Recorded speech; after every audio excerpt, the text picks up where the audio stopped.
Good afternoon. Welcome to the conference on human rights on the forum on assurance of effective response to hate crime and hate speech. Despite the fact that we are online, we are going to enjoy a number of interesting discussions. And today we'll speak about effective response to hate crimes and hate speech. First and foremost, I would like to introduce the context. During 10 years, 279 cases of incitement to hatred were registered. However, only 88 of them went to court. This is a rather latent problem, as it represents only a small part. A study conducted by the European Foundation of Human Rights has revealed that victims of hate crimes are not satisfied with the government institutions' response to hate crimes, which results in the problem of insufficient reporting of crimes. During this discussion, the international and regional standards of the reduction of hate crimes will be presented.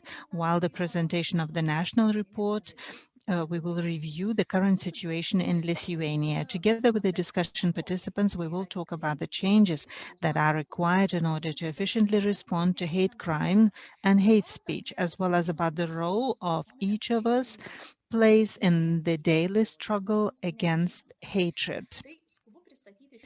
Now, I would like to introduce the panelists. There are four. First and foremost, we have Mr. Arūnas Paulauskas, who is Deputy Police Commissioner General. Aleš Hanek, he's Hate Crime Officer for the OSCE Office for Democratic Institutions and Human Rights.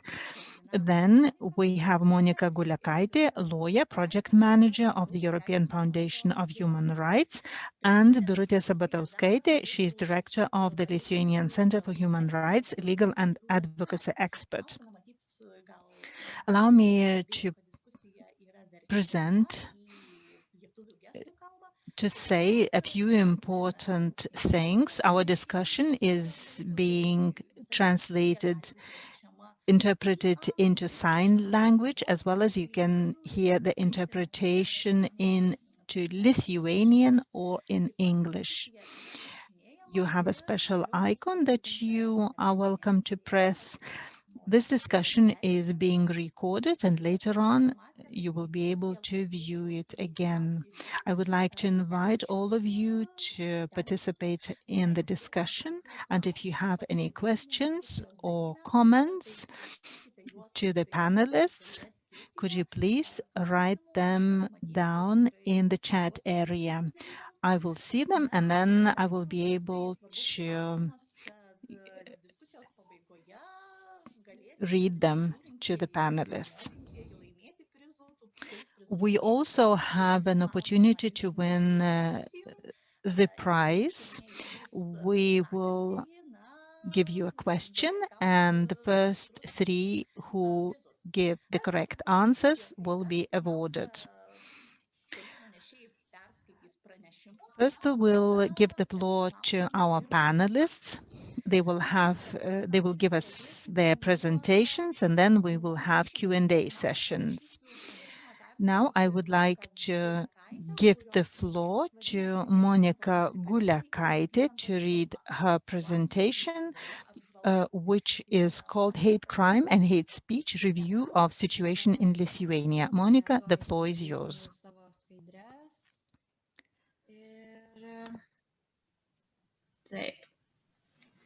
Tai sveiki visi, nors nematom jūsų. Good afternoon, everyone. Despite the fact that we don't see you, we are very happy that you have connected. I am Monika Guliakaitė, European Foundation of Human Rights Project Coordinator. Today, I will speak about the review of situation in Lithuania in terms of hate crime and hate speech. We have performed the study funded by the EU. It's called the Police School, and later on it was renamed We All. The project was performed in 2019-2020. The aim was to identify the main obstacles obscuring the work of law enforcement officials, also to determine the main reasons why the victims do not file their complaint with the police. I will start from hate speech. The study revealed that the EU member states have no unique regulation. This is the prerogative of the member states. In Lithuania, we do not have any specific article. It is under the Article 117 of the Criminal Code, and it's called incitement against any national, racial, ethnic, religious, or other groups of persons, and also it is applied on the incitement of hatred online. It covers the actions of taunting and discriminating against a person because of age, sex, sexual orientation, disability, racial ethnicity. In the beginning of the year, the Prosecutor General approved the new methodical recommendations on the actions and organization of investigation regarding hate speech and hate crimes. So it was defined for the first time. Very briefly, on the law, on the practice of courts, we would like to mention a few criterion when addressing the problem of hate speech. And the first one is that there is no direct danger.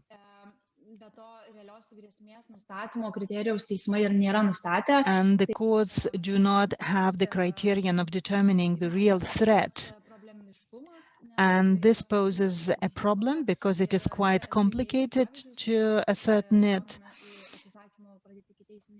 Quite often, the police refuses to start investigation on incitement of hatred online because the comment online has to reach a certain level of danger in order for the person to be prosecuted. Another thing is the absence of systemic indicator. Quite often, it has to be proven that the insults are publicized regularly, not once or twice. And the criminal sanctions have to be understood as the final recourse action. We would like to speak about specific problematic aspects. The law case is not the same, and there is a different treatment when in carrying out pretrial investigations. The criterion of real threat quite often is interpreted as real consequences, and the European Court of Human Rights has drawn attention of Lithuania to certain problems in one specific case, and this case will be presented by lawyer Dovilė Murauskienė.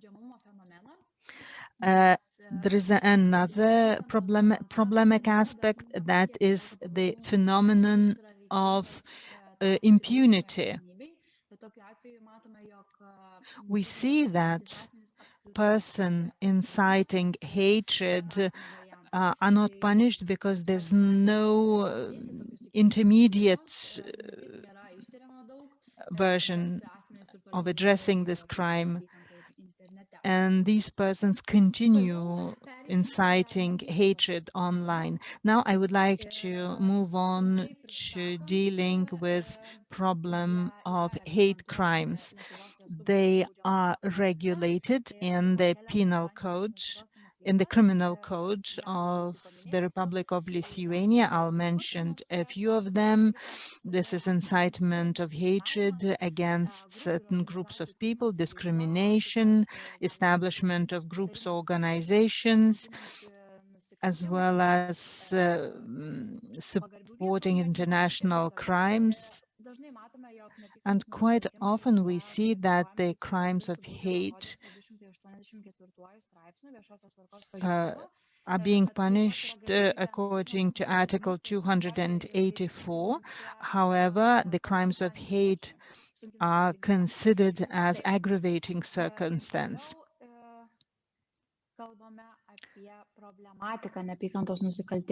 Now I will move on to continue with the problematic aspects on hate crimes. Now we still have the lack of case law because it's not being sufficiently developed. Therefore, it is quite complicated to assess certain criteria that are used in this case, or to single out certain principles. Then one other problem is the legal qualification of hate crimes. It happens that hate crimes are being qualified as violations of public order. And in this case, these type of crimes are not included into the statistics and distort the real view. When analyzing the case law of Lithuania, we see that the incitement of hate as an aggravating circumstance is being applied very rarely. And the final thing is the latency of hate crimes. Despite the fact that all criminal actions have certain latency, the crimes of hate have their own specificity, which is different from other criminal activities. Quite often, the victims have fear and mistrust. They have previous negative experience. Sometimes they don't want to reveal their identity, and therefore they don't complain to the police. And the problems in qualification of these crimes is also playing the role. Statistics. During the 10-year period, we see the reduction in registered complaints of this type of crimes. We see, now I'm going to give the presentation on the basis of Article 170 of the Criminal Code. We see that in 2011, we had 328 criminal activities, and in 2011, there were 28. That's why the number of registered actions is substantially smaller. The international organizations, as well as the Lithuanian organizations, have made a conclusion that the statistics is not revealing the actual situation, and a lot of crimes of hate are left in this so-called gray zone. The situation is distorted due to all of the reasons that I have mentioned up till now. That's all. Now I would like to talk about the social study.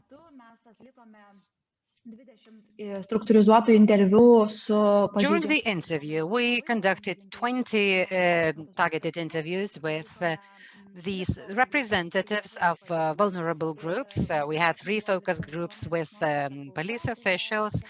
We had a representative survey of our society to see whether the society is informed. So when it comes to the interview with vulnerable communities, we noticed that majority of the respondents faced both the hate crime or hate speech. Although when including people into the interview, we did not have the objective to include people who were exposed to hate crimes. Moreover, people who were exposed to hate crimes and hate speech try to avoid various places where people get together. They start distrusting both the environment and people. People are often ashamed of the hate crimes. They try to hide their identity.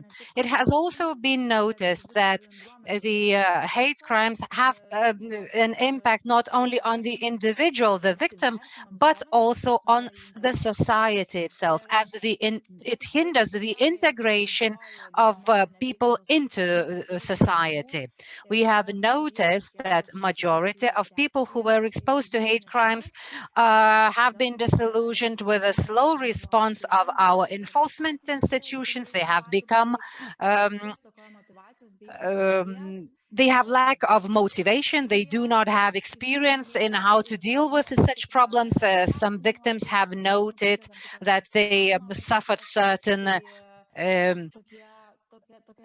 blaming from the side of enforcement officials. So these tendencies show that victims tend to avoid reporting those crimes to relevant institutions. When it comes to our focus groups with law enforcement officials, we noticed that police officers and prosecutors attach different significance to hate crimes. Prosecutors stressed the vulnerability of people who were exposed to hate crimes and to their special needs, while police officers were tend to regard hate crimes as the just ordinary crimes with no specific features. Well, on the one side, we might think that those offences were treated equally, but the organizations that work with society members have noticed that usually law enforcement institutions usually do not understand that certain groups require greater protection due to their special needs. Also, there is a lack of unified approach to identifying hate crimes, to responding to hate crimes, because police officers must have the criteria. We have also noticed that law enforcement officials note of their own lack of experience, because they don't know where to take the victims to. They do not know about the specialized centers for victims of hate crimes and hate speech. So we do lack such centers. As law enforcement officials noted, there are many organizations that bring together different communities, but there is a lack of targeted approach. Also, law enforcement officials said that administrative liability for incitement to hate would be very effective, but it would be rather difficult to implement due to various problems related to the persecution of offenders who committed hate crime. When it comes to the public poll that has been conducted on our part, so 71% of the respondents noted that they trust law enforcement institutions, that they would report the crime or the offense if they were exposed to it. In 2019, the Ministry of the Interior also carried out a survey which revealed that 72% of society trust in the police. But it also should be noted that 1/3 of the population do not trust law enforcement institutions and have no intention to report crimes to them.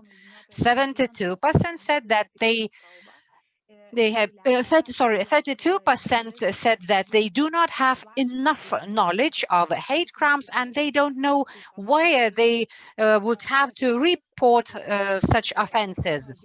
4 out of 10 respondents are not able to recognize situations that are related with hate crimes and hate speech. It is also the case that we should pay attention to various social campaigns that would increase awareness among our society and send a message to the population as to what hate crime is, what a hate speech is, and what should be done if one is exposed to such cases. 56% believe that hate crimes is a real problem and that institutions should pay more attention to them. We have also asked the population about the fines and the punishment for the incitement to hate on the internet. 49 believe that there should be an administrative liability, whereas 30 believe that there should be criminal liability, and 21% of respondents were convinced that hate crimes should not be persecuted. Well, I found it very difficult to compress the information that I wanted to share with you, but we have prepared quite an extensive review. It is available both in the Lithuanian and in the English language, for our guests especially. And if you have any questions or any comments related to the publication, you can contact me. You see my contacts below. And thank you for your attention. Thank you, Monika. Thank you for presenting the survey, the research. It was very interesting indeed. Now, we'll move on to Aleš Hanek, who is going to give the presentation on international and regional standards, Lithuania's tendencies, problems, and assessment in the general context. Mr. Hanek, the floor is yours. Thank you, Roberta. I hope you can see the PowerPoint on the Yes, screen. Yes, we can. Thank you. All right. So first of all, congratulations on organizing this amazing conference, and thank you for inviting ODIHR to take part in it. My name is Aleš Hanek, and as was mentioned, I work as a hate crimes officer in the OSCE Office for Democratic Institutions and Human Rights. We work a lot on hate crimes, which we define as criminal offenses committed with bias motive. So I will focus on the hate crime part of the whole problem that Monika so eloquently delineated. I should also say that it is very important to always have in mind these distinctions between hate crime and hate speech. Think carefully about where incitement to hatred, for example, fits in that equation, both for legal reasons, because the criteria for recognizing and qualifying these two phenomena are quite different, and also extra legal. And I will focus today more on the extra legal realities. this is what I am planning on doing, and like Monika, I think I will be pressed for time. So apologies in advance to the interpreters. Stop me if I am being too quick.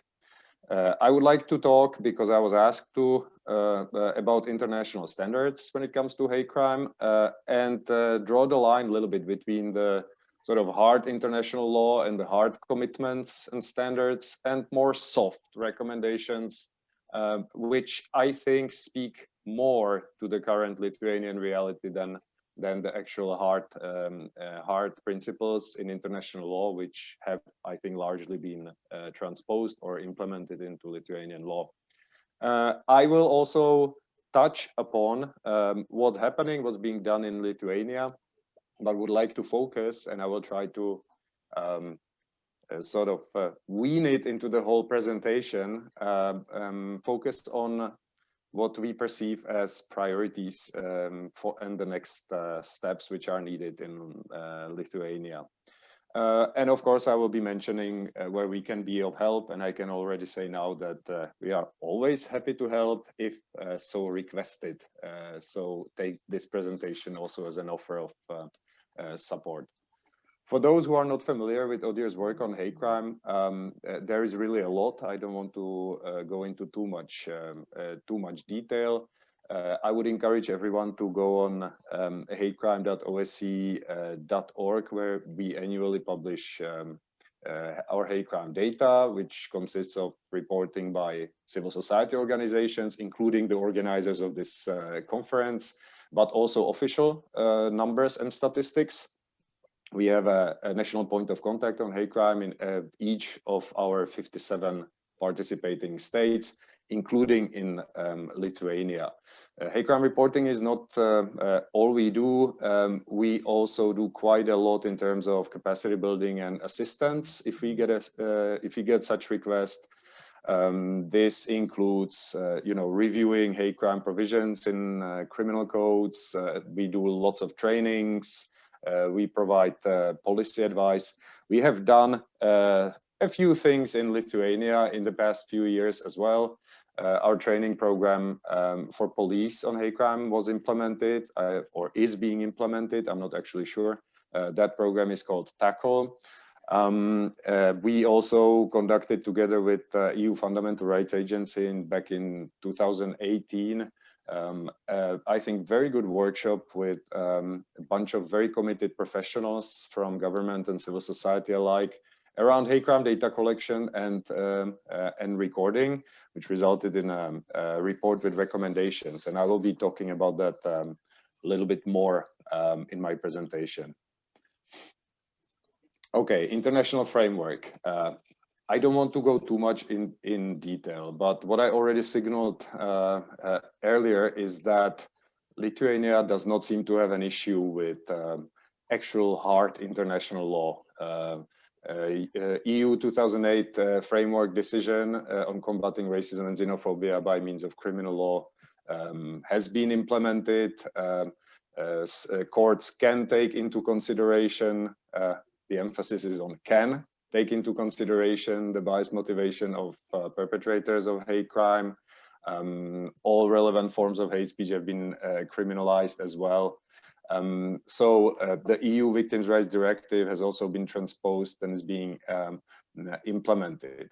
And there's obviously there's other standards. There's international, there's CERT, there's International Convention on Elimination of all forms of racial discrimination, for example.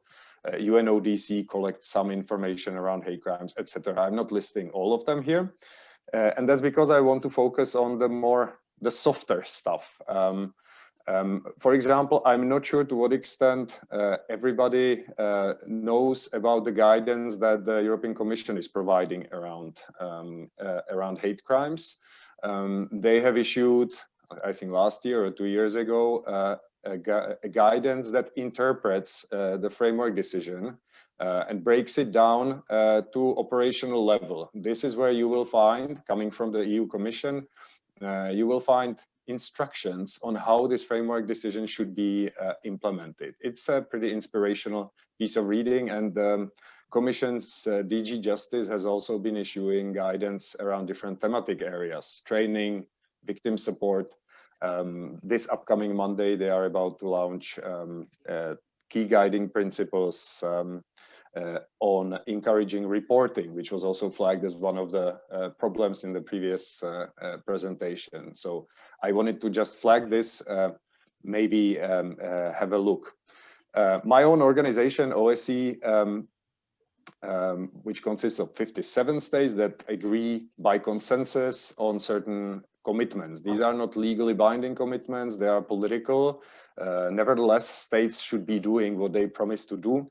And we also have a number of decisions that deal with hate crimes. The commitments there are fairly technical, ranging from having specific laws on hate crime, ensuring that perpetrators are punished with adequate sentences, that investigations and prosecutions are prompt and effective, that law enforcement and criminal justice officials are trained. There's something around collaboration between the state government and civil society, and also around support and assistance to hate crime victims. I will leave the European Court of Human Rights out for now, because I want to go back to it. And I also singled out the EU's Victims' Rights Directive. I think most of you are familiar with it. What it does for victims of hate crime is, first of all, it mentions the term. And it says that victims of hate crime are one of the categories of particularly vulnerable victims, which has consequences. That means they are entitled to certain increased, enhanced protection, and they should have their needs and risks assessed on an individual basis on first contact with the criminal justice system. These are pretty important points. I would add to this that in order to have hate crime victims, we first need to have hate crimes. And we have very few hate crimes in Lithuania. Or I should correct myself, we probably do have hate crimes, we just don't see them. And because we don't see hate crimes, we also don't see hate crime victims, which probably also means that these hate crime victims are not getting the adequate support as it is envisaged in the Victims' Rights Directive. I promised to go back to the European Court of Human Rights, and I will share the presentation with the organizers, so you know, nobody needs to take any notes here. European Court of Human Rights over the years has produced a number of judgments in hate crime cases. I know you will be discussing one of those later today. From those judgments, there's a number of principles that can be distilled. I listed them on the screen. I won't be reading all of them. I just flagged one. And that comes from a decision against Hungary, and it imposes a duty to assess bias indicators to identify hate crimes. So when Monika earlier spoke about the specific features of hate crimes that actually make them hate crimes, and how different attitudes police officers have to these specific features from the victims. This is maybe where we might be having a problem in Lithuania. These specific features and bias indicators are probably one and the same thing, and the level to which police prosecutors are able to see them, recognize them, and record them in criminal file might make or break you know, good processing of hate crime cases. Again, I want to go back to it a little more. Very quickly, because everybody can see this. So these are the official numbers reported by Lithuania to us. To be fair, Lithuania reports more to us. We exclude some of the numbers and do not present them, because, for example, incitement to hatred is not among the OSCE 57 states considered as a part of the hate crime concept. So you also see some drop in numbers from 2016 to 2017. We also get the reports on individual incidents by civil society organizations. The numbers are higher there, but not it's not a difference in order. So we really, my opinion is that we really don't know at this point who's being targeted and how in Lithuania for hate crimes. Okay, we've heard the analysis of the Lithuanian system. What I'm showing here corresponds to a large extent with how OSCE commitments on hate crime are structured, and I don't have time to go into detail of each of these items. I'm happy to do it later in the discussion, but I would just make a general statement. Maybe the system for responding to hate crimes has all the elements that it needs. It has everything it needs. A good law, there is a certain level of coordination, collaboration, civil society speaks with the government. Investigators investigate, prosecutors prosecute, judges decide cases when there are cases. So I think looking at these systemic aspects is probably not the best way forward. I think to look for answers why there are so few hate crimes, we might need to go one level down and look at more sort of granular detail of operational work in police, prosecution service, and others who are involved. And I want to propose, as you might have already understood from what I highlighted before, that it's really about hate crime recording. This is really the key issue. And please note that I'm making a distinction between hate crime recording and hate crime data collection. It's all about data, but hate crime data that are presented in national statistics on ODIHR's website, they are based on the cases which are recorded in the system. And if cases are not recorded in the system properly, then the data will be poor. And I know for a fact that in Lithuania, there is a solid system for flagging cases which are entered into different police databases, in prosecutors' database. We can see them in those databases. So the question for me is, do they actually get there sufficiently? Recording hate crime means recording bias indicators and including them in criminal file. That's another important aspect of the issue, because the recording, or sometimes when we're thinking about reforming IT, it's very easy to add tick boxes and flags on cases for statistical purposes. That's not what this is about and what it should be about. This should be about enabling investigation, enabling identification of victims. So the facts that make a hate crime case, which is the bias indicators, need to be entered into the criminal part of the file. If that doesn't happen, like I said, there will be insufficient data. Cases won't be prosecuted because prosecutors also need to work with these same bias indicators to prove that something is a hate crime, and we won't know who the hate crime victims are, meaning they won't be able to get sufficient protection. These are some of the resources that we have that can support improved recording, and we can have maybe more technical discussion about that later. I mentioned the workshop we did together with EU Fundamental Rights Agency in 2018. This was one of the key recommendations in the report. Strengthen recording of bias indicators, in addition to what's already being done, which is flagging cases as hate crimes, flagging bias motivations, etc. Okay, these are some of the areas of working well with hate crime data. I won't go into detail. I think I explained sufficiently what I think is the priority. And the second priority area, really victims of hate crime. Right now, we don't have that many victims, so this is a bit of a moot discussion, but once we start having victims of hate crime entering the criminal justice system, I would suggest that there is a really strong focus on several things, particularly in police. One of those things is treating those victims sensitively and with respect. Second fundamental thing is real, genuine individual assessment of needs of each of those victims, which should take into consideration, of course, the needs that hate crime victims have as a category. And if you want to learn more about that, the purple publication that we just launched this year might serve as an inspiration. And by the way, it was largely written by Paul Ligansky, that you will also have this later this afternoon.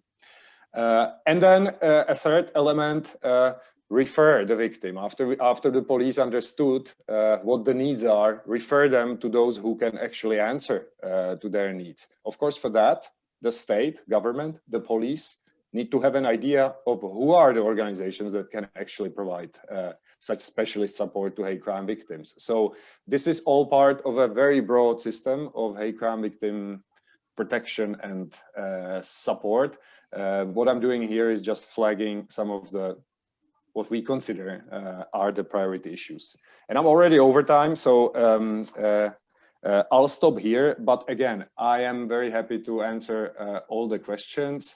We are currently running a 2-year-long project that Lithuania is also a part of, which is called eStar, and deals specifically with victims of hate crime, producing some practical tools for law enforcement and other criminal justice agencies. So we are fully ready to make all of that available. Thank you, and sorry for running, I think, 2 minutes over time.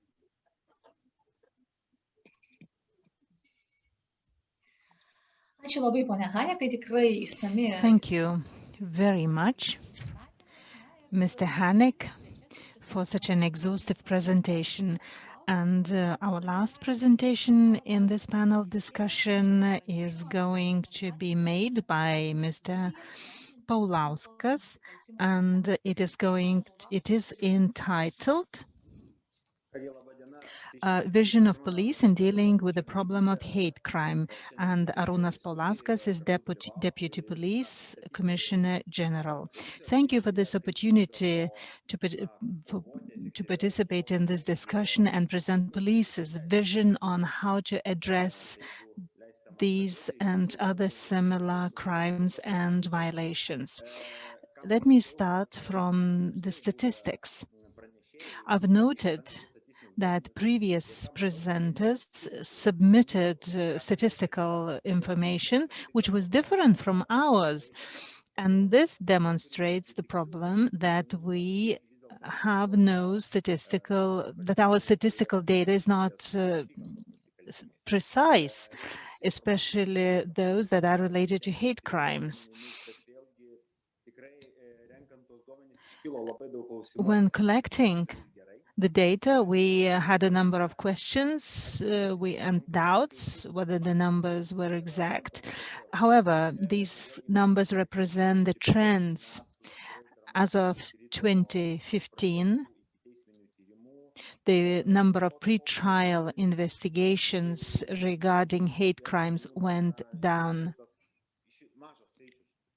We see only a few registered criminal offenses related to hate crimes and hate speech. This demonstrates that a lot of cases go unnoticed. As it has been noted by other panelists, latency is rather significant in this area. Speaking of specific criminal offenses, we have Criminal Code Article 170 for qualifying this type of crimes. Indeed, we have come to consideration that the problem that is identified and registered is only the tip of the iceberg. This means that we work only with a tiny percentage of what is really happening.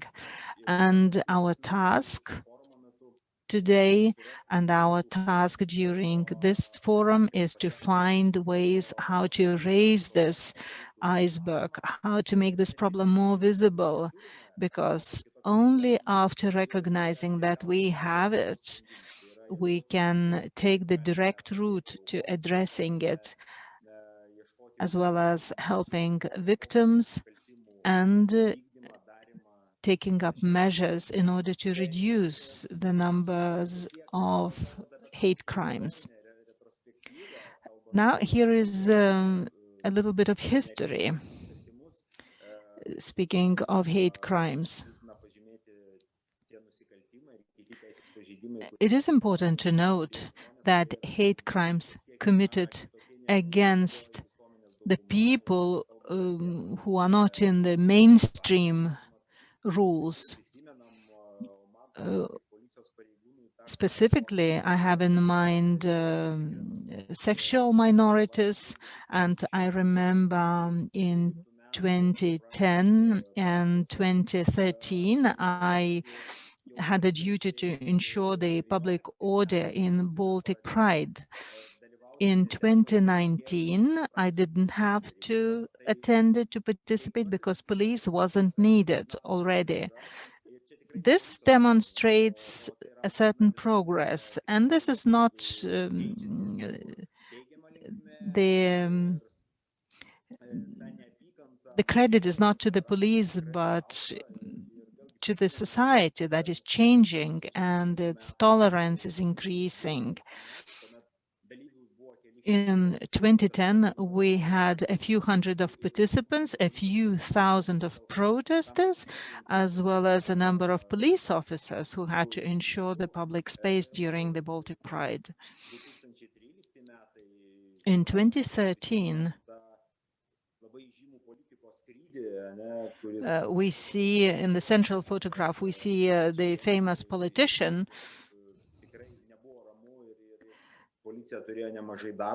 And police had a lot of work to do.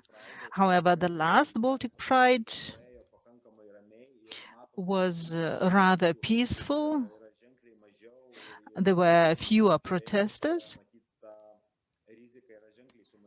And we have realized that the risk went down. Today, we haven't spoken enough,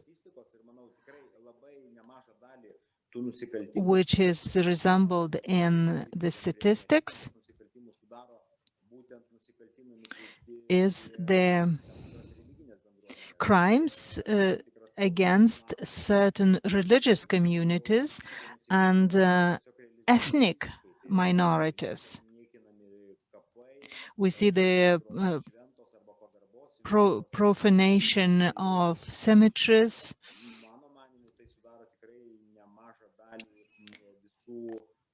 which constitutes a large number of all crimes, of all hate crimes. Indeed, it is worth mentioning that this latency is evident in this area as well. Sometimes people report on the crimes, however, it is hard for us to see the motives of the crime. When the crime is perpetrated in the cemeteries, we see that the people express their hatred. Sometimes people destroy cars, and it is really hard to go down to the real motive, whether this was a hooliganism or whether the perpetrator had the intent to humiliate the owner due to his or her religion, age, ethnicity, or belonging to a certain ethnic community. We can't stress enough that when such crimes are reported, we have to ask the victim, what do you think? What was the motive? Why did you happen to be the victim of the crime? But sometimes victims prefer not to be completely open. This could be due to the lack of trust in police. That's why sometimes victims are reluctant to reveal all the reasons and circumstances.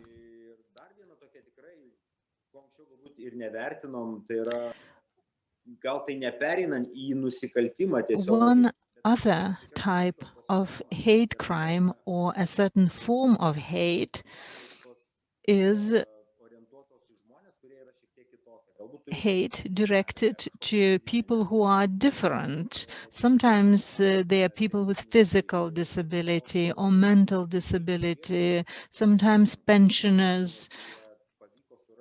And I didn't have to search for a long time online to find these examples. I think we really have a lot of space to improve in this area. Now I will refer the focus back to us, to police. And I would like to say that police is not exceptional. We are members of the very same community. And we have the same diseases as our society has.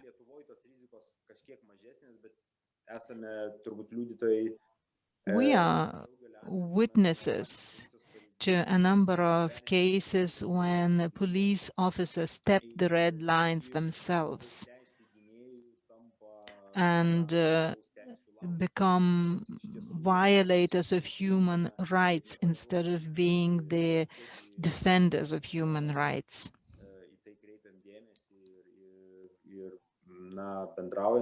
We pay a lot of attention to this. We communicate to our police officers and we do our best to instill the human values. Allow me to go back to this pyramid of hate. All of you probably know it. I'm going to speak about it a little bit now, and later on we will probably be able to discuss the responsibilities. At the very bottom of the pyramid, we see the roots of the problems, the beginning of the problem, and this is called biases. There is no criminal offense yet. We see only certain signs of violation and hate. The police is not the main player in this part of the pyramid.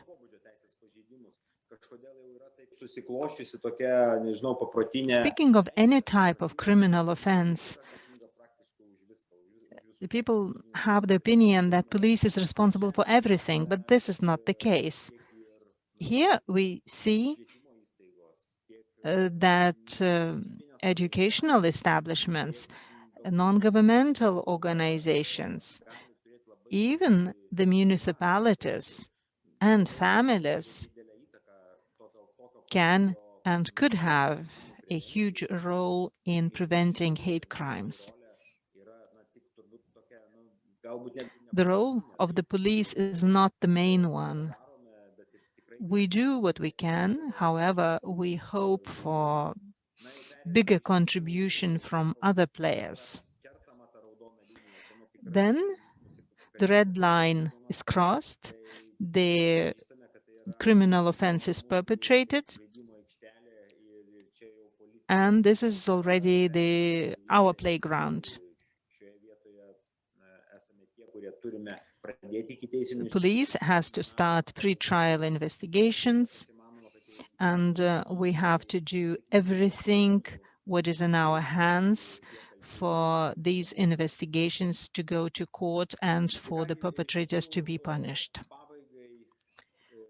Summarizing my presentation, I would like to say a few words about the vision of the police in fighting hate crimes and violations of law based on hate. First and foremost, we have to educate police officials. Training is also very important, but general education, the instillment of human values, sometimes is more important than very formal education and very formal training. Therefore, I think that a police officer has to be educated as a person, respecting human rights, diversity, and being able to address a number of problems, as I have mentioned before. Sometimes victims say that police officers didn't show enough empathy and enough understanding. Sure, we are people, and sometimes we lack empathy. This is true. In the near future, we plan to launch a new activity, cyber patrol. Well, I'm not saying we haven't been working in this area up till now. We have been doing some cyber surveillance. However, we can have public, open presence of police officers online, where we could identify certain risks. For example, there is a sensitive article on ethnic minority, and then the people start writing comments which are bordering the red lines. And our cyber patrol officer could introduce himself or herself and warn the commentators. That could have a very preventive meaning, and we could prevent these hate crimes to happen. We will also improve our e-police. We'll make sure that it is very easy for people to report a crime, avoiding very formal registration. A person should be able to open a simple chat and write down a notice to the police if he or she sees something worrying that takes place.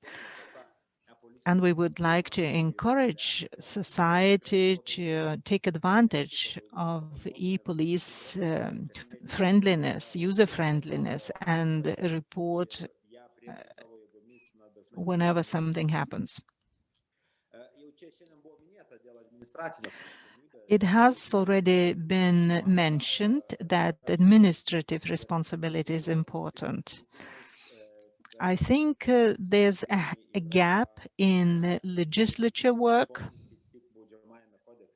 that the hate crimes are indicated only in the criminal code, and we do not have any administrative responsibility set forth. And I see that the majority of pre-trial investigations that we begin are not completed. They do not reach the court. And this creates the syndrome of impunity. The person thinks that he or she can be free insulting anyone, any ethnic minority, for example, and be sure that no fine or no punishment is imposed.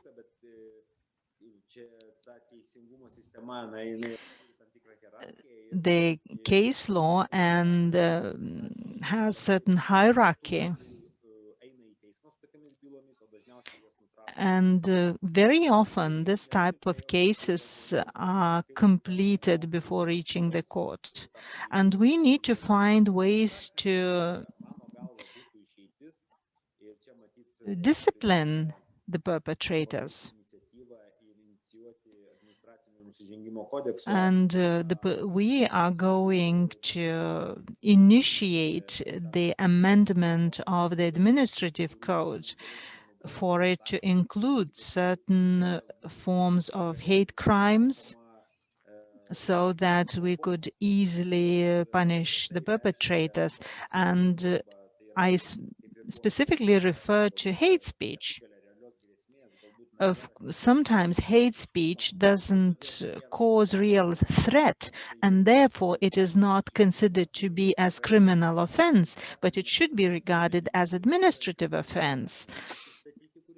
And the police have to have tools to identify this person and to make sure that the person is reprimanded or fined. And this would help to avoid this phenomenon of impunity. The limits of responsibilities should be clear. Where is police responsibility? Where is the responsibility of families or non-governmental organizations? We have to draw these limits in a more clear manner. Well, that's all. I hope I managed to fit into the time allocated for me. If you have any questions, I will answer them. Thank you very much. We still have some time, and I think we could continue our discussion. Pirmiausia, tada aš norėčiau kreiptis į jūs, ponia Sabatauskaitė, klausdama tokio dalyko. O norėčiau teirauti štai kokio dalyko. Na, mes čia daugiau iš tokios, sakykime, teorinės prieigos pusės aptarėme visą šitą neapykantos nusikaltimų, neapykantos kalbos problematiką, bet gal jūs kaip nevyriausybininkė galėtumėt paminėti kelias tokias autentiškas, charakteringas, tipinės istorijas. Being the representative of the NGO, could you say what is behind those theoretical aspects? We have also looked at various figures. They have been variously provided for us by the speakers. But, well, I understand we don't have precise figures. Problems have already been identified for that. But, to your opinion, how big is the problem? To my opinion, it is very important to understand one problem. We only see the tip of the iceberg. Only very, very small part of hate crimes that are included into criminal files. As Monika mentioned, there were certain task groups and surveys that have been conducted. But when we talk about the incidents related to hate crimes, usually people say that this is verbal bullying to physical attacks. That is, attempts to hit, attempts to knock the person down, to knock a person who has a different skin color. People also mentioned in the surveys that they do not report such offences to the enforcement institutions. But we have to understand one thing. If Roma people, if the Jewish people or the LGBT people say that they are exposed to verbal bullying almost every day, if we counted that, and if we, for example, took one single group that represents certain communities, we would have over 300 reports related to hate crimes a year. And this would give us a real picture. One more thing is that we have to realize that victims of hate crimes are exposed to stress. They also worry about their own security and that of their family. We have to understand that such attacks, such verbal attacks, are not directed only to one person, but to the entire community as well. And that entire community is exposed to fear. We now heard that people do not report such offences, but they do not report for the reason that they do not trust force enforcement institutions and that they don't think that force enforcement institutions will proceed with their complaints. We also heard of some examples in the capital city of Lithuania, in Vilnius, when Roma children were attacked next to the school. Tai mes kalbame apie tai, kad nesprendžiant tokios situacijos, jos gali tik tais toliau rituliotis. The problem was not solved, the problem was not addressed, and well, we know if we do not address the problem, we won't solve any problems at all. And would not agree with Mr. Hanek that it's rather everything okay with our criminal code, but well, we know that hate crimes are the crimes that are related to the active expression of hatred, but we also have to include bias. When we talk about hate crimes on the basis of sex or gender, we know that there are many cases of sexual harassment against women because such crimes, such offences could also be treated as hate crimes. When it comes to crimes on the basis of sex, they are also not treated as those relating to hate crimes. So we don't see the problem from the wider perspective. We have to address the problem, we have to speak about it, and today I am truly happy to see that, well, 10 years ago, we had to prove everyone that the problem of hate crime exists. Because prosecutors or police officers would usually tell us that there were no hate crimes as there was no statistics on that. And now we have the statistics. And I do agree with Arūnas Paulauskas that we have to take steps forward to improve what we do. Well, we do not have enough reporting because we don't have enough support institutions for those hate crime victims. There is also a lack of measures that could help victims feel safer during the proceedings in court. Victims are afraid to tell once again their story, to tell what happened. Some representatives of communities are afraid to go to court and to reveal their identity.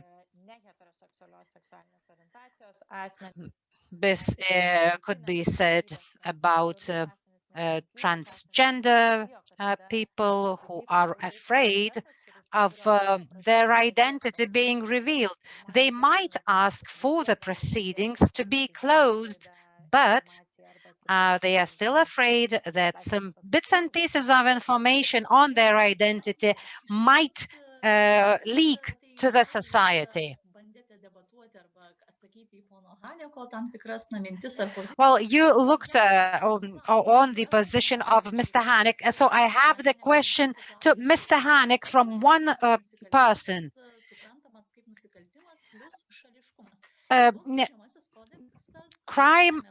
hate crime is... I have a question to Hanek. You mentioned that in Lithuania, that hate crime is understood as a crime plus bias. In the Lithuanian criminal code, it is an aggravating circumstance. Do you think this formulation is enough to include people, to include all groups of people who have suffered from hate crimes? For example, people with disabilities, for example, whether when we have perpetrators who are friends with a person who has some intellectual disabilities, and he might lure money from this person with intellectual disabilities. So could you explain more precisely what you think of this definition of hate crimes? Thank you. Sure. So this is a question about the conceptualization of hate crimes in Lithuanian criminal code, and also Birutė spoke about that. What I meant is that the law is sufficient for addressing hate crimes in Lithuania. I think it has all the characteristics, protected characteristics that it needs to have. And it's also written, drafted reasonably well. Disability, of course, is included in the list of protected characteristics. Concept of association, which I think the person that asked the question was referring to, whether people associated with someone with an impairment can also be protected under criminal code. That should also be covered by that provision, as it is mandated by European Court of Human Rights case law, the concept of victim by association.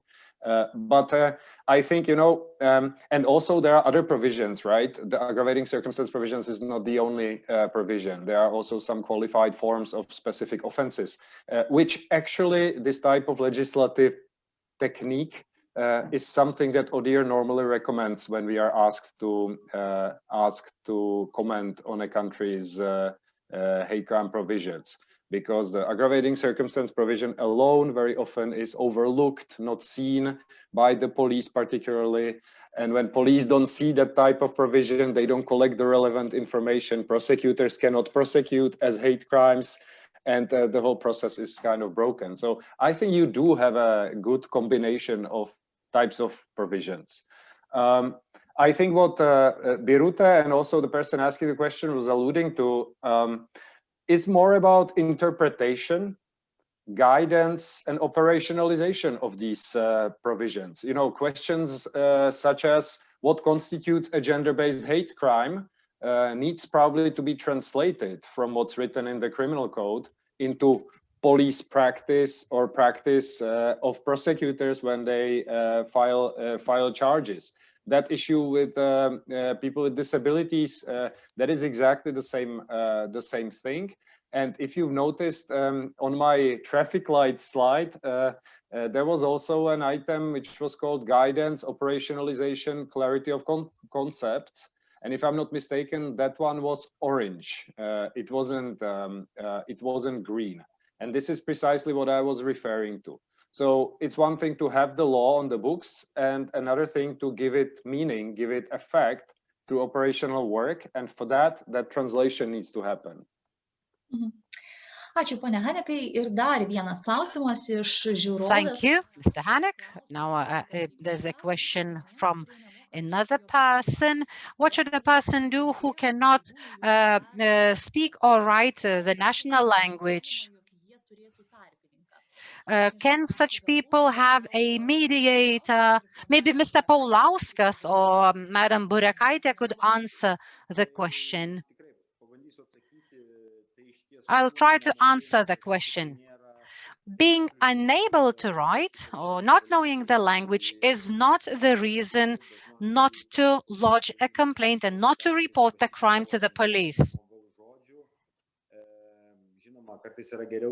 Well, sometimes it's good if this person have his legal representative, but in fact, so this is not a hindrance. Sometimes it is enough for us to hear verbal reporting. So the police officer simply listens, writes everything down, and initiates the investigation.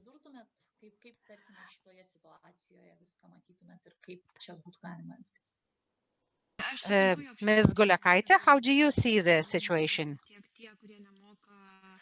I do agree that people who cannot read and write, who cannot speak the national language, who have come from foreign countries, they can still apply. I would also suggest that such people could have an accompanying person, not necessarily from the legal field, but simply to have this person's moral support.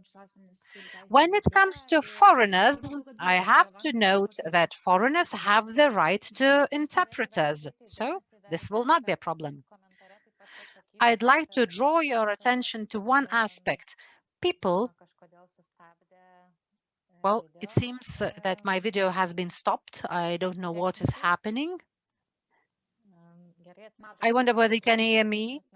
Sorry for the technical problems. So people who have reported their crimes have on numerous cases said that police officers sometimes mock at them. Mr. Paulauskas has mentioned that there is room for improvement when it comes to empathy of law enforcement institutions.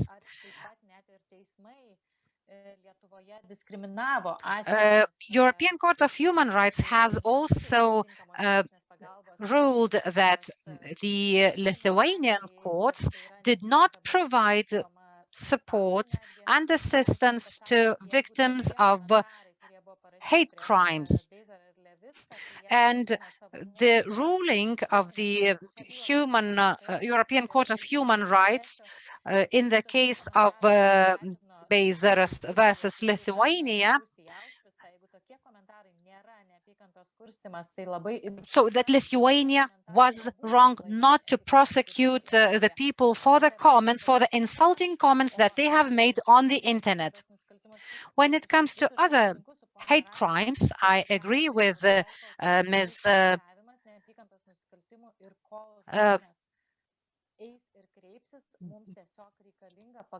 Monika, that we have to ensure that we have a financed system for support of hate crime victims. In Lithuania, we only have 3 NGOs that lack resources to get access to all the people and to inform people about the possibilities that it has. I am convinced that those 3 non-governmental organizations won't be able to inform everyone and to provide assistance to everyone who is in need due to financial restraints. When it comes to abusive violence, legal assistance of the state is provided free of charge. But I've never heard from anyone, from any victim of hate crimes, that he or she was offered legal assistance free of charge in cases of hate crimes.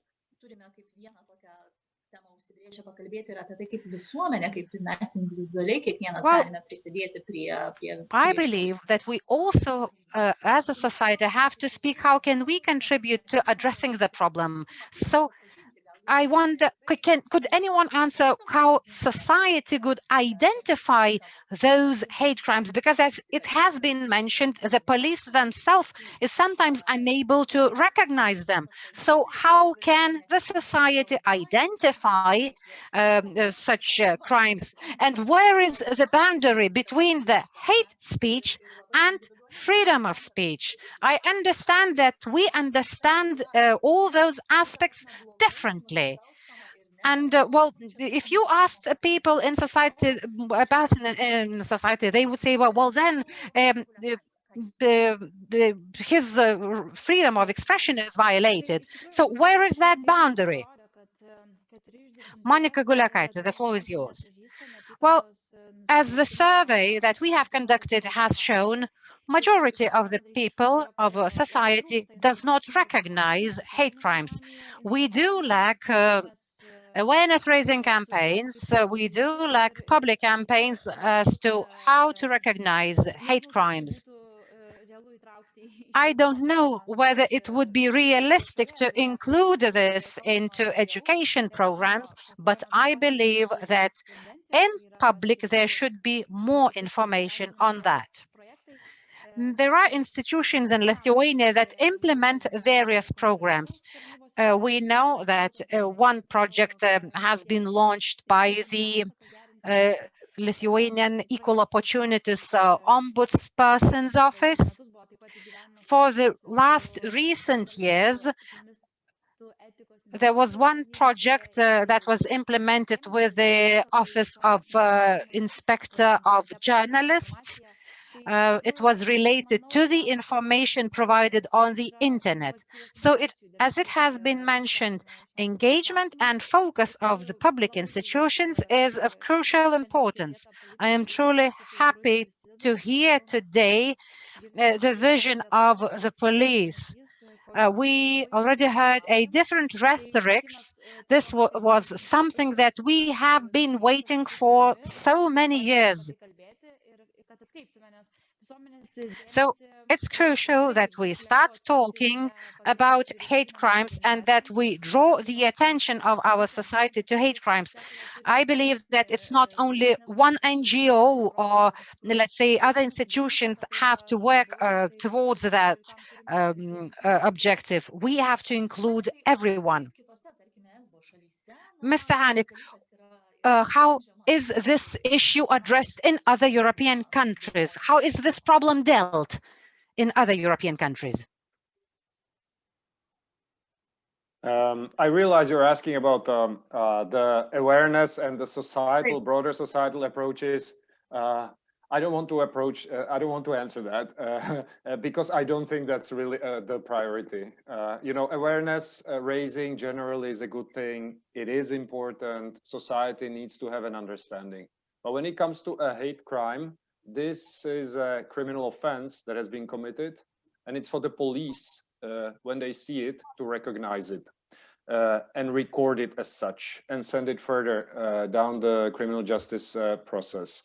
I think this also connects with that issue of underreporting that others were speaking about. You know, there are many reasons why victims don't report. I am convinced this is a very important one among them. The perception that police will record it as hooliganism or as simple vandalism, but not as a bias-motivated vandalism. So I really think the priority question is, what can police do to focus on the body of, to see the body of the iceberg as opposed to the tip of the iceberg? I really think this is the most important point.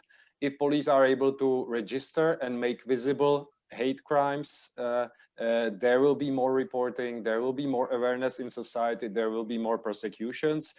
All of a sudden, there will be more issues around victims because there will be more victims. I also wanted to take the opportunity to apologize because I realized I didn't really answer the previous question about the law. I got lost in translation. I read it now, and it's a question about the formulation in the criminal code, which is in order to express hatred, and how that's relevant for disability hate crime, for example, and probably other forms of hate crime as well. I don't want to go back to it, just to say, yeah, there are big theories behind different approaches to construing bias motivation. None of them is perfect. Probably some combination of approaches is important. And again, the way it's written, okay, it's written in some way, it has to be, but then how it's understood, how it's interpreted, and how it's operationalized can also make a difference. apologies for going back to this. Okay. Aha, ačiū. Tai, ponia Paulauskai, dar jūs sudėkite visus taškus ant į, jūs prezentacijai savo pristatymę kalbėjote apie... Mr. Paulauskas, could you elaborate more on this issue? You have mentioned many things. So what are the priority areas of the police in dealing with this problem? As I have mentioned in my presentation,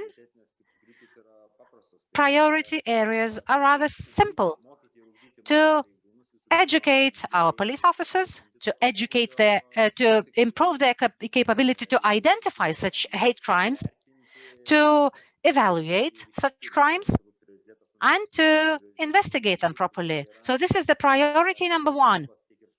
This is a joint work that should be done together with NGOs, and we also have to educate our society. As I have mentioned, our objective is not to investigate the crimes, but to do our utmost to prevent such crimes, or at least to reduce the number of hate crimes. So I believe that prevention is of crucial importance. Therefore, we should be starting with kindergartens, secondary schools, with families. We have to talk about the values that we have to enshrine into our generations. So these are the key points. And I also think that administrative liability for such offences that do not cross the red lines should be introduced.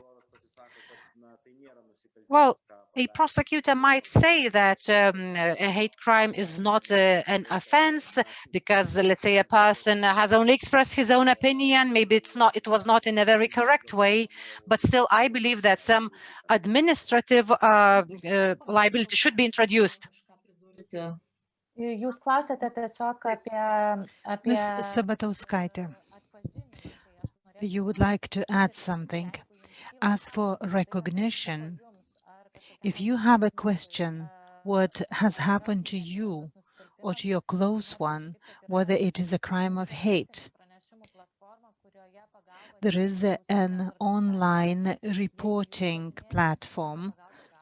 This assistance is provided by the NGOs, and you have to go to the following address: pranesk.mano-teisės.lt, and you will find all the information on what is hate crimes and how to recognize them, because it is hard to recognize these crimes due to disability, especially if the crime is perpetrated against the person with disability, when making use of the person's weaker position. However, the crimes of hate take place in foster homes, in care homes,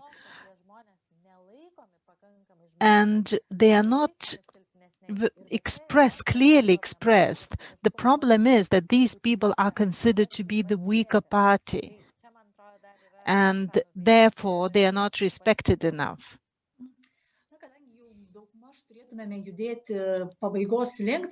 Since our time is almost over, I would like to raise this question again. What could be the efficient response to hate crimes? All of us have expressed a number of ideas, but how about summarizing it? How could we ensure this efficient response? I would like to give the floor to Monika first. To my opinion, we have already listed out a number of ideas, and the public authorities play an important part here. The increasing awareness, public awareness is important. We have already observed some positive trends in official training of police officials. A number of them have undergone the training. However, we have to reach out more police officials so that they could recognize the crimes more efficiently and ensure better response. Mr. Hanek, what's your opinion? Yeah, I agree with Monika, and I also agree that we have been doing this, trying to come up with some answers throughout our presentations. Otherwise, I think it's a $100 question, and if I have one single answer, then we can close the shop in ODIHR.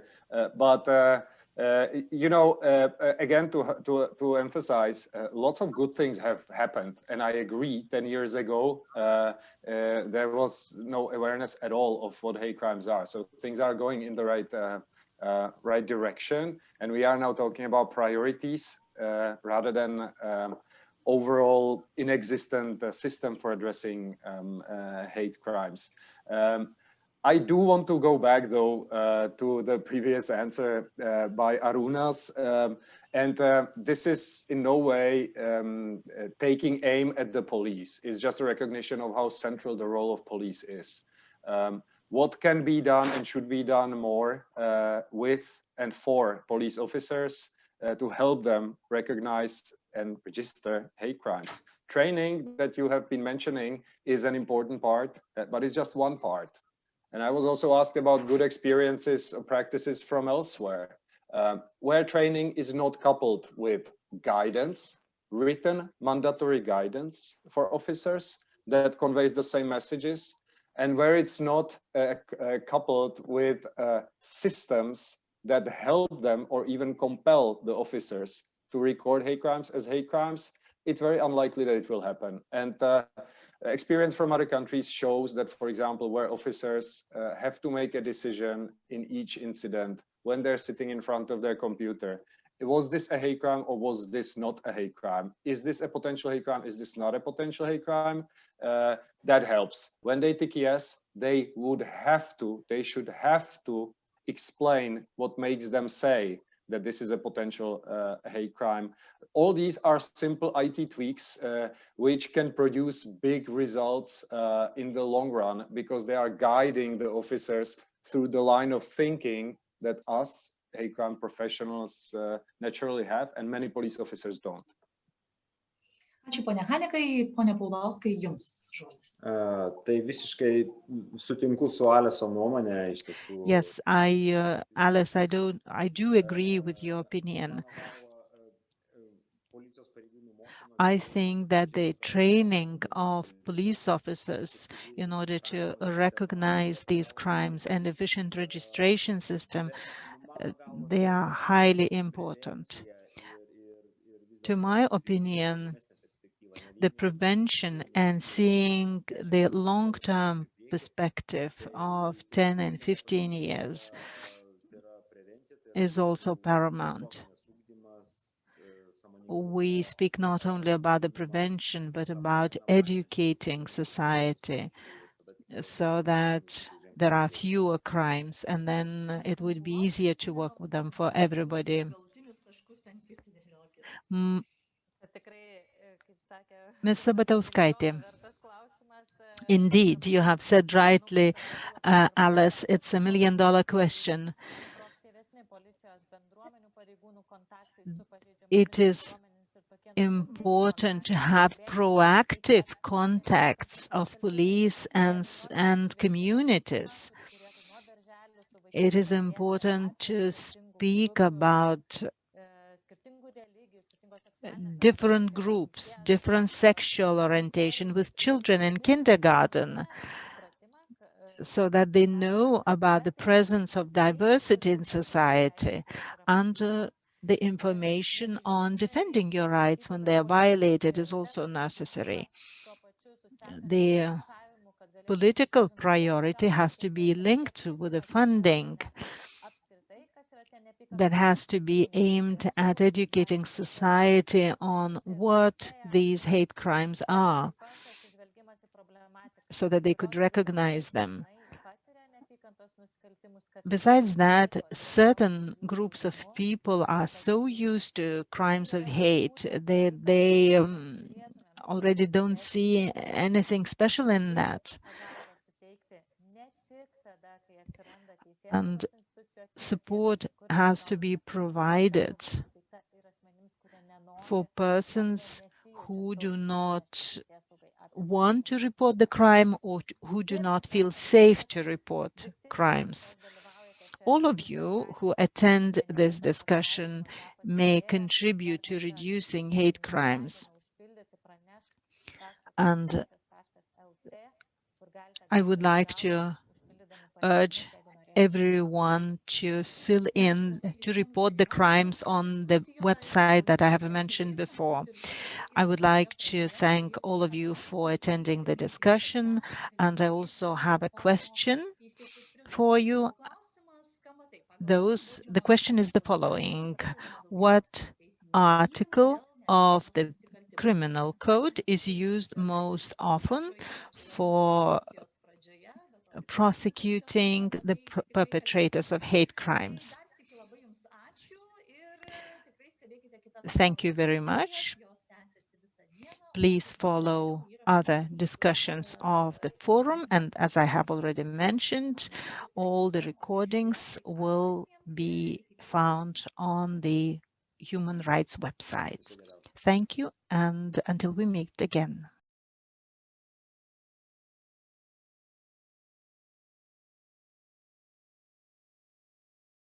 Labadiena, Nacionalinio žmogaus teisių forumo dalyviai ir žiūrovai. Good afternoon, participants and attendees of our forum, National Forum on Human Rights.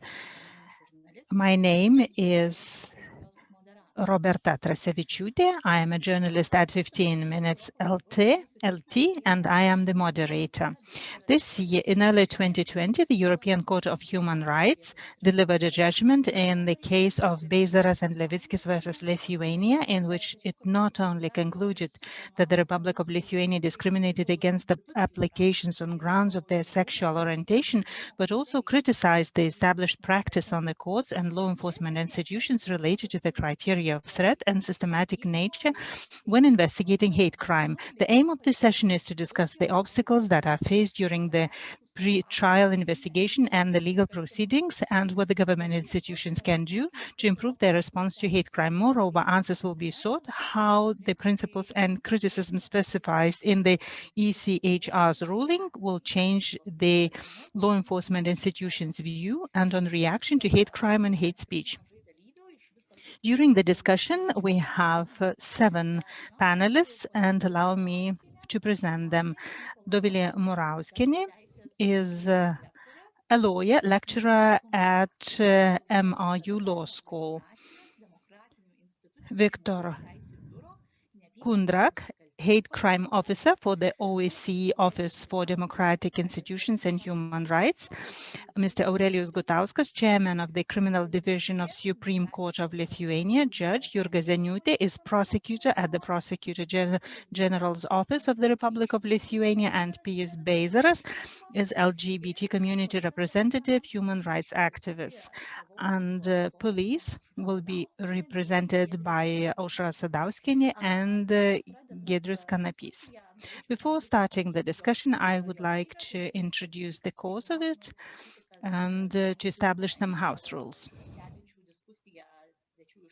Since we have some guests abroad, this discussion will be interpreted into English and from English into Lithuanian. If you need interpretation services, you see the icon, which is called interpretation, and you're welcome to choose the needed language. The discussion is also interpreted into and from sign language. It is being broadcasted directly, but later on, the recording will be found in the National Forum on Human Rights forum website. If you happen to have any observations or questions, you're welcome to write them in the question and answer or chat area. I will see the questions and I will be able to read the questions to the panelists. At the end of the discussion, the viewers will be able to participate in a competition and win a prize. You will have to answer one question that will be formulated at the end of the discussion, and the first 3 respondents will be awarded with prize established by the National Forum on Human Rights. Firstly, we will start from Ms. Murauskienė's report on the court ruling. The floor is yours.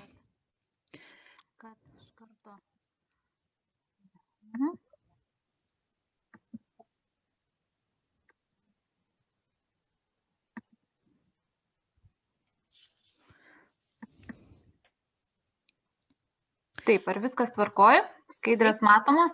Please see the slides. It's called Strasbourg court ruling that has slowed down Lithuanian court practice. Thank you very much for this invitation. I have awaited this court ruling for a long time, and it's never boring to talk about it because we see the real and tangible results of this court ruling. Understanding the time constraints, I will present this court ruling of January the 16th, Beizaras and Levickas against Lithuania, which was adopted in 2020 against homophobic speech. I will speak about the case law before this ruling and after, and how the case law should change in the future. The attitude towards hate speech before was rather complicated, but I will dedicate a few minutes of my time for that as well. The hate crime and hate inciting speech, these two things are a little bit different from each other. They are different in terms of risks, danger, and they are different in practical terms when the courts have to establish whether the criminal offense was made or not.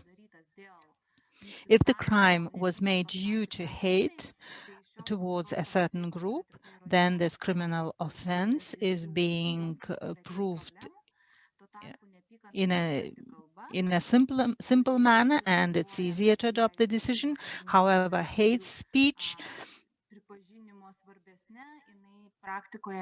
it poses some problems in practice,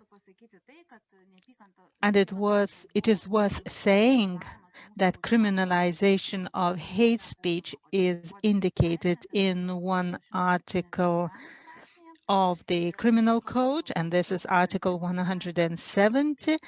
The hate speech is described as taunting, as incitement to hatred, and trying to, when it is directed against a specific group. And these attributes are indicated. This is age, sex, disability, race, language, religion, and other things. These features are indicated with a purpose.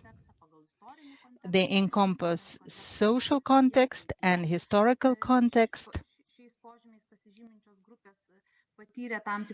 And it is based on the previous cases of hate speech. It is also considered how discriminated, what pressure the specific group feels at the moment. And the form of taunting, taunting and inciting hatred.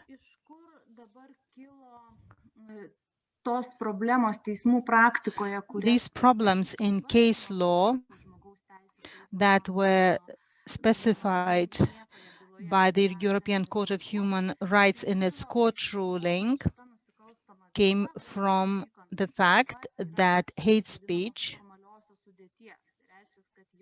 is of a formal nature.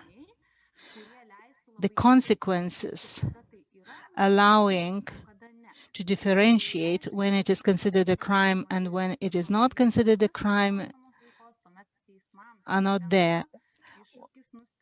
When there is, in this case, there is a challenge for the court to decide whether certain actions are dangerous or not. And in this case,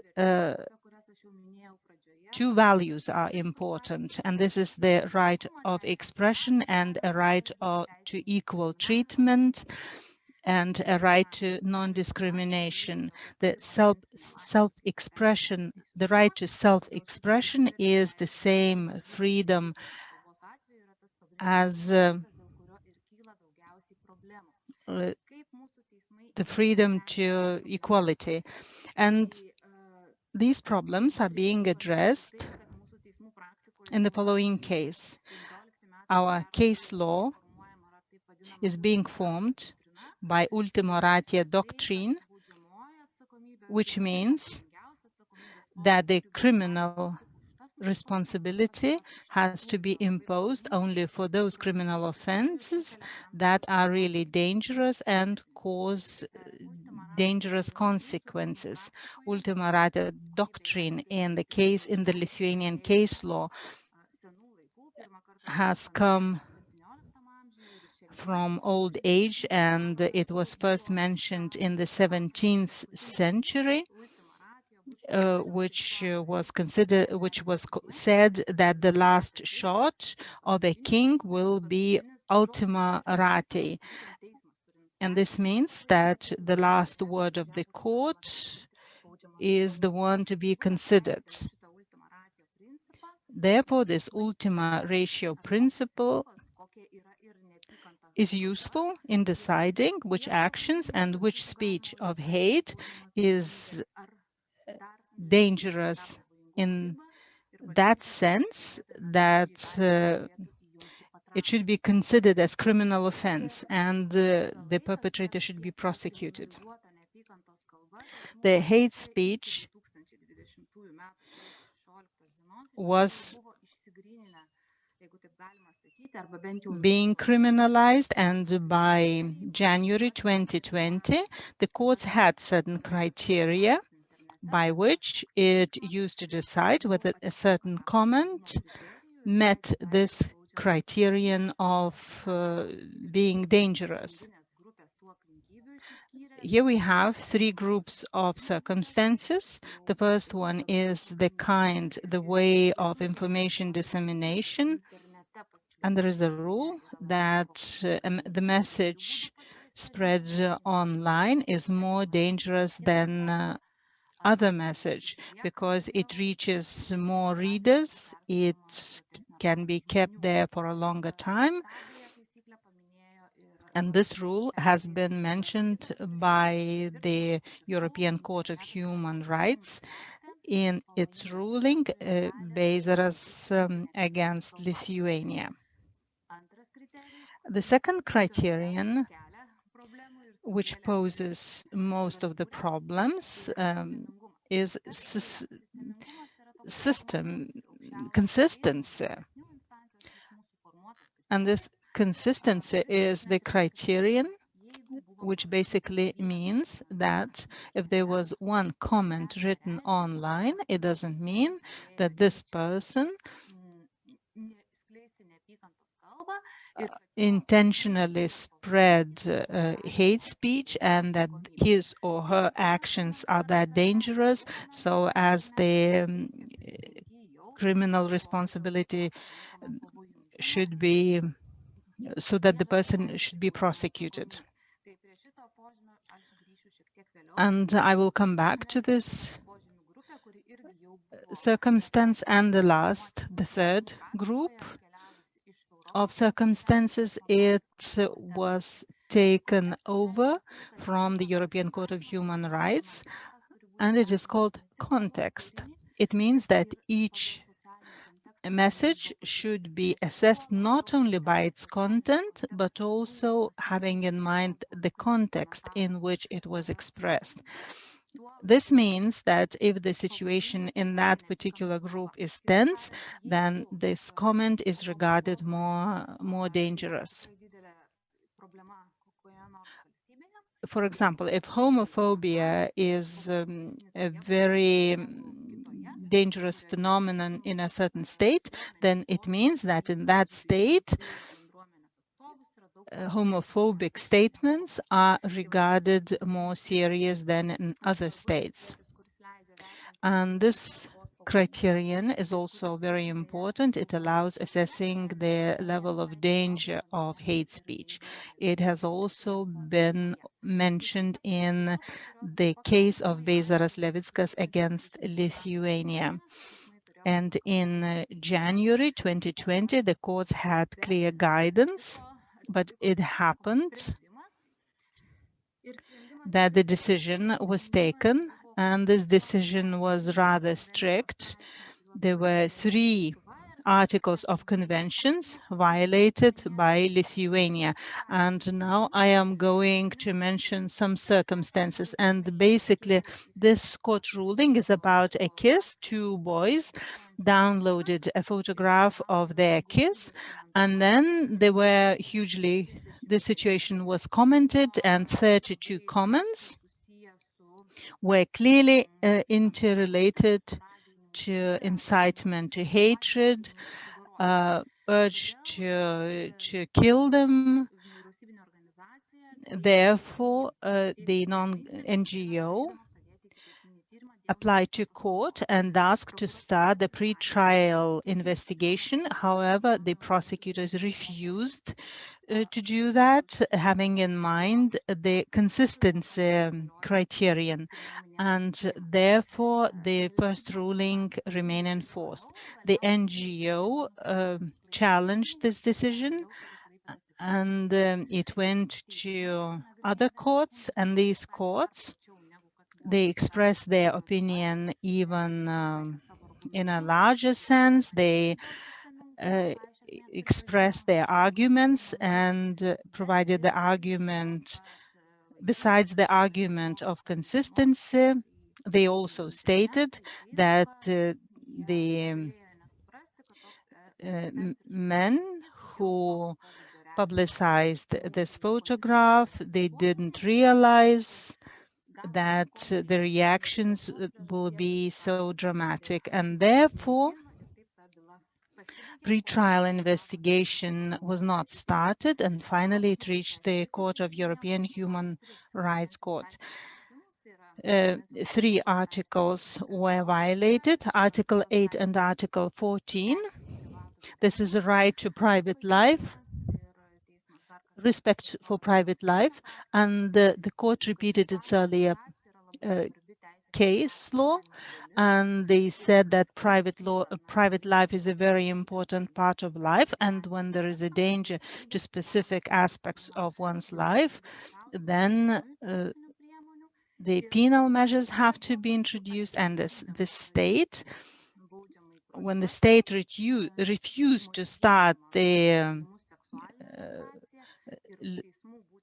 process in the court,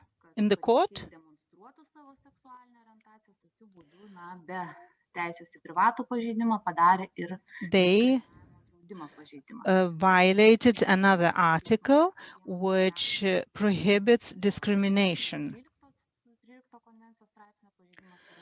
Article 13 of the Convention requires to ensure effective measures of redress, and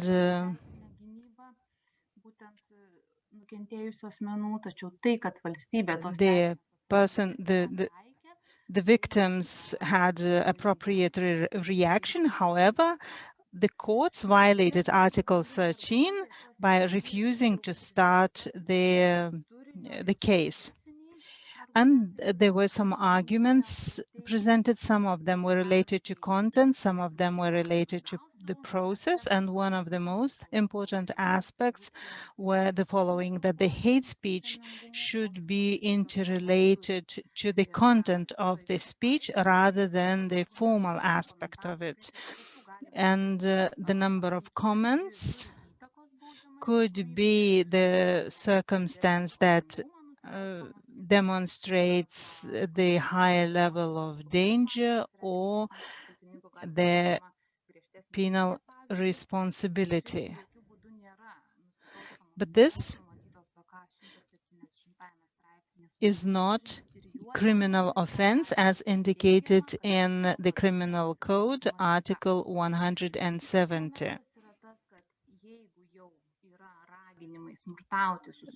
And since another argument was the following: since there was an urge to be violent, then the criterion of consistency shouldn't be applied, because it is clear that this criminal offense poses danger. And the criminal responsibility has to be applied, but sometimes it is enough to see that there was contempt and incitement of violence against a certain group of people, and the government has to ensure the effective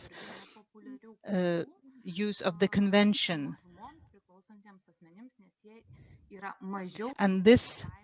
And in this case, towards the people who belong to the sexual minority. The procedural issues were also important, as explained in the court ruling. The court analyzed certain procedural issues, and it was noted that in Lithuania, the pre-trial investigations are quite often not finalized due to as far as hate speech, and it happens that people who addressed to court or who spread this information in the environment, they will be more reluctant to address the court or police for the second time, because when it is being refused to continue with the court proceedings, it's regarded as the second victimization, when the victim was not believed and when the hurt was not considered sufficient enough to be processed in court. And Lithuanian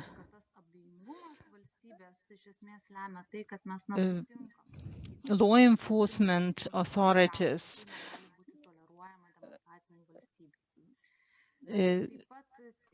accept certain crimes and accept certain situations, and quite often the specialists are involved and they assess the content of the speech.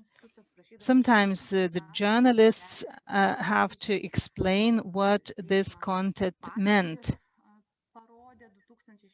And in 2016, there was the court ruling of the Supreme Court of Lithuania, in which the Supreme Court used a few dictionaries in order to draw to a conclusion that certain name calling is not acceptable. Basically, the court says, be braver when assessing the content, because really nobody needs to address, for example, journalists in order to know that the word proverb is demeaning. The role of the NGOs was highlighted in the court ruling. There was a petition made, and the court said that it is acceptable that NGOs address to court. This is normally the purpose of NGOs, and nobody objects the NGOs addressing to courts and representing the victims. The court appealed to the vulnerability of victims.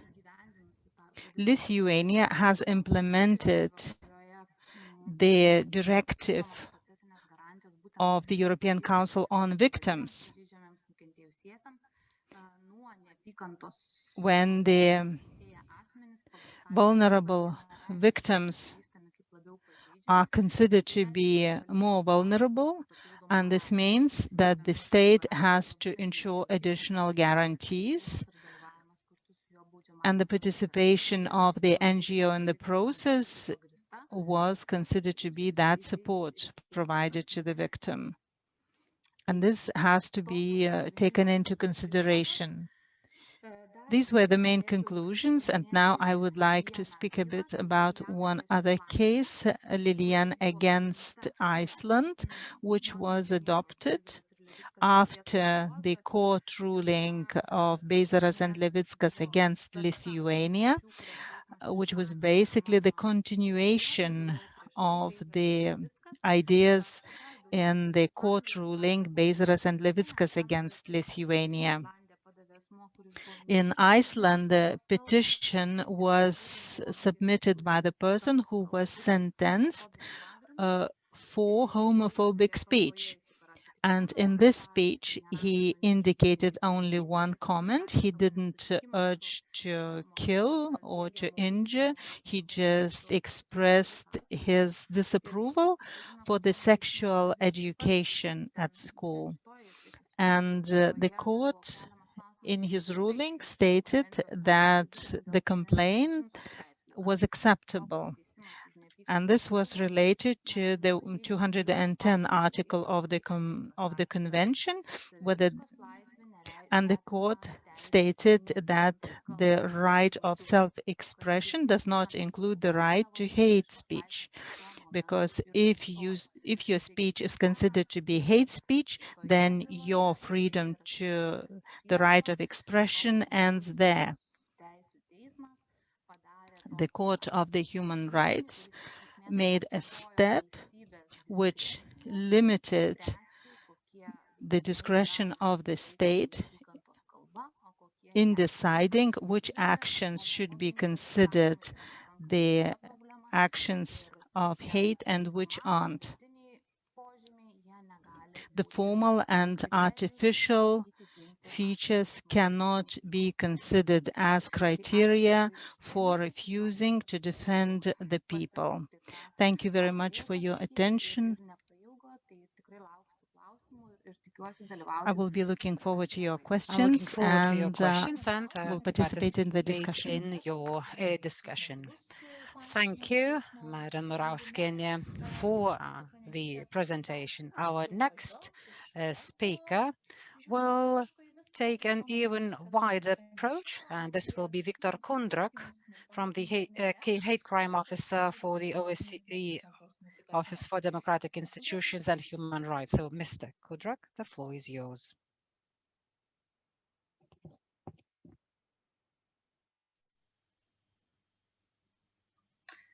Atsiprašau, mes jūsų negirdime. Sorry, Mr. Kundrak, we cannot hear you.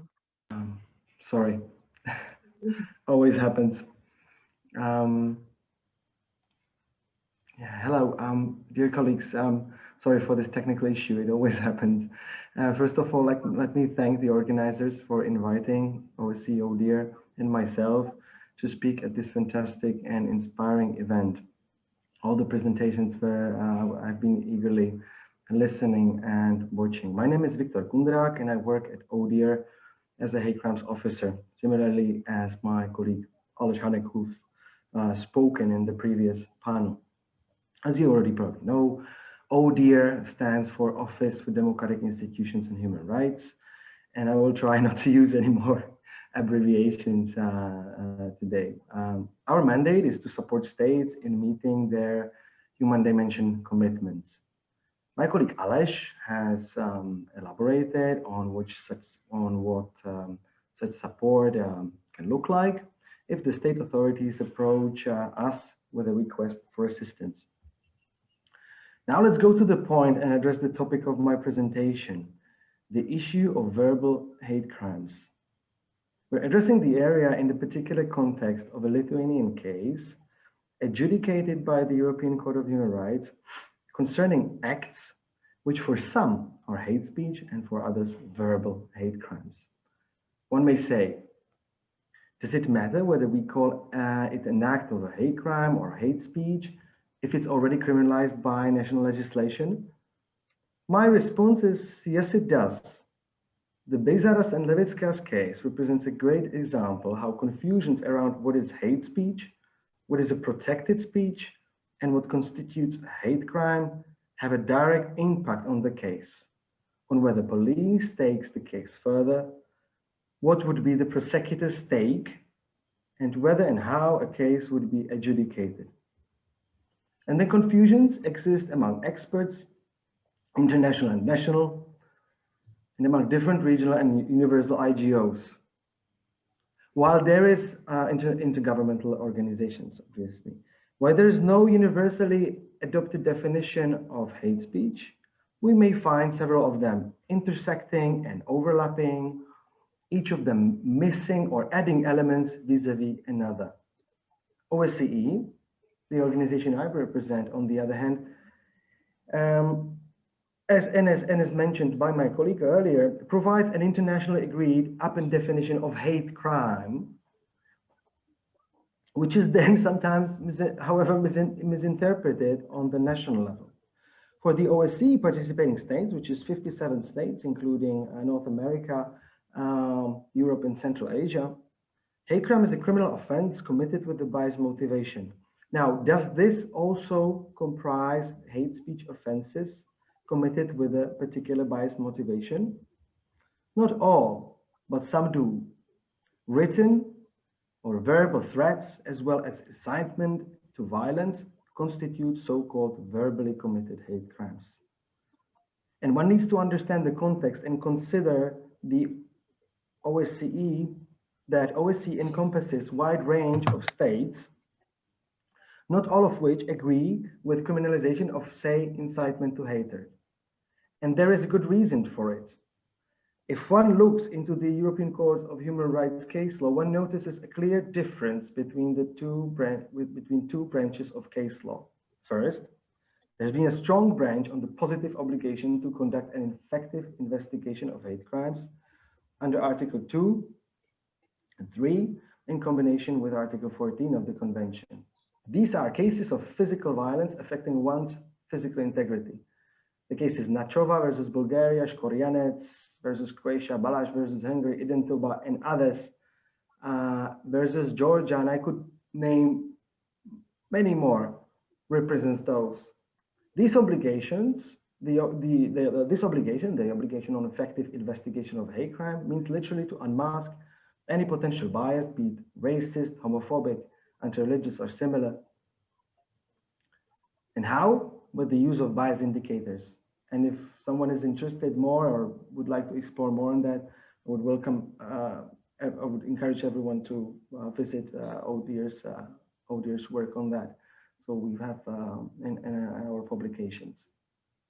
Bias indicators is a tool to recognize hate crimes for every police officer that might encounter those. Not only police officer, of course, prosecutors and judges too. The court has further expanded this obligation on concerning physical violence to the area of mental integrity, where physical integrity is not at stake. And it has done so under Article 8 of the Convention in the area of private life. These cases concerned verbal threats. And the first one was RB versus Hungary, followed by Kirali and Demeter, Kirali and Demeter versus Hungary, Alkovic versus Montenegro, and others. In all of these cases, there were the victims who complained before the European Court of Human Rights that the state authorities had failed to comply with the obligation to investigate effectively their case. Now, the area of hate speech, and in particular the acts of incitement to hatred or discrimination, other forms of collective defamation or denial, genocide, have been submitted to the court by those who had thought that their freedom of expression was violated when they used discriminatory, racist, or homophobic speech. In these cases, the court was called upon to assess whether the parameters of the restriction to freedom of expression were in compliance with the European Convention. There is 1% out of 100% of all these cases, of all these hate speech cases, in which it were the victims who brought the case before the court, and is the case Bizaras and Levickas versus Lithuania. This is the first occasion where the court had to answer whether the victim of a hateful online comment, or a big number of hateful online comments on social media, have the right for their case to be effectively prosecuted. For some, this is a hate speech case. They were verbal utterances, correct? For others, like myself, they were, or at least some of them, hate crimes. Why? Because they constituted direct threat for the two applicants, as well as incitement to violence. These are the reasons why I believe the case made it to the European Court of Human Rights adjudication. There was tangible harm that the two applicants suffered, and the seriousness of the comments surpassed the threshold of mere incitement to hatred. And this is important. While not all forms of hate speech must be criminalized, I think all would agree. Take simple insult on the street.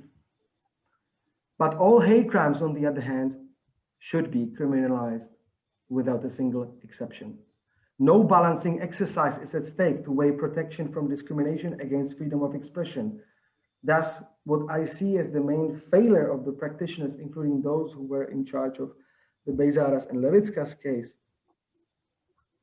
the comments at stake, from my perspective, but also based on a well-established court's case law, deserve no protection under Article 10 of the Convention. What this means is that the whole array of commitments should have been enacted. I mean, now states' commitments vis-a-vis OSCE ODIHR, their obligations stemming from the European Convention and others. From correct application of the law through effective investigation to the provision from the outset of the support and protection to the victims. None of this happened. Why? The court has addressed this, and I'm not going to further elaborate on that. And it's being addressed by my colleague in the preceding speech. There's, among other, been also different treatment of cases with a bias based on sexual orientation vis-a-vis other protected grounds, such as motivation, such as anti-Semitic. What I would find very useful is, at least on a practical level, to minimize using the terms of hate crime and hate speech and focus more on the individual harm suffered by concrete victims. This is where the focus is needed most importantly, in my opinion. Recognizing that also verbal comments can cause some form of individual harm is a starting point. As my colleague Aleš Hanek also pointed out, individual needs assessment of the victim's needs is a second step, which should then lead to actual provision of the necessary support. Our dear colleagues, Pius, Bizaras, and Mangirdas Levickas, and hundreds more received none of that. Fortunately, the applicants in the discussed case benefited of the support of the LGL Association, who did at least an excellent litigation work. I'm not sure to what extent could the applicants benefit from all other forms of support, such as psychological. To conclude, I'd just like to say a few points. The online world has become, and I think at least since this February, for most of us, an inherent part of our private life. We live our emails, our social media, our Zoom calls. The difference between an encounter in street and chat online is not as big as we may have perceived it years ago. And while experts, such as all of us here sitting in the panels, have been trying hard to find solutions, including addressing difficult philosophical questions, etc. How to reconcile freedom of expression with other protected interests and rights, whether there is a human right to internet, right to access to information. The practitioners, including police officers and prosecutors and judges, have been confused, have no guidance, have little guidance on how to address these phenomena. And this has a direct impact on victims' lives on a daily basis. To end very finally on a positive note, and as also it's been mentioned by Aleš and the European Court of Human Rights, the Lithuania has gone a long way to addressing hate crime, since the facts of the case, through training police, awareness raising, addressing the recording and data. And one has to be fair and recognize the time lapse since the acts of the case. One also has to be aware of the progressive nature of the European Court of Human Rights case law and of the international human rights framework, since the positive obligation to investigate verbal hate crimes was addressed explicitly in 2016 only for the first time with the RB versus Hungary judgment. Before that, only acts of physical harm constituted, let's say, the base offense to which, if committed with a bias, would enact the positive obligation to effective investigation of hate crimes. But more needs to be done, I'd say, and as Aleš said, ODIHR is here to support both the state and civil society, if need be, in making hate crimes, including verbal hate crimes, untolerated. And I'm here also today to answer any potential questions if you have those. Thank you very much. Ačiū, ponia Kundrakai. Laiko turime maždaug pusvalandį diskusijai, nes po to kiti dalyviai šios diskusijos turės skubėti į kitas virtualias diskusijas. Thank you, Mr. Kundrak. We have half an hour for our debate. I believe we will be able to address various questions. First, I'd like to give the floor to Mr. Beizaras, one of the applicants in the case of Beizaras and Levickis versus Lithuania. So my question to you is, what is your personal experience? What were the most surprising things when it comes to our law enforcement institution? Well, you had to wait for the judgment of the European Court of Human Rights for 5 years. So can you comment on that? Good afternoon, ladies and gentlemen. Thank you for the opportunity to be here and to talk on this topic. It is very important for me.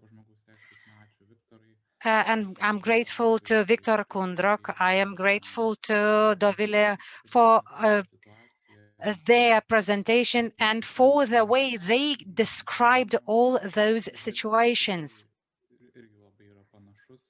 I have a similar approach. It was very painful for me to receive all those rulings from the state not to launch the investigation. Well, I was not happy to see that the Lithuanian court said that those comments had no continuity. Still, we believed that the offense was committed. It had certain negative implications on us, both on my personal life, on the personal life of both me and Mangirdas. So I was very sad about those rulings, and I was very sad about the fact that I had to take so much effort to get to the European Human Court and to have the ruling of the European Court. I hope that this ruling will have some significant Lietuvos teisinėje sistemoje, kad bus svari ta pergalė. Implications in the Lithuanian legal system, and that it will help formulate new case law, and that no one else will ever have to take the path we had to, and that the decisions taken by courts will be good for us all. So that would be all. Thank you. I have one more question to you. How did you take the courage to take the path to bring the court with to bring the case with the European Court of Human Rights? Well, today we talked a lot about the latent nature of hate crimes. And in many cases, victims of hate crimes don't even report such offences to the police. For example, Lithuanian officials, Lithuanian law enforcement officials,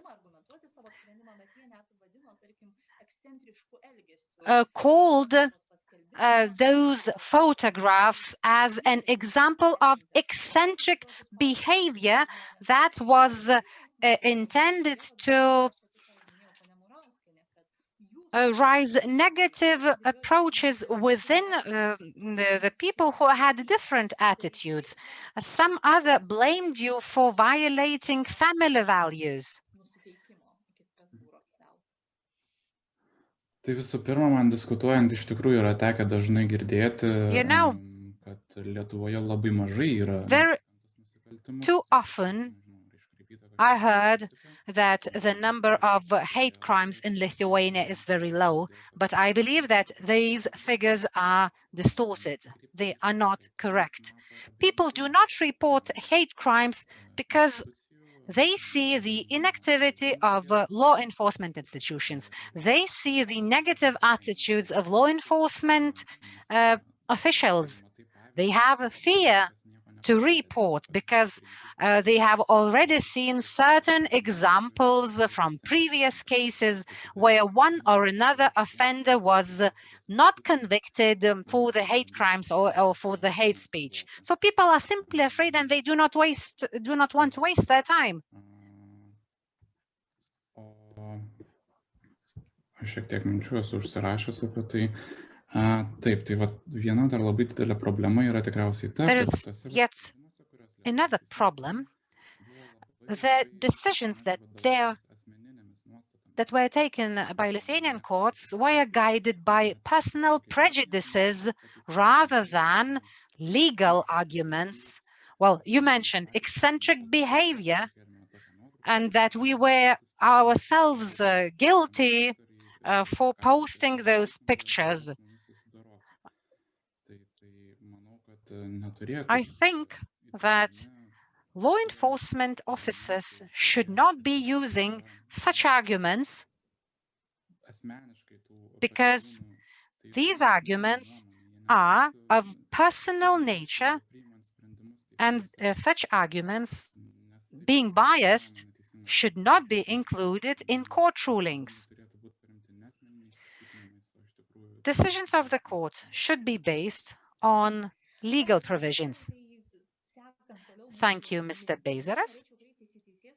Now, I'd like to ask our law enforcement representatives how they treat hate crimes, what they think a hate crime is and what is not.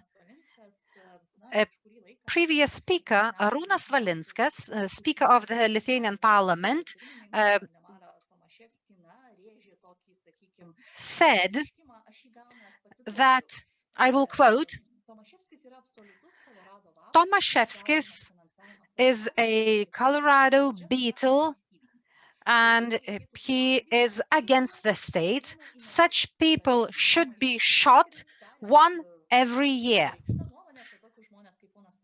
So Vilnius County Prosecutor's Office terminated the proceedings because it ruled that the comment constituted no elements of criminal act. So what else, whom else can we tell that we can shoot without any implications, legal implications on us? So what is the view of the police?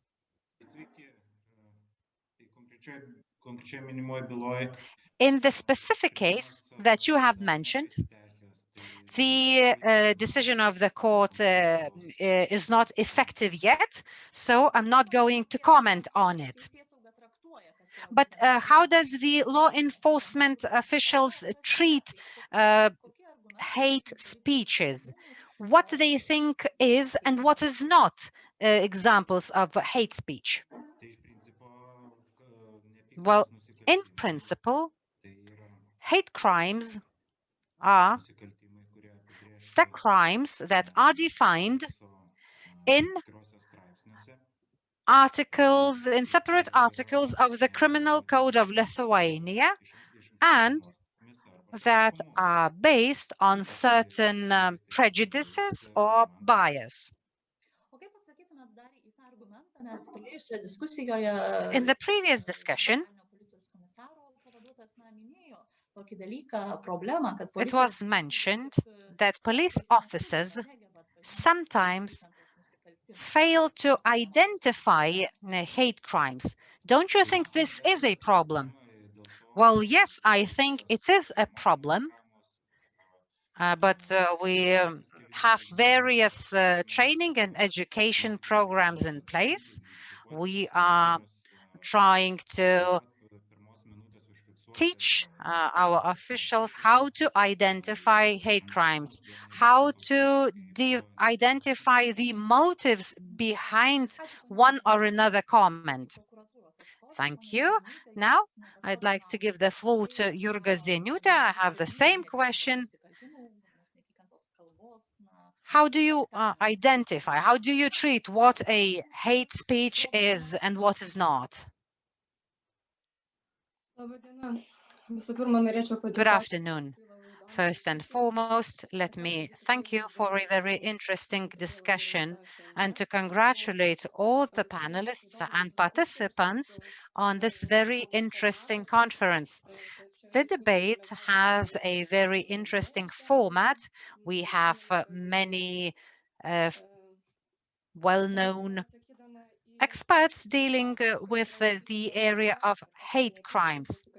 So when it comes to defining and interpreting what hate crime or hate speech is, I'd like to note that, in fact, the criminal code does not contain the definition of hate speech.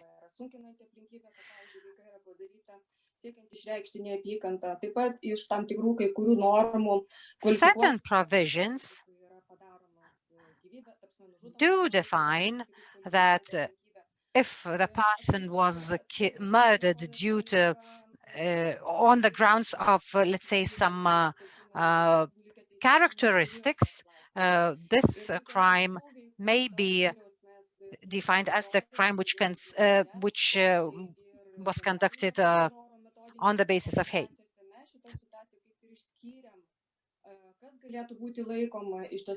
We try to identify what could be considered as a hate speech and what hate language might be.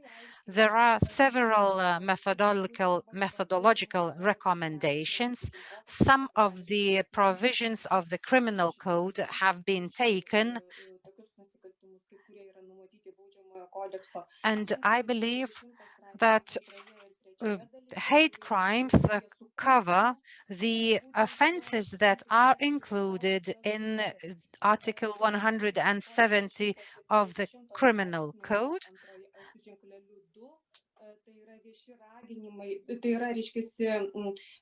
These include incitement against any national, racial, ethnic, religious, or other groups of persons, or incitement and hate speech against publicly recognized phenomenon. I was very grateful to hear the opinion of Viktor Kundrak from the OSCE. When it comes to the case of Beizaras and Levickas versus Lithuania, police, we believe that that was a verbal threat to kill one of the applicants. So if we looked very narrowly only at paragraphs 1 and 2 of Article 170 of Criminal Code, we would not see the clear picture. So it seems that public approach and the approach of law enforcement officers is being developed now. We have had a lesson already. I cannot promise that we will not make any more mistakes. I would not be willing to speak about the case that you have just referred to, because as the police officer has said, the decision of that court is not effective yet. But, well, the experience and the recommendations from the European Court of Human Rights is very important. Now,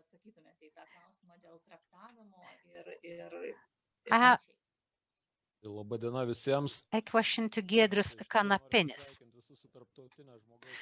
Good afternoon. First and foremost, let me congratulate everyone on the Human Rights Day, and I'm grateful for the invitation to participate here. When it comes to the definition of hate crimes, it should be noted that both in the European Union and in Lithuania, the major threat that is related to hate is disseminated towards people of different sexual orientation. It seems that this intolerance of people is related to different sexual orientation. Even in our society, we see that our population do not believe that they can defend their rights through legal means. So if our ordinary population does not trust our legal law enforcement institutions, what could be said about the most vulnerable groups?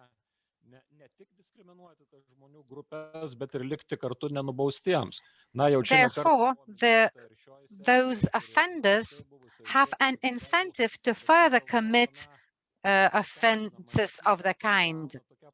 And the hate that is justified sometimes gains popularity among politicians in the social media, and certain comments are already accepted as a norm.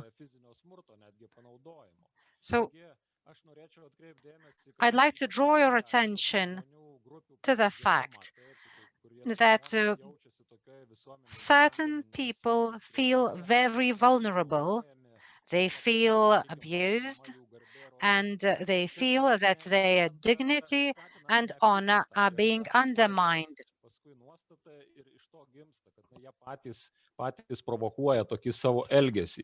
That's why in our society we have a prevailing opinion that it is the people themselves that provoke the wider audience. ginančių organizacijų keliamus reikalavimus, bet aš įsitikinęs, kad jis nėra pakankamas. I am convinced that despite the fact that our criminal code is in line with various provisions of the EU documents and international human rights organizations documents, it is still insufficient when it comes to persecution of hate crimes, physical attacks. We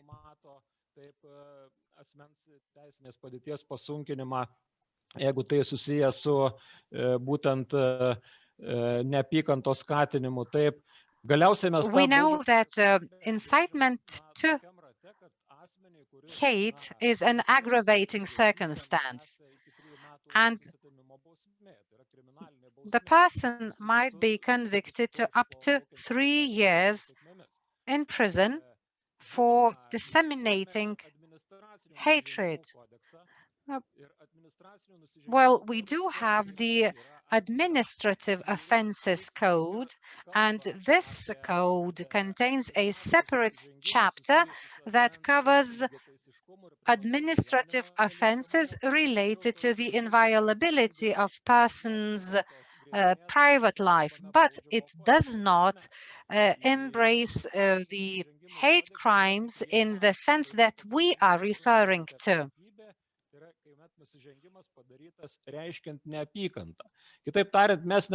In other words, our laws are not systematic. So if a person commits an offense related to hate, but if this offense is not very dangerous, just like in the previously mentioned case when the proceedings were terminated and the offender remains unpunished, so this is not good.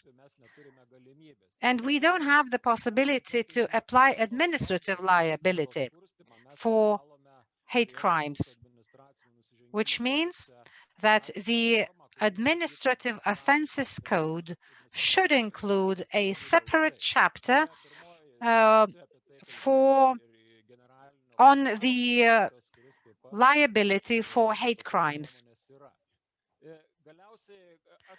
And finally, I would not agree that termination of pre-trial investigation does not involve any implications on the offender.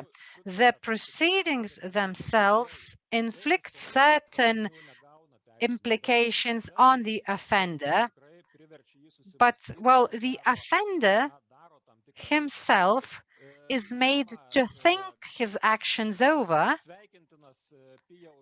I welcome the address and the determination by Pijus Beizaras.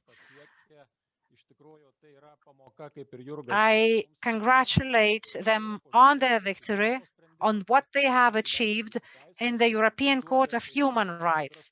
So, Lithuanian courts will now have certain guidelines as to how to act in similar cases. Viktor Kundrok has also mentioned certain elements related to private life that we reveal in social media, Twitter, or various apps. So it sometimes seems that we make our private life public ourselves. That is why there are a number of commentators who are eager, especially the anonymous ones, anonymous commentators, so who are eager to incite hatred and to spread those hate speech comments.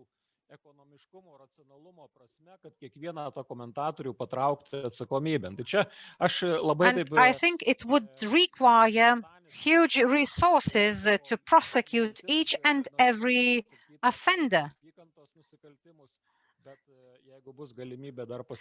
Well, if I have a possibility, I will speak later on. There's one other question. Who has to assess the social context in hate speech cases? Ms. Murauskienė, could you please answer this question? Taip, be abejo, tą klausimą irgi buvau mačius pagalvojau. I've noted this question, which is very interesting. This has to be done by the court. And when the court receives the case regarding a specific criminal offense, the assessment of gravity has to be made, which is interrelated to context. And then it's up to the court to assess the context. It depends on the public prosecutor's role. And for example, in Beizaras and Levickas against Lithuania, the court assessed the context based on the data submitted by NGOs as well as their empirical studies, and took into consideration the tension in this area. And the same happened in the case that I have mentioned against Iceland. The context in Iceland has less pressure. However, it has sufficient pressure for the situation to have important gravity. And the final court ruling has to indicate this, and only the court has the right and obligation to assess the context in specific situation.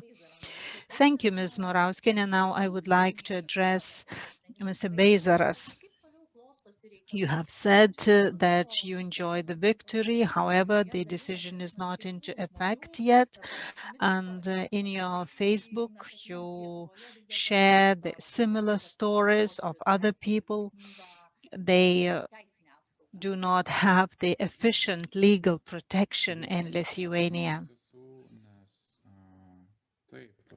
Yes, indeed, this is a very good question.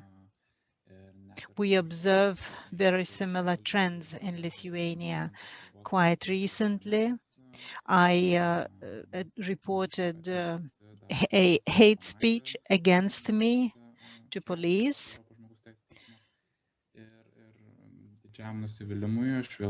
And I was really disappointed because I have received exactly the same response, that the pre-trial investigation will not be launched.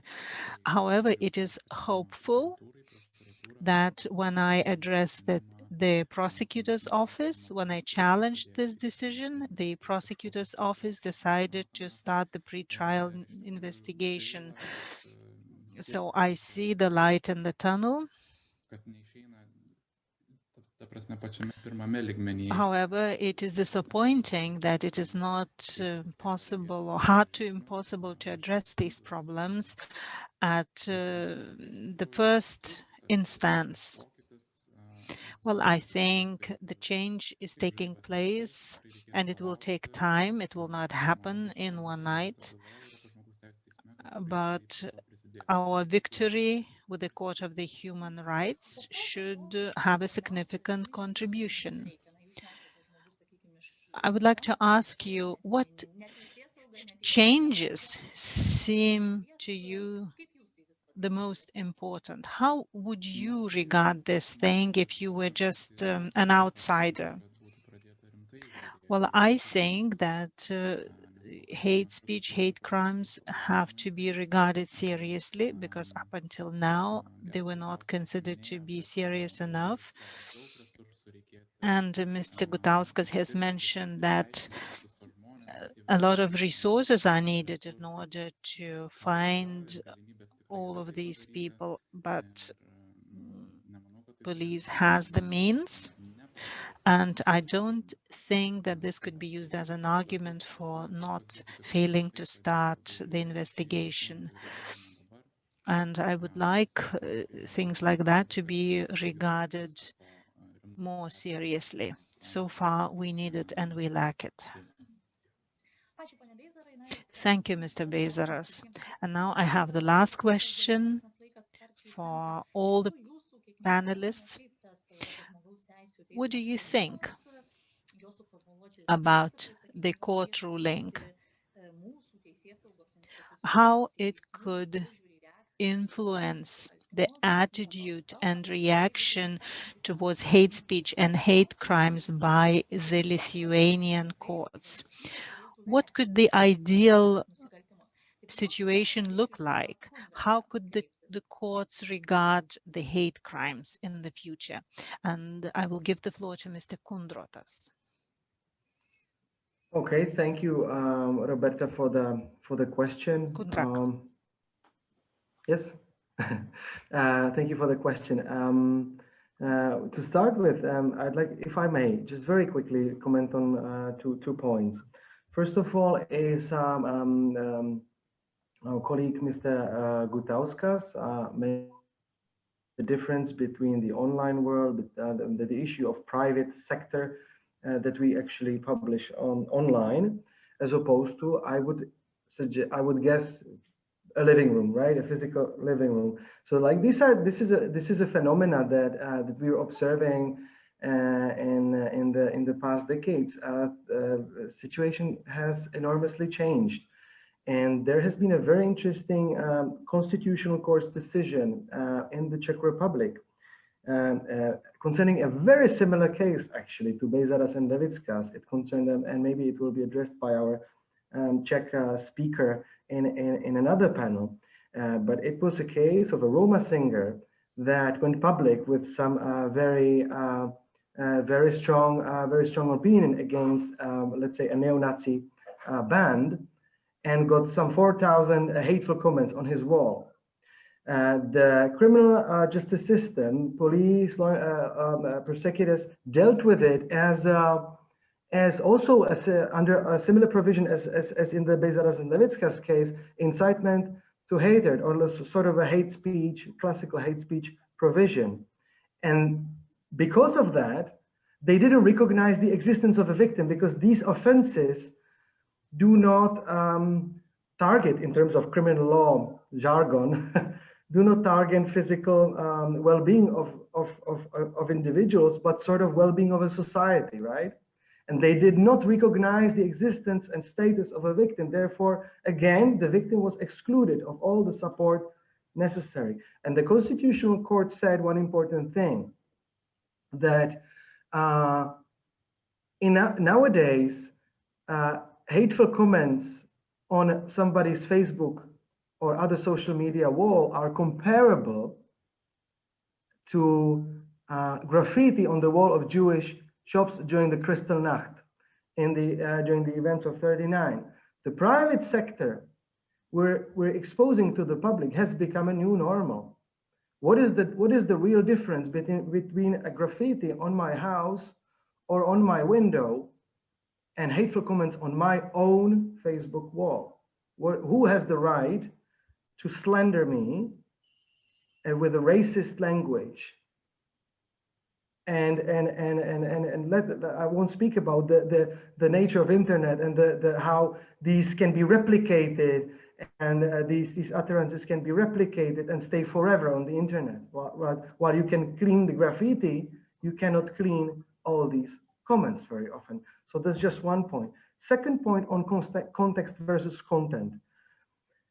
If one looks at the European Court of Human Rights case law, you see that once there is a content that is clearly unacceptable, protection of freedom of expression doesn't even come to play.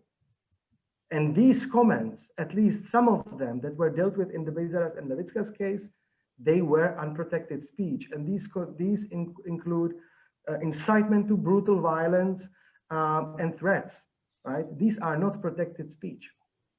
And in terms of, and to finally answer your question very quickly, I think now Lithuania has to execute a judgment, provide to the Committee of Ministers of the Council of Europe a report, an action plan, what it will do. And I would anticipate that, you know, the action points should be on different levels: police, prosecution, judiciary, not simply disseminating the judgment and raising awareness, but concrete actions in terms of what my colleague identified, improving the recording mechanisms, but also supporting victims and their communities building trust so that they, at the end of the day, report.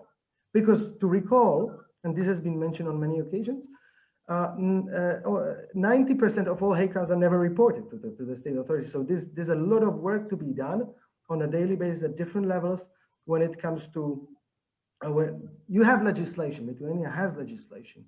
So you need to improve its application and improve understanding of hate crime, what is hate speech, what is a protected speech, what is an unprotected speech, and most importantly, recognize that there's harm caused and that there are victims who are subjected to hate crimes on a daily basis, even when there's no existing data on that. Ačiū. Ačiū labai, ponia Kundrakai. Taip, judėkim, ponia Kanapienė, jūs, jeigu trumpai. Thank you, Mr. Kundrat. Would Mr. Kanapienis like to intervene? Very briefly, could you please answer the same question? Well, I think that on the broad sense, the public point of view is very serious. The hate speech and hate crimes are criminalized, and there is criminal liability foreseen for these crimes, and this demonstrates their serious attitude towards them. But as it has been stated by the Court of Human Rights, and as it has been expressed in today's discussions, the case law was different.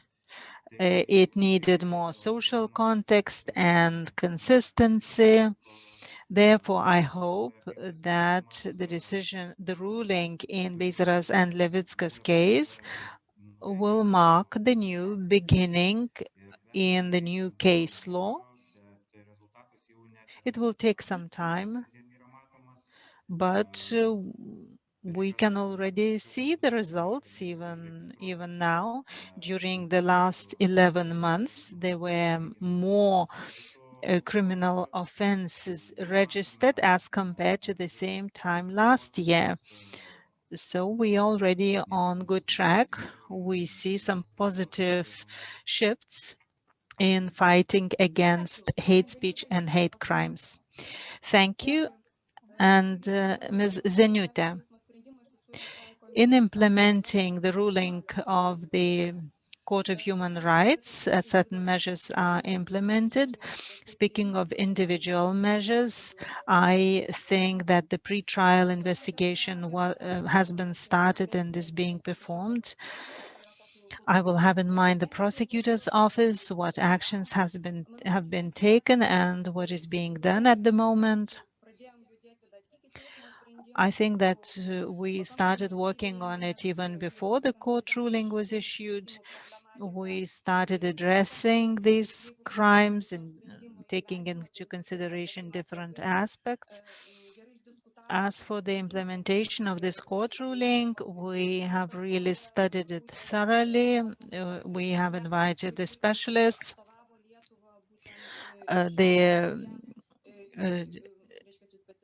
court representatives that partake in this case, as well as higher prosecutors. We had a meeting. We have heard the essence of this case. We know what were the most painful aspects, and this court ruling has been sent out to everyone, and the prosecutors have been informed about it. We had a few meetings on this. Police officers were also actively participating in the meetings. We have taken other measures as well. Some prosecutors general have checked through similar cases that they had before, and indeed certain the decisions were taken to suspend the case.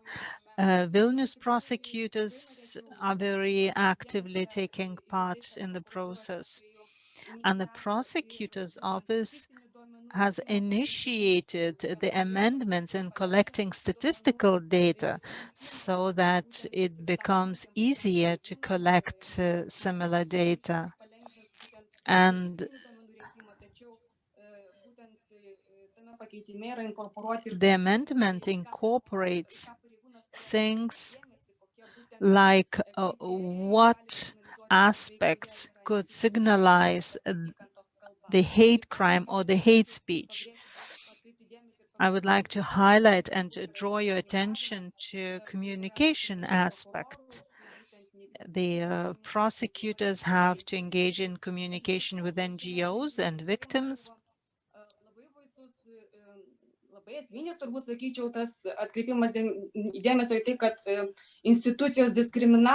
The authorities, in this case, the authorities discriminated against the applicants, and this experience is the most painful. These are the main aspects. Other than that, it is training, awareness raising. The reports of the international organizations such as OSCE, ECRIS, CERDO, the United Nations Committee on elimination of racial discrimination. Well, thank you very much. Unfortunately, we don't have enough time. Mr. Gutauskas, could you please focus on this question? Thank you. I would like to stress a few issues. The crimes, the prevention of hate crimes is not only quality investigation, it includes education of young people, awareness raising. I think that each person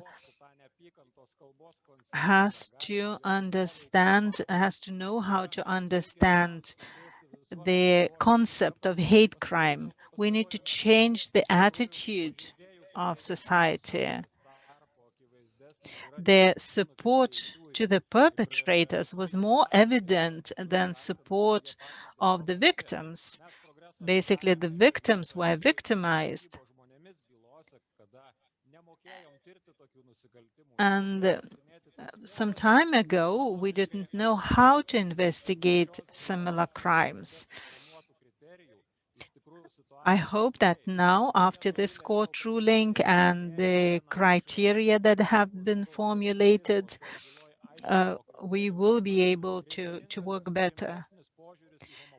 We need to have more serious attention to the homophobic crimes, and hopefully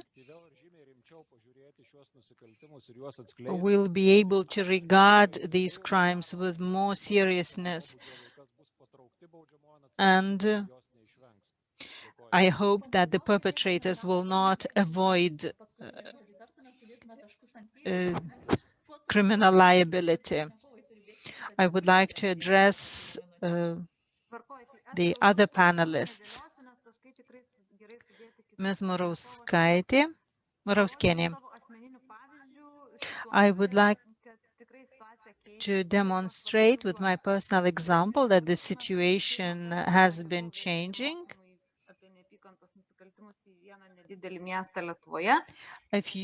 Some time ago, I had training for prosecutors, and these prosecutors were as if saying that we don't have crimes like this. And then when I go back to the same town after 6 months later, they say that they had applied the articles, and they were very, very happy at the success rate.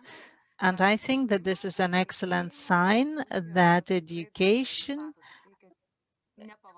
produces results. We just have to persevere. Thank you, Ms. Murauskienė. I would like to thank all the panelists and participants. As I have mentioned at the beginning, there will be question and answers competition. The question is, what were the two applicants that won the case? in the Court of the Human Rights in Strasbourg. And those who are the first to answer this question correctly will be awarded. Thank you once again for the discussion, for viewing this discussion, and I wish you interesting day. You are welcome to follow the broadcasting at the forum website. You will find the recordings there too. Thank you very much and goodbye.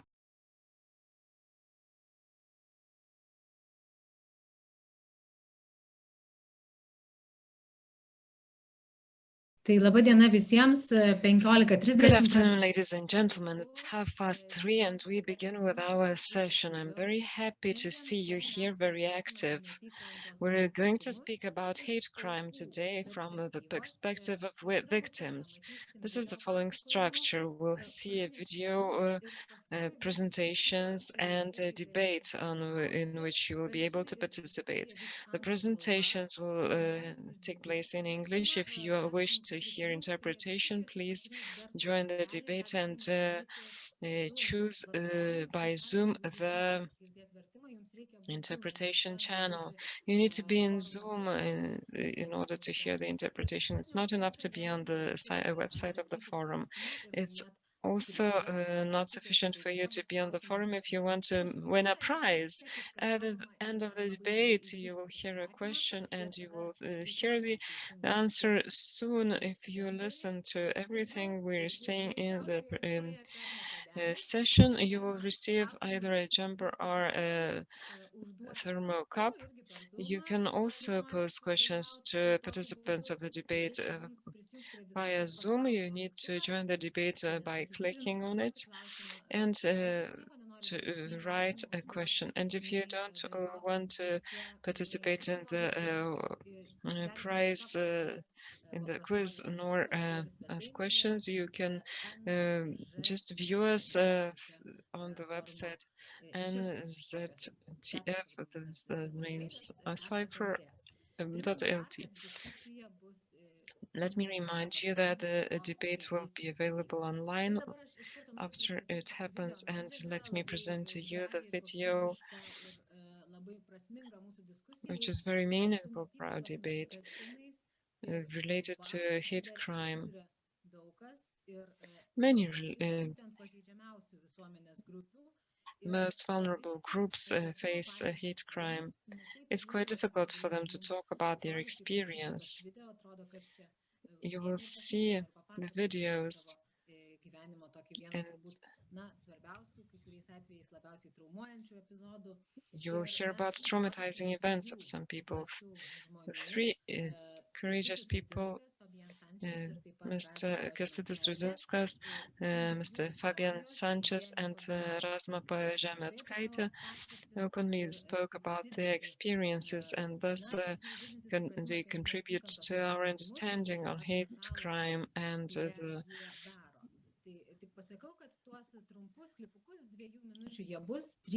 harm they do. These videos were prepared by the Human Rights Center that cooperates with documentary film creators Virgilija Valaikytė and Maximilian Dovilė. After the three videos, we will come back for the debate, so please stay with us.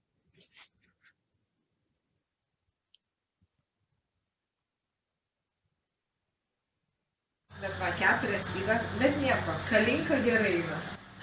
Tai va. Aš esu Romė Rasma, gyvenu Panevėžyje. My name is Romė Rasma, I live in Panevėžys. I love music and dancing.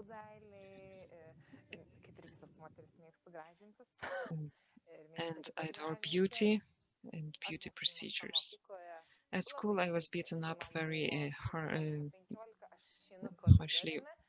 When I was 14, I was asked, "Are you Chiga?" Then, or Roma.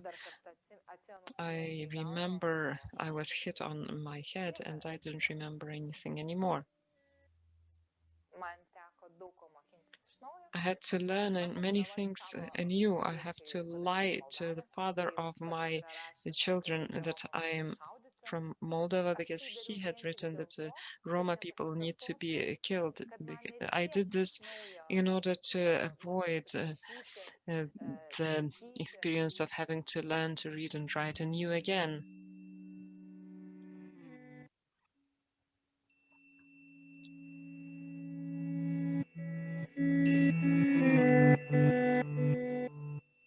Man svajonė yra tokia, aš noriu ramybės ir didžiausia I svajonė. simply want peace and quiet. I want cooperation. I am afraid for my twins, the children I gave birth to, and I'm afraid for the children of other Roma people, so they aren't treated the way I was treated at school. I came to Lithuania 7 years ago. I came because I fell in love with one Lithuanian girl. We broke up, but I decided to stay here because I really like it. 5 years ago, I started a blog. So I was posting videos about Lithuania, my life here. Labas, Hebra. Hello, everyone. This week, it's 6 years that I moved to Lithuania. In March 11, there's a parade. In this parade, they are promoting this Lietuva Lietuviams. So I went with a sign that was in Lietuva visiems.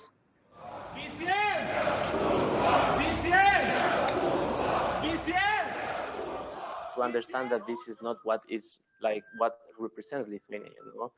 Lithuania is for everybody. One day I was going to the gym.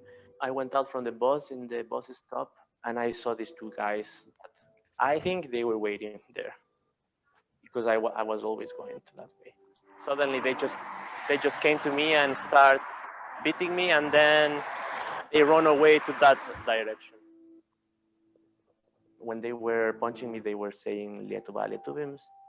I was shocked, and then I called to the police.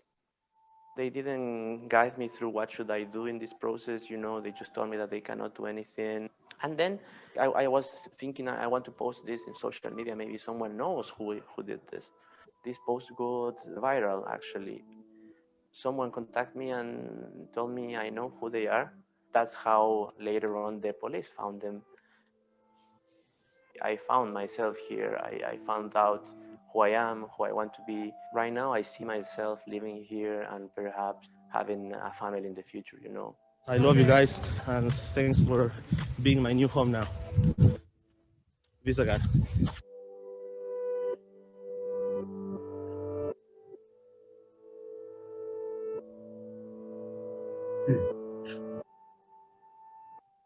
Čia LGBT vėliavas, gėjų eitynėse dalyvauju. Čia dovanų gavau iš klebono. From a parish priest I was hit. I was born in Kaunas. My mother left me when I was 1. Later I was taken into the home for independent living. I've been living here already for 7 years. Life here is good. I like it. I had been beaten up. I was all blue. My eye was swollen and I was robbed. I went to a public bathroom next to a church. I wanted to make a friendship with someone, but he wanted to use my phone. I gave him my telephone. For the second time I met him, I bought him food. And then he invited me for a walk in the wood, and after we were done eating, he took off my glasses and kicked me in the eye. It was here. He robbed me and took everything from me, my phone, my glasses, and everything. There was a trial. He was there. He pleaded guilty and said, I beat him up because I'm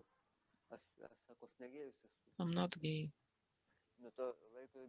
Since then, I'm afraid this can happen again. I'm thinking about talking to strangers and making them new friendships. but I'm unlucky to make friendships.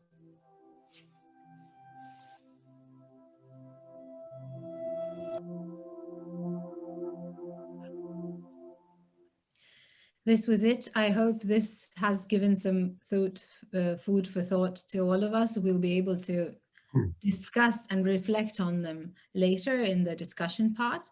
But now I want to give the floor to two wonderful speakers. You are given approximately 15 minutes each. That's just for everyone to understand the structure of the session. And first of all, I would like to give the floor to Mr. Paul Igansky, who is Emeritus Professor at Lancaster University Law School, the UK, and he's going to talk about hate crimes that hurt more. The floor is yours, Paul. Thank you very much indeed. I assume you can all hear me okay. Let me know if you can't. First of all, I'd like to say to Rasma and Amantas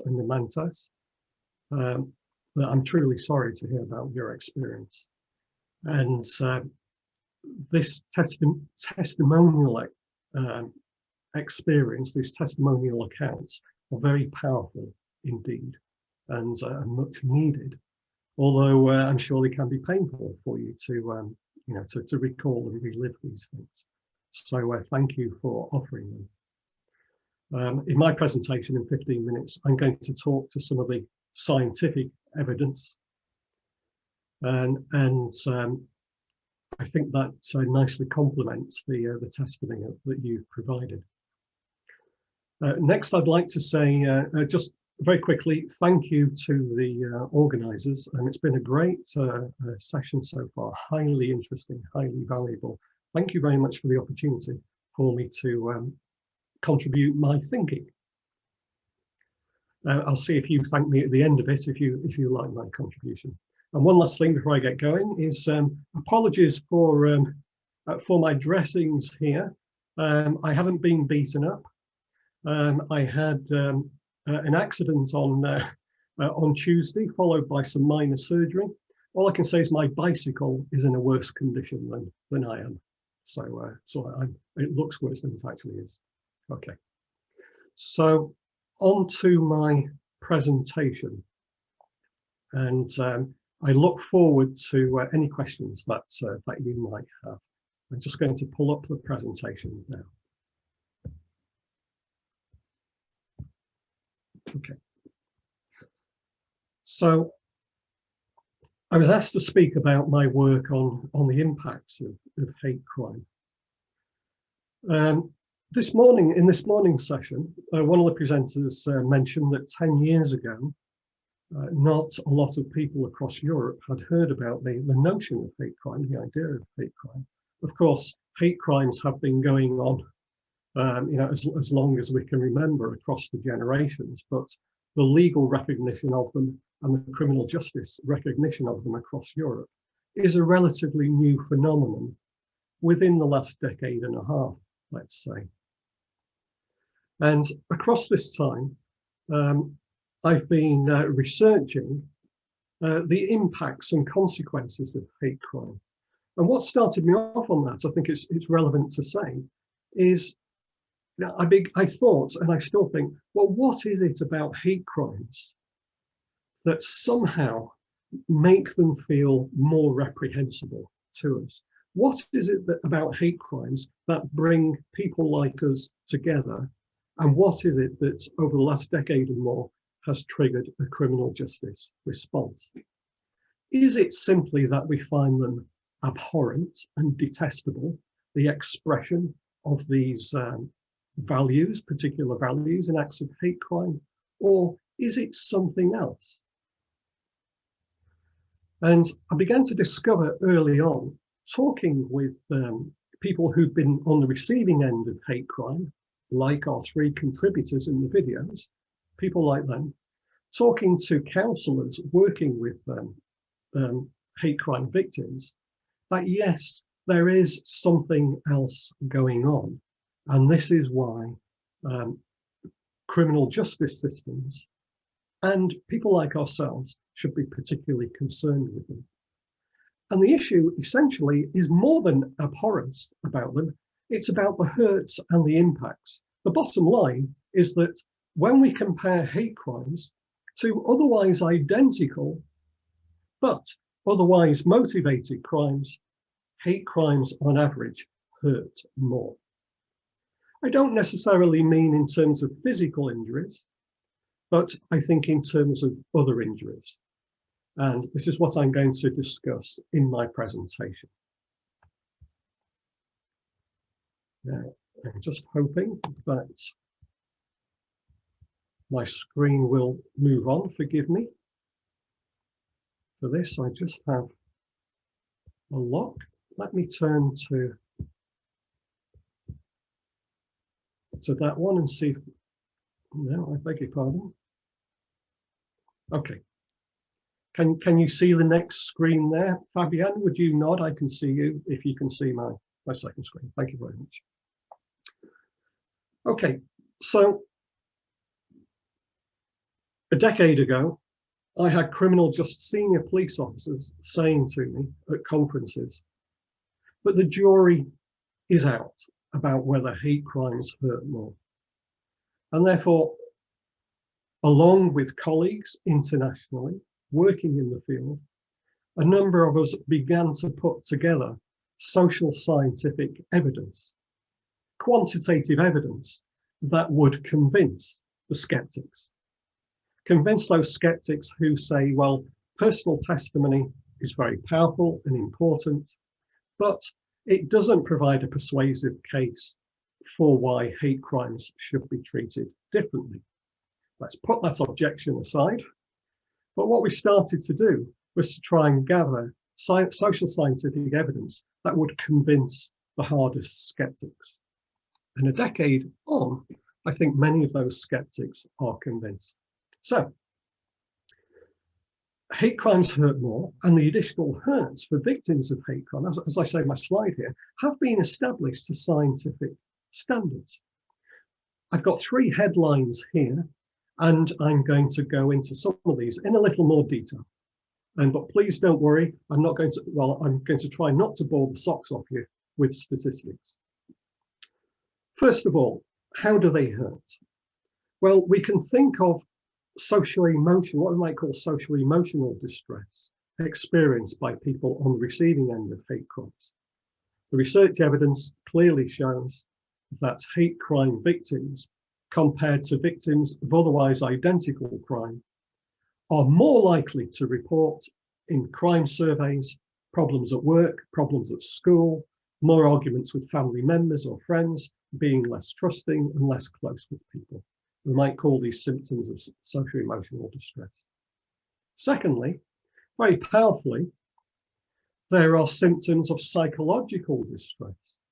In crime surveys, when we compare hate crime victims as a group with victims of otherwise motivated crimes, hate crime victims are more likely to report post-victimization psychological distress. In other words, key symptoms are anxiety, anger, sadness, depression, etc.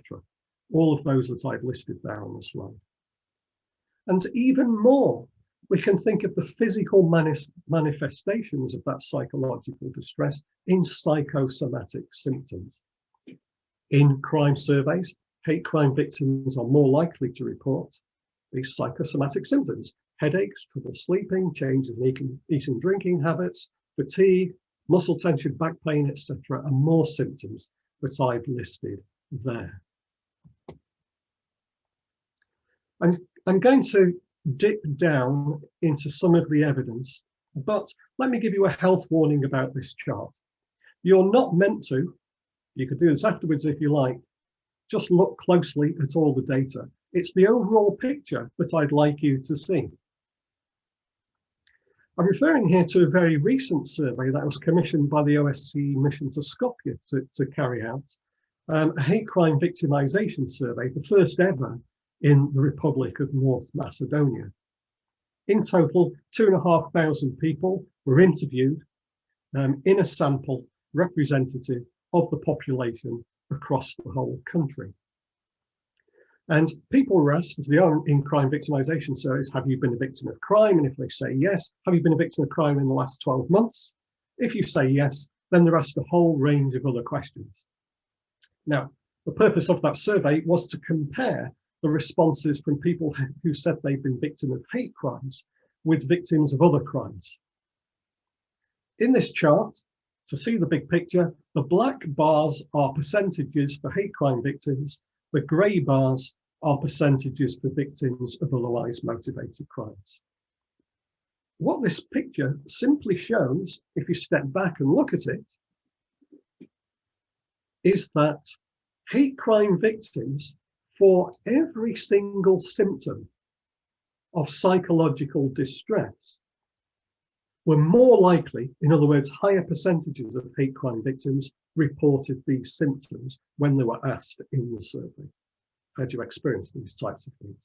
Some of these symptoms I mentioned on my previous slide. The thing to note is that not all victims of hate crimes and otherwise motivated crimes experience these symptoms. In most cases, it's a minority. In some cases, it's a close minority. In one case here, it's a small majority. But in all the other cases, a minority of victims experience these symptoms. But in every single case, the pattern is clear. When we think about the psychological damage, hate crimes hurt more. I mentioned psychosomatic symptoms. In this same survey, we asked people, if you've been a victim of crime in the last 12 months, had you experienced any of these symptoms? Again, the black bars are for hate crime victims, the grey bars are for victims of otherwise motivated crimes. We see smaller proportions here of all victims report these symptoms, but nevertheless, in the case of every single psychosomatic symptom, except for high blood pressure here, hate crime victims, the black bars, were more likely to report these symptoms than victims of otherwise motivated crime, the grey bars. I don't know what explains this difference here about high blood pressure. It was a quantitative survey, so we couldn't delve, the interviewers couldn't delve further with the respondents, so I have no explanation for that. But it's the overall pattern that, again, hate crime victims are more likely to experience and report these psychosomatic symptoms. Again, minorities of victims experience these, but clearly hate crimes hurt more when compared to otherwise motivated crimes. You are definitely not meant to try and read closely this slide. It's just there for graphical purposes for me. What we did in the survey was actually, with all the questions we asked, we'd used clinical measures of post-traumatic stress of the respondents who gave us their permission to be asked these questions. And here I compare hate crime victims against other crime victims. I've got a whole list of symptoms of post-traumatic stress. Some of them have been included in my slides already, many others not. Don't read them all now, you can read them after. My bottom line is, when we think of post-traumatic stress syndrome, collectively, hate crime victims as a group are more likely to report and experience and report in surveys post-traumatic stress type symptoms. Again, not all victims, but clearly hate crimes hurt more. I could have chosen other surveys to make that point, but that was the most recent one that I was involved in. So very briefly, what's clear is that hate crime can strike deeply inside a person, more deeply than many other crimes.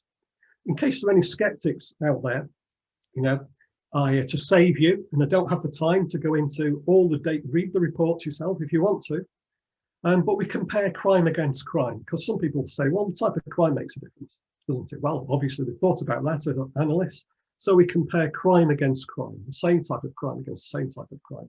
And surprisingly, these differences hold between hate crime victims and otherwise motivated. Well, so not surprisingly, when we try to understand why, the question is, why do hate crimes hurt more?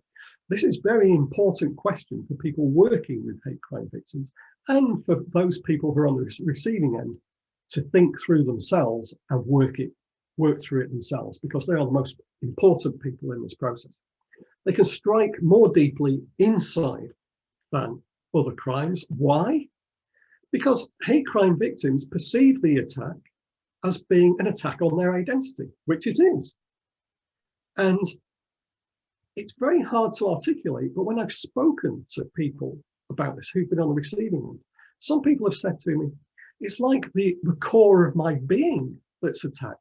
It's my identity. It's different if you're beaten up, because your mobile phone is stolen or they want your wallet or whatever. But if you're attacked because of who you are and how you look to how your identity is perceived by the attacker, that is far more deeply wounding because it gets at the core of who you are.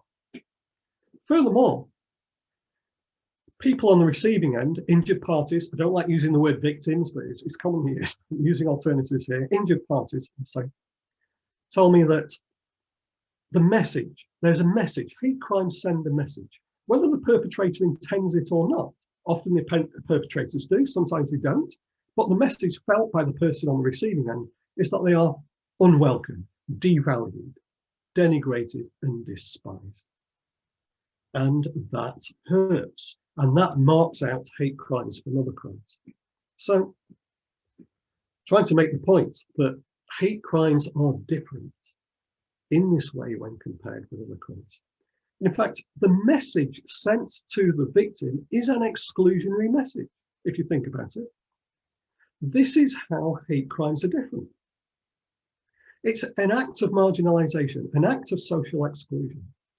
Exclusion from the civil community to which the victim might have thought they belonged. And if you think about the exclusionary impact, social psychological research I'm not going into on the impact of ostracism, marginalization, shows that it's very mentally damaging. And this is the case here with hate crimes. And practically, it can also help. I remember one young man who I spoke with in Belfast, a refugee, who told me that he was beaten up and outside his home, and the perpetrators said to him, "Come back here and we'll kill you, etc., at the racist abuse attack." He went to hospital for his injuries, and he never returned home. So the exclusion there, marginalization, was starkly explicit. And it was effective in this case. But in many cases, it's not as explicit like that, but it's sometimes intended and more often than not perceived. Very quickly now, so I don't run too much over time, I've talked about the injured parties, well, the person directly on the receiving end, but they are not the only injured parties, of course. We can think of the person on the receiving end of the attack, whether it's a verbal attack or physical attack or an act of graffiti, as being only the primary victim. We have others, people who share the victim's identity, that person's identity, who know them, who come to hear about the crime, who come to read about the crime. They could live thousands of miles away. They think, that could be me next. If it happened to them, it could happen to me. So it has a kind of terroristic impact, if you like. Other targeted communities. So if a gay man is targeted in an attack, a refugee, a Syrian refugee who lives in the neighborhood, who reads about that attack in the local press can think, well, we know what goes on. If it can happen to them, it can happen to me, and so forth. So it's very hard to kind of scientifically demonstrate this impact. Methodologically, it's very hard to do. But on the basis of anecdotal accounts from communities, we can think of waves of harm, if you like, from the initial attack. And lastly, so I don't go too much over time, what's the whole point of understanding this? Well, firstly, I think it provides an impetus to the criminal justice system and criminal justice professionals to take hate crimes seriously and understand that they are both the same, but also different to other crimes. And the way they are different is that potentially they can have greater impacts upon victims and communities in numerous ways. And that calls for a lot of understanding and a lot of sensitive treatment. And furthermore, for those people supporting injured parties, whether it's the direct victims or communities, recognizing the impact arguably provides the basis for a respectful and sensitive service. It's at the core. Understanding the impact is at the core of understanding hate crimes victims' needs and at the core of understanding respectful and sensitive treatment. Much of that is contained in this document here and published recently by the OSCE, oh dear. So thank you very much for your attention. Apologies for going a couple of minutes over. Thank you. Thank you so much, Paul. We hope that your bicycle hasn't experienced any hatred. And I just want to ask you a very brief question about the harm that spreads beyond the direct victim. You have said that it's difficult to prove that scientifically. I just want to ask you, how is it possible to measure it at all then? Well, the research to date has been small scale, random samples, purposive samples of respondents. And that's powerful in itself. But, you know, skeptics say, as they did about the evidence on individual victims a decade ago, well, that's not to scientific standards. Okay. It's very, very hard indeed, because you would have to do a large community survey where hate crimes occur and try and capture people who have been affected, who weren't the direct victims. Huge and costly exercises that, as far as I'm aware, hasn't been done yet.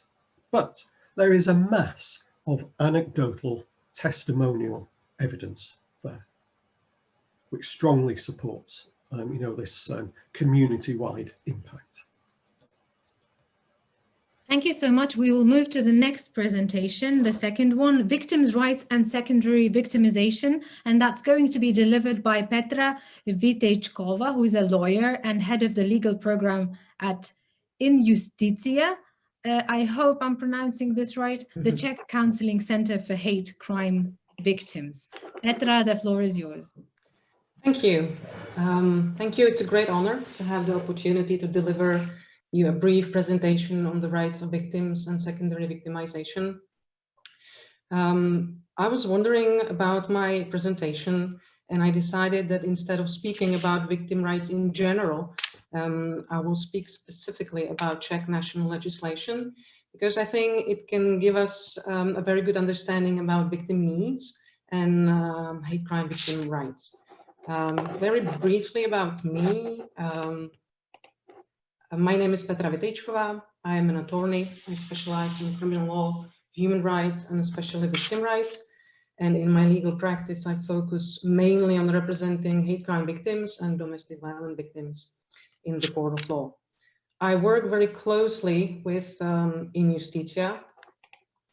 In IUSTITIA, since 2009, In IUSTITIA have been the only NGO in the Czech Republic that focuses entirely on hate crime, providing social help, legal representation for hate crime victims within the scope of the whole country, free of charge. We also we are monitoring related statistic data in order to provide a comprehensive analysis of the problems related to hate crime investigation in the Czech Republic. We also educate professionals such as police, state prosecutors, judges, social workers, etc. I will skip some of my slides as we don't have enough time. When we talk about victim rights, we have to talk about the Victim Directive. that entered into force in 2012, establishing minimum standards on the rights, support and protection of victims of crime, and especially reflecting basic hate crime victims' needs. The directive puts stress on the vulnerable victims, including hate crime victims, and other victims such as victims of domestic violence, people with disability, and others.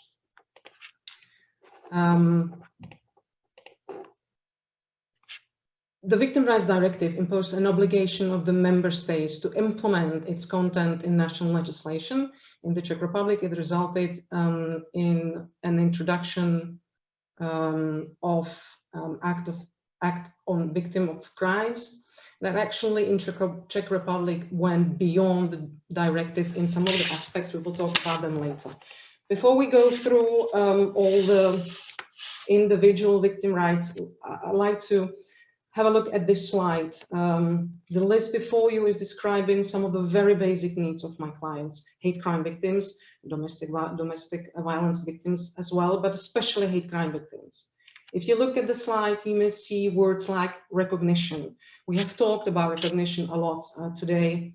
In this instance, I mean, it is crucial for the victim to feel we trust them. We, actually me and the NGOs and other service providers, we trust them, we believe their side of the story, and especially, and I can't stress this enough, that we believe that there was a hate crime or bias motive involved in the crime. As to access, it's an access to information, to social providers, access to legal help and legal representation, which is so important for hate crime victims. Support, be it an emotional support, a therapeutical support, trust, as I have already mentioned, that there must be a mutual trust between the victim and the legal representative. Many times my clients tell me, no one trusts me, that there was a bias motivation, that there was a hate motivation in the crime. No one trusts me. Not the police, not the prosecutor, not my friends, not even my family, but I need someone to trust me. And that's one of the most important things in a relationship between me and my clients. The specific needs of hate crime victims vary in individual cases, but from my long-lasting practice, my experience is that the crucial needs are definitely, for the victims, definitely to be heard, to be acknowledged and trusted. I will briefly, very briefly, tell you something about Czech national legislation. Before the introduction of the Victims Directive and its implementation in the Czech Republic, the only legal recognition of the victims in their rights was the Criminal Procedure Code. And as you can see, the majority of the ensured rights are of a procedural character, which does give victim or injured party a strong standing, a firm position in the criminal procedure. If you look at them, they have a right to be represented by an agent, in my case or in any other cases, by barrister or attorney, who may be present during all stages of proceeding, especially when interviewing the accused and the witnesses, and being able to either raise objections or ask questions. Victim or injured party has a right to inspect criminal files, attend the trial, and propose for additional evidence. They have also rights to claim financial compensation. Victim can appeal against the decision on compensation only, which is specific in Czech Republic. The victim cannot appeal against the decision in terms of guilt and punishment.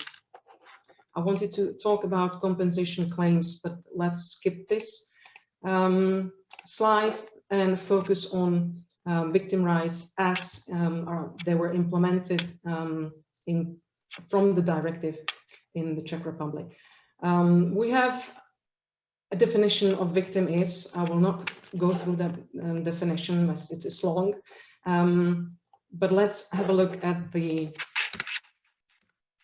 rights. Rights to understand and to be understood and to be informed. In terms of understanding, the victim should be given the basic aspects of the proceeding. They should also receive information on where to seek help, and what are their rights. This is extremely difficult at this time when you're a victim and you're interviewed by the police.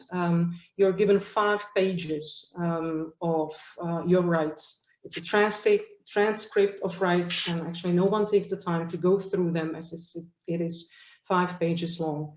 It is written in a very legal Czech language, obviously, and it is unsurprisingly quite difficult to understand, especially for victims. There is a right to receive information about the case, but only upon request, and only if the information cannot impede the ongoing criminal proceeding. A right for interpretation and translation. The victims shall be granted these rights if they specifically state they lack knowledge of the Czech language.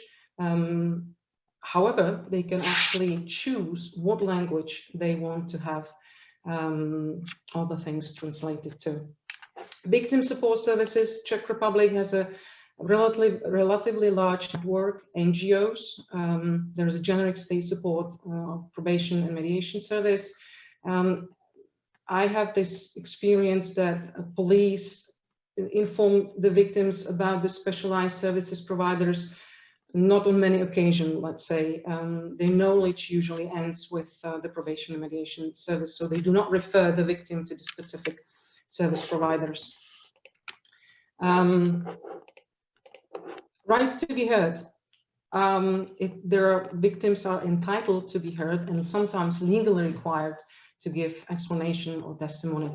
There should be a special approach, especially to children, but also other victims, such as hate crime victims. Their testimony should not be repeated. Procedural rights. In the event of a decision not to prosecute, meaning that victim or an injured party have a right to challenge the decision of the police or state prosecution and to receive information that the authorities decided not to start criminal proceeding, right to legal aid, either by accredited NGOs or registered barristers or lawyers. This success is very insufficient, unfortunately. Let's talk about secondary victimization. I have a definition here, so just quickly, it occurs when the victim suffers further harm, not as a direct result of the criminal act itself, but due to the manner in which institution and other individuals deal with them. I have listed some good and bad practice. Let's go through the bad practice first. For example, telling Muslim women to take off their scarf off their head to prevent further attacks, mentioning terrorism when questioning Muslim clients, mentioning and excessively talking about pride parades when questioning LGBT clients. We had a client who lost a baby during a hate crime attack, and she was actually questioned by the pregnant officer while sitting in a room where several other police officers were preparing their lunch, and the questioning police officer would engage in a small talk with them.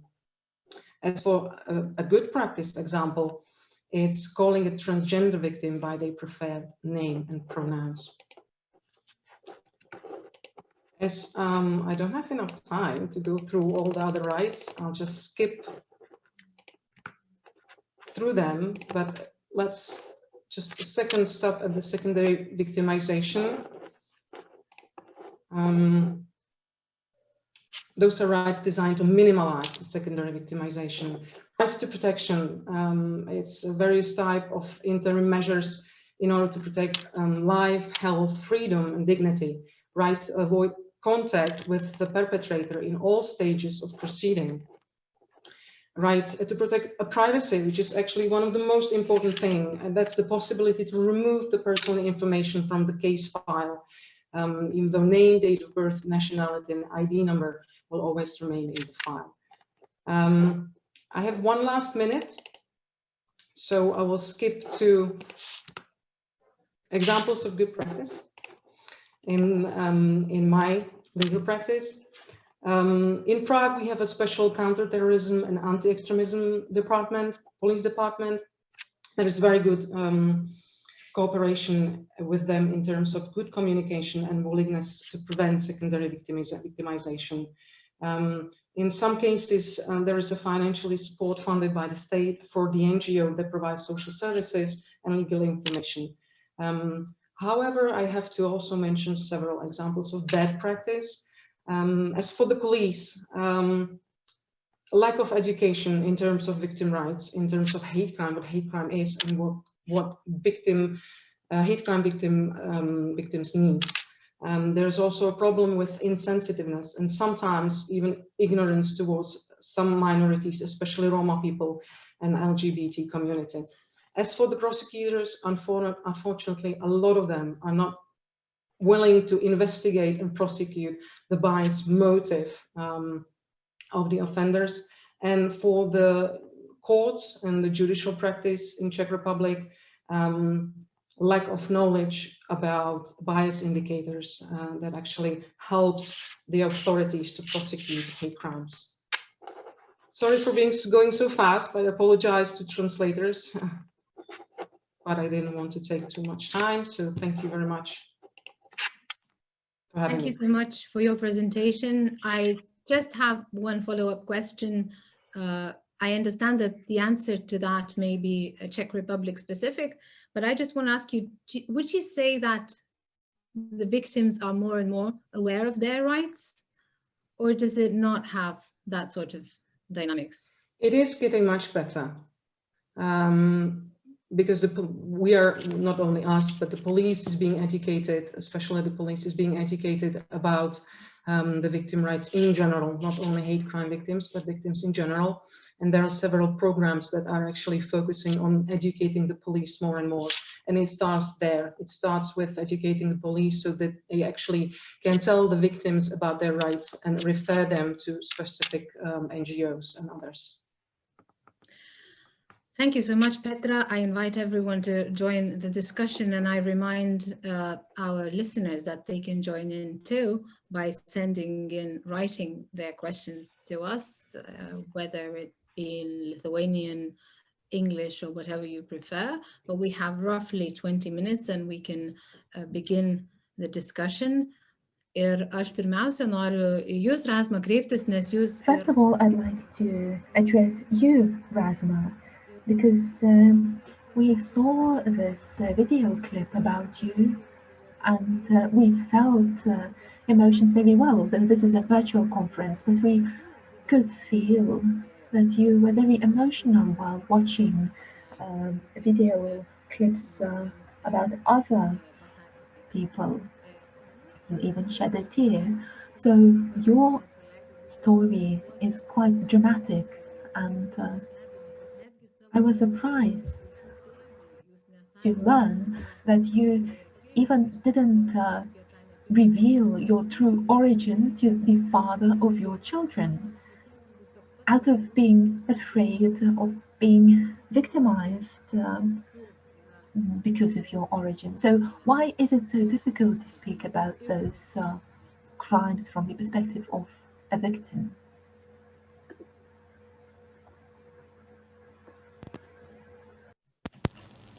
Dabar negirdėjom, bet atsirado kažkoks birzgesys, tai turbūt girdėsim. Tai reiškia, su ausinėm negaliu kalbėti. We didn't hear you before. Well, yes, now it's solved. Why is it so difficult? Well, I will talk from my own perspective. After that event, which I experienced at school, I was beaten to a coma. And it took me 4 months to recover. And even now I cannot recover from that. And you're afraid because you're different. Another thing, I had to change everything about myself, my whole appearance. And maybe this also encouraged me to learn Lithuanian in a better way. So, did you come back to school? No, I couldn't come back to this school because I felt guilty because I was different. Even my teacher of mathematics managed to say that it was too little for that gypsy. You needed to be shot as during the Holocaust. And I started to be ashamed of what I was. Then I met a guy, we fell in love, I got married, and I didn't tell him who I was. We went for a walk, and on the other side of the street, we saw some Roma women walking. And he said, "Look, those gypsies, dirty gypsies." And I was thinking in my head, gosh, if you learn that I am a gypsy, you will leave me. But I was blind, I was young.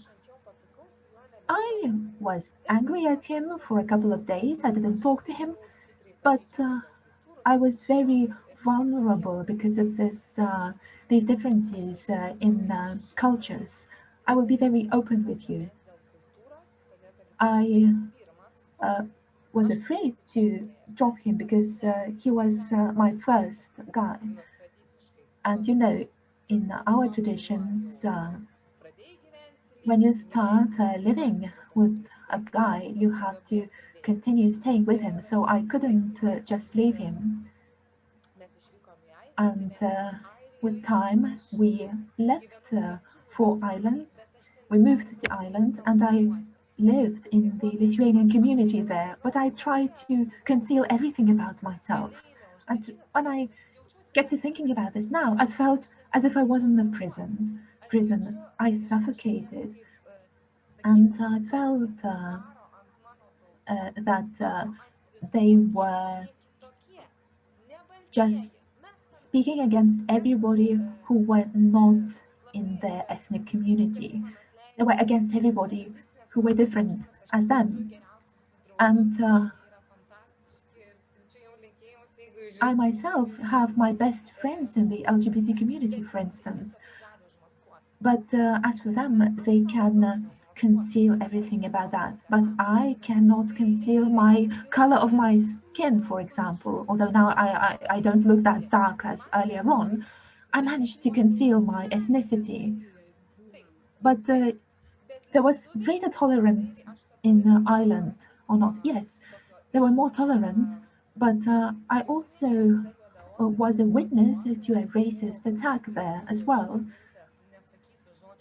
A taxi driver was called a black monkey by Lithuanian passengers.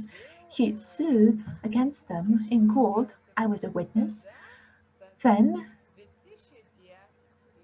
all those Lithuanians got against me. And I lied that I was a Roma. I said that I was Moldavian, Muslim, anything but not a Roma woman. And then they didn't like that I was Moldavian even. But these are petty things. Now coming back to the fact that I lied to my husband, finally I told him who I was. When my mother also got into a coma and it was urgent that I went back to Lithuania, I told him who I was. I said Roma, and he didn't even understand what does it mean, Roma. He said, "Oh yes, from Italy." He didn't even know the word Roma. So then I said directly I was a gypsy. So he was in a shock. He said that if he knew that you are a Roma, I had never married you. And we split it. And he started writing messages to me, writing that Roma people had to be shot, they had to be killed. He started setting up our children against me. And when my twins come to me, they say, "Mother, don't tell anybody that you are a Roma." And my own children started discriminating against me. And they say, "Mom, but father called you a gypsy." And I say, "I'm not a gypsy, I'm a human being."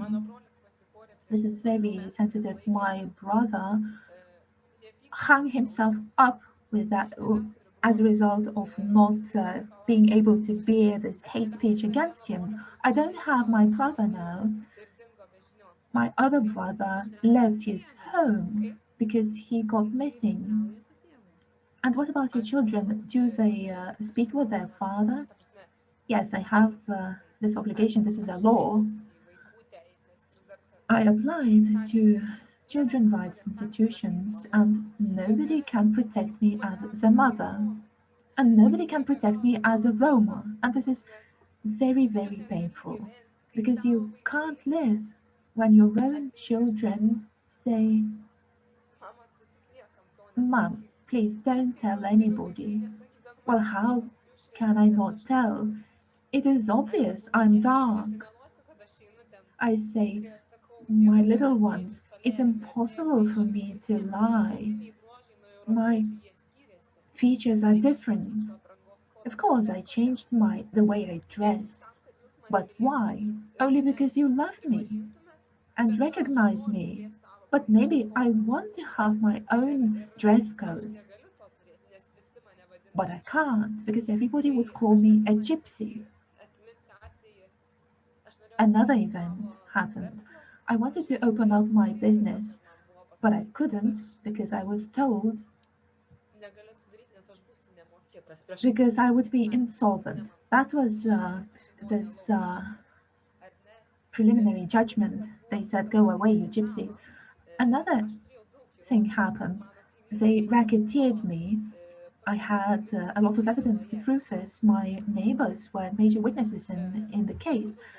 But, you know, today I was listening to this discussion, and the majority of the policemen and prosecutors spoke, and I don't lie. I have the recordings of my court proceedings, and the prosecutor humiliated me in the eyes of everybody. He said that the Roma people tend to lie, and he said that I lied, and my origins were always reminded of. So what trust are we talking about?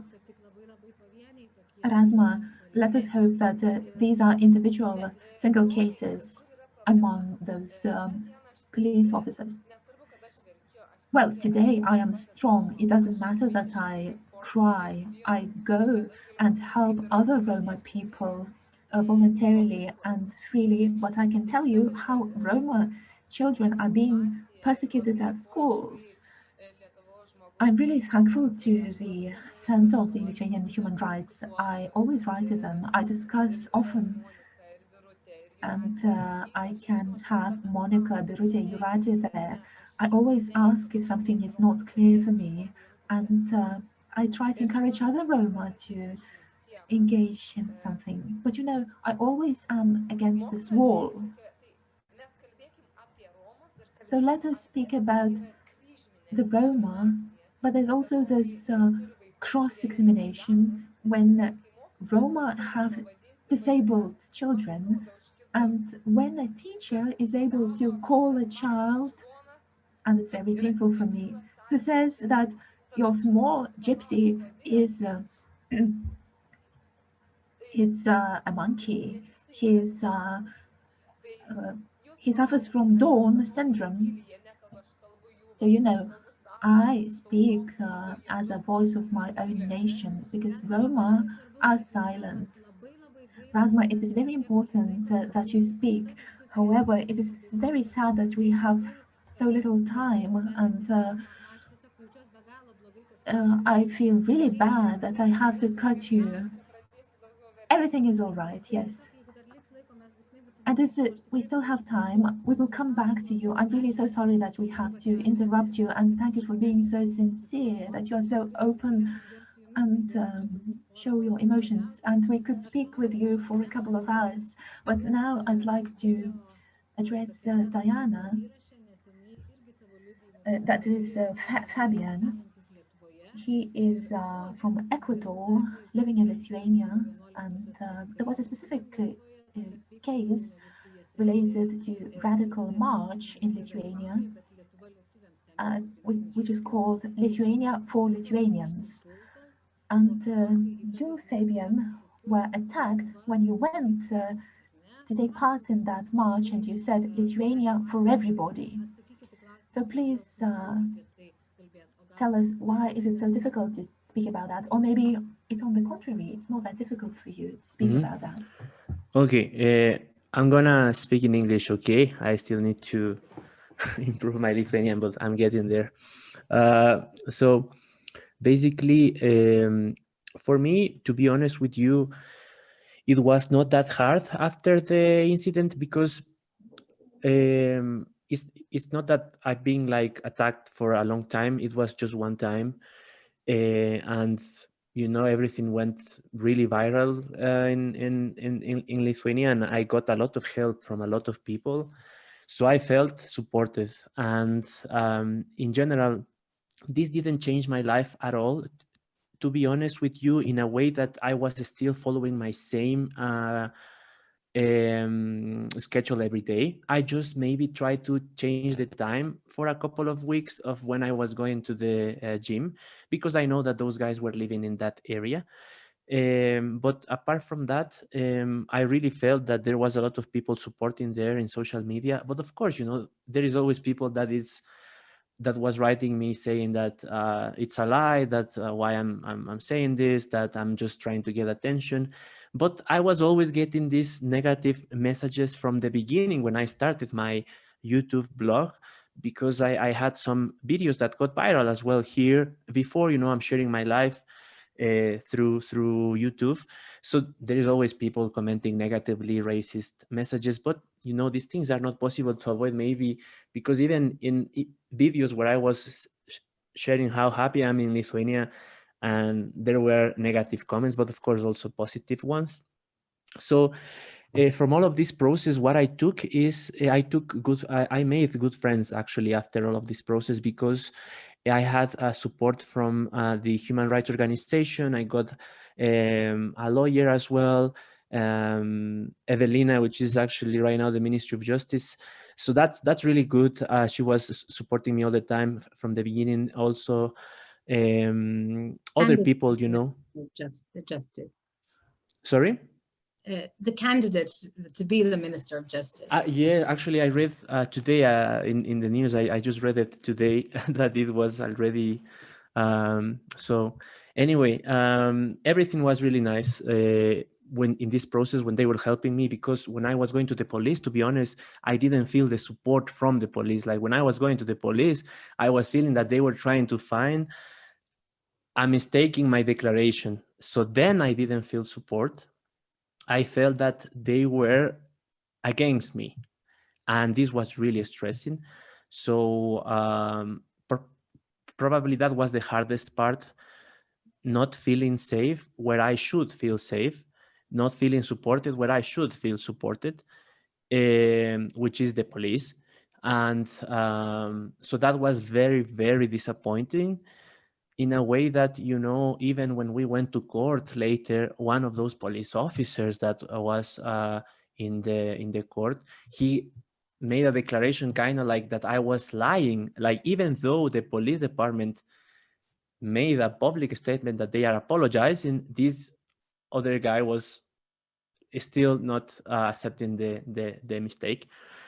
So anyway, I know that what happened to me changed a lot how the police follows these processes, because I heard about other hate crimes, and actually the police is putting as an example my case, that really, if people complain, things can happen, things can change, these people can get what they deserve. So yeah, basically that was. So what, if you have to single out one thing that you lacked as a victim, what would that be? One thing I lacked as a victim, yes, probably, yeah, only the support from the police. To be honest with you, that was the main thing that was lacking in all this process. Mm-hmm. Yes, sorry. I think we are about to wrap this up, and to sum it up, and I just need to ask the final question to the audience before we do the summary. Prizams laimėt, jeigu pasakysit, kaip vadinasi nukentėjusi. For the prizes, please say how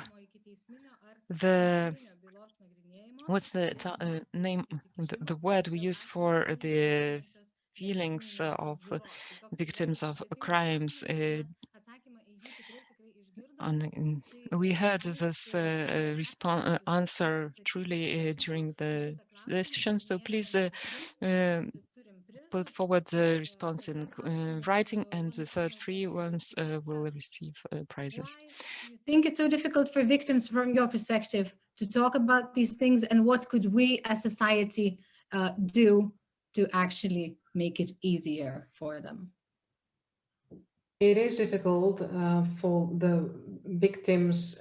It's what Professor Igansky said. Hate crimes actually targets who we are. And if we have to apologize for who we are and keep repeatedly saying, I was attacked because of me being different, because of the offender has a bias against me, it's something, it's so tiring to repeatedly talking about this. And as for the society, I think the most important thing is not to tolerate it, to say something against it, to say something if we, as witnesses, if we witness hate crime, to say this is not normal, this is not how it should be, I'm sorry it happened. So for me, the most important thing for the society is not to remain quiet, to talk about it and not to normalize it. Paul, would you add anything to this? Yeah, I will just echo that sentiment. I was saying that hate crimes are often understood as message crimes, sending a message to injured parties and communities. We need messages going back to communities that hate crimes are taken seriously. The criminal justice system can send this message. The police can send this message by their practice, basically. And, you know, others, politicians, celebrities, etc. And so we have a battle of messages there. Hate crimes are message crimes. And as well as all the practicalities, they need to be fought with the message publicly and repeatedly, that these crimes are abhorrent, basically. And that the state will take them seriously. Aš visiems pakartosiu klausimą, nes matau, kad vienas atsakymas atėjo, bet... I'll repeat the question to everyone. I know that we have 3 prizes, so the question is the following. What's the name we see when we say how do we title the negative emotions of hate crime victims because of undue process in the courts,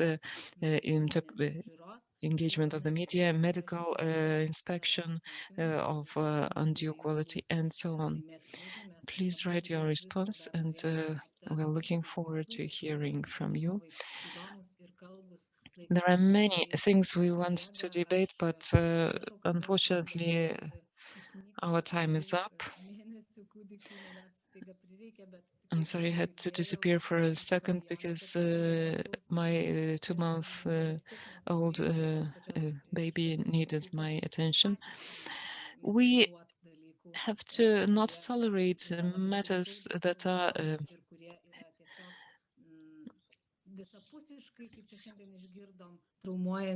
traumatizing and that hurt not only the direct victims but also their communities. Let's not give silence, let's be more tolerant to each other, and let's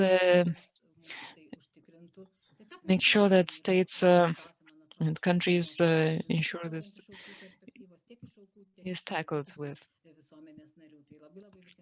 Thank you everyone for taking part in the debate. It's a pity we have to leave. I invite you to follow up on the other debates, and this can be done on our platform nztf.lt. Thank you very much once again, and look forward to meeting you in other sessions.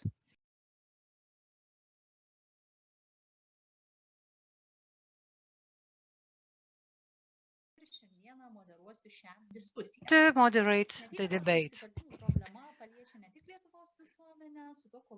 Hate crimes are the problem that is relevant not only for Lithuania, but for the entire world.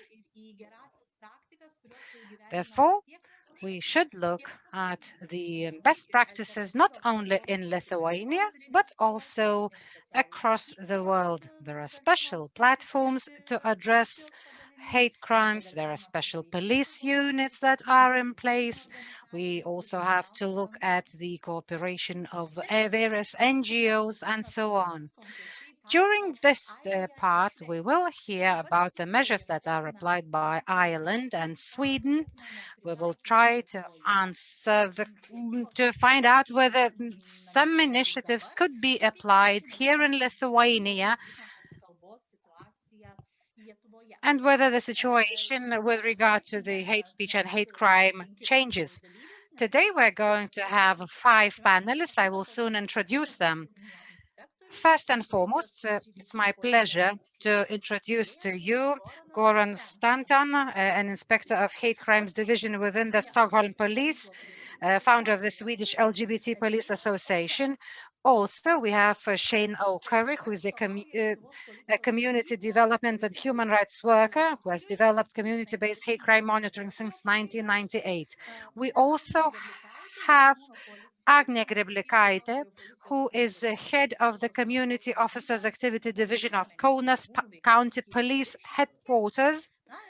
And we are happy to have with us Goda Jurevičiūtė, project manager at the Human Rights Monitoring Institute. Before we start the debate, let me introduce to you some technical aspects. Since we have foreign guests, the debate will be interpreted from English into Lithuanian and from Lithuanian into the English language. So if you want to choose the language, you have to find the interpretation icon and press whichever caption is necessary for you either. We also have interpretation into the Lithuanian Sign Language. The discussion is broadcast live. You will also be able to have the recording of this debate on the website of the forum. If you want to give a question to one of the panelists or to, let's say, say some remark, you can put the question down in the Q&A part. So I will read your question to the listeners and they will try to answer the question. During the entire debate, there will be a kind of a contest, as at the very end of the discussion, I will give a question, and the first to answer the question correctly will receive a prize.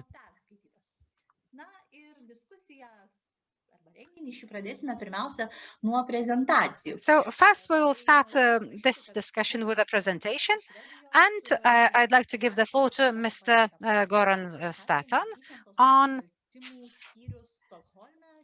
hate crime unit in Stockholm. Mr. Stanton, the floor is yours. Hello, hello.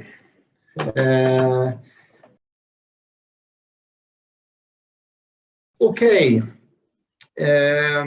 since 2007, Stockholm have a hate crime unit. And why did we start a hate crime unit? Yes, it was the Gay Police Association had an International Gay Police Association. After that, the chief inspector, Mrs. Karin Jöklad, took an initiative to start a project, hate crime project. And it was very successful. This was 2007. And until 2015, it was only in Stockholm we had this hate crime unit. Why did we start it? We should see here why it's not working.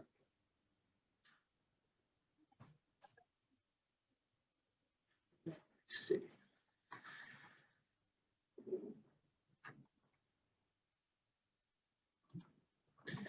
We want to increase the will to report hate crimes because in many groups like the gay LGBT groups, the Afro-Swedish group, the Roma group, the Muslim group, didn't have so much trust in the police. So we thought we have to give them more trust in the police, so they could report, because many of them didn't report that it was a victim of hate crimes. We also want to increase the acknowledgement in the police force to discover, investigate, and prosecute hate crimes, develop work methods.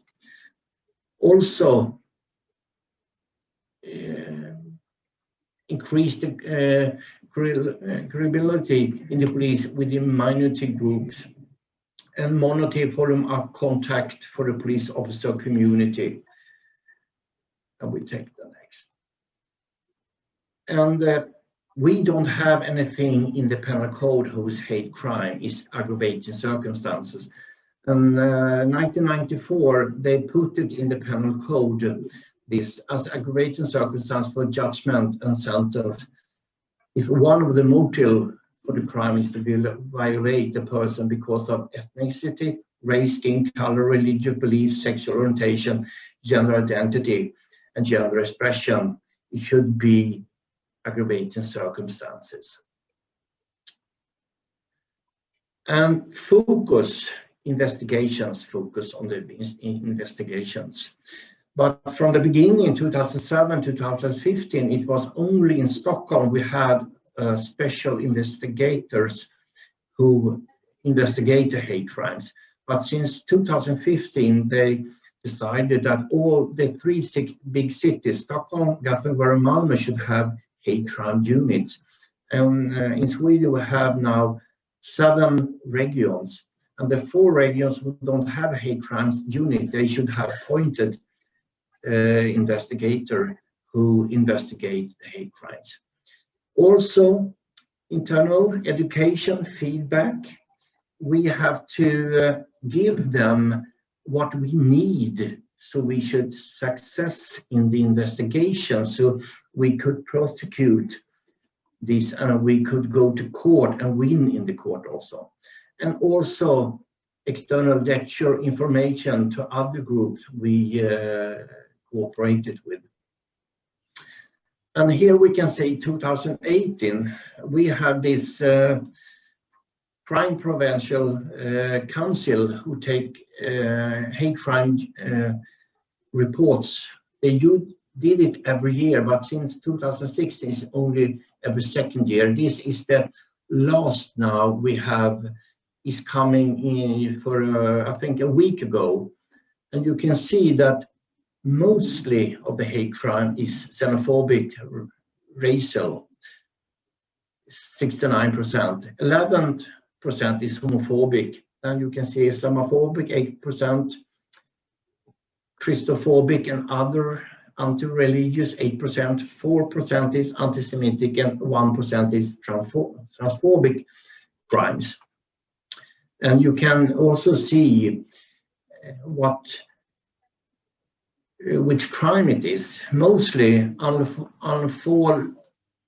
unlawful threats, molestations, 39%, damage, clutter, 16%, hate speech, 16%, who have increased a lot since a few years back, because lots of this hate speech is on social medias like Facebook, Twitter, Google.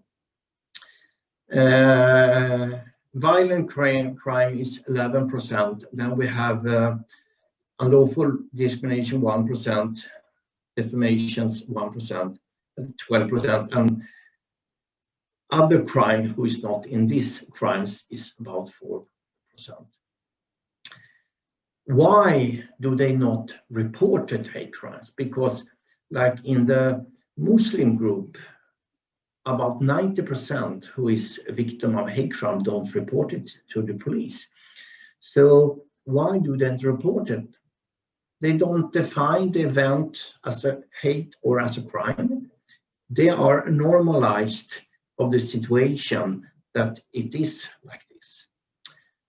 And some people feel shame, don't want to acknowledge vulnerability.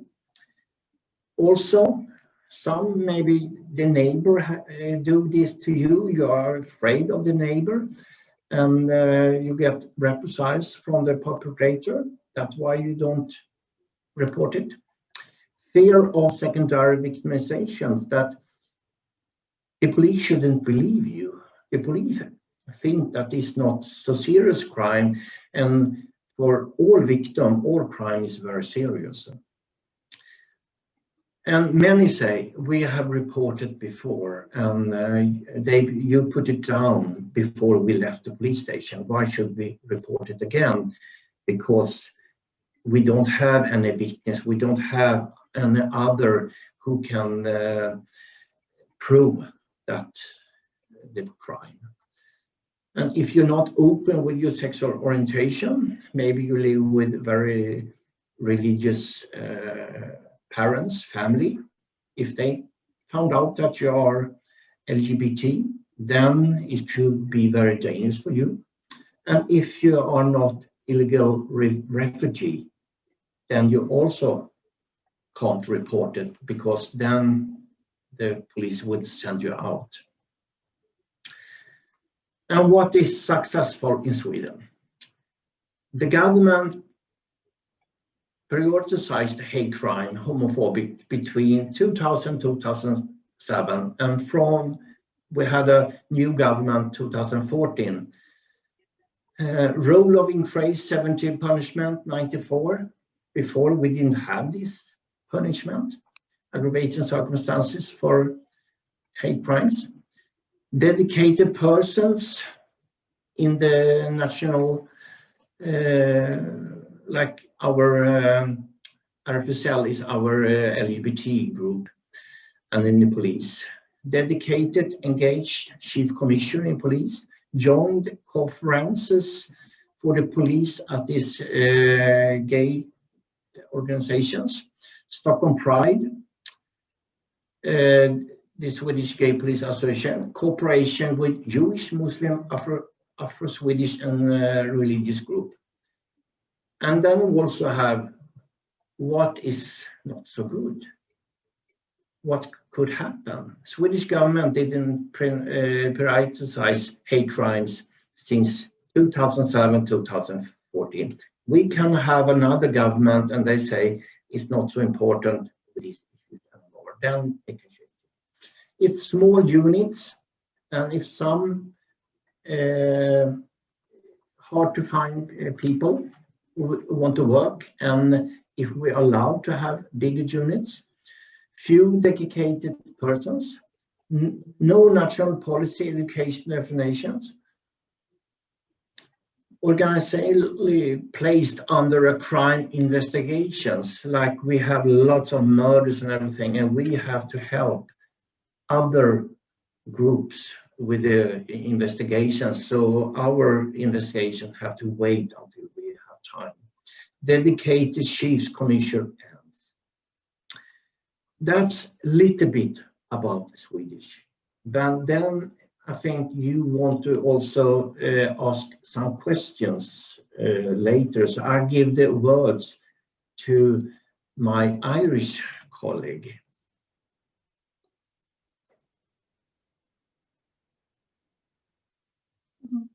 Gerai, labai ačiū, ponė Stantonai, tikrai įdomi prezentacija. Vėliau galbūt. Thank you, Mr. Stanton. Maybe later on we will talk a bit more about that. Now, I would be very happy to give the floor to your colleague, as you have said, Shane O'Curry, Director of the Irish Network Against Racism.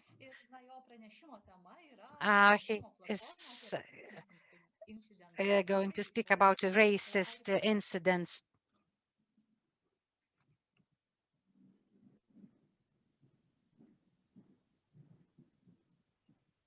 Hi, could you give me permission to screen share, please?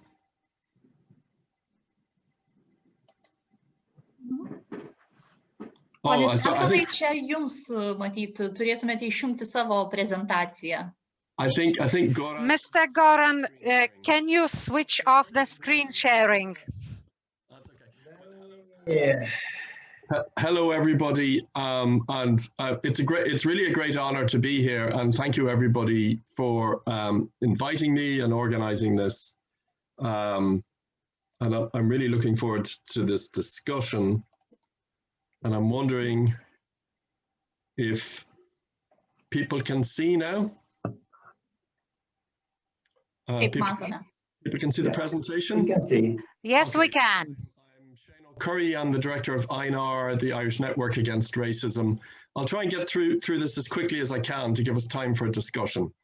And so I'm going to talk. So excuse me, so the presentation outlines the work of INR, which is a civil society organization, and I suppose the iReport.ie racist incident reporting system is a civil society racist incident reporting system. So its conceptualization and the way it works is in the context of a civil society, of the needs of civil society. So I'm going to talk about how we have made it into an effective tool, both for data collection, but also as an advocacy tool and for contributing to the conversation about racism, racist discrimination, hate crime, and hate crime more broadly against all targeted groups.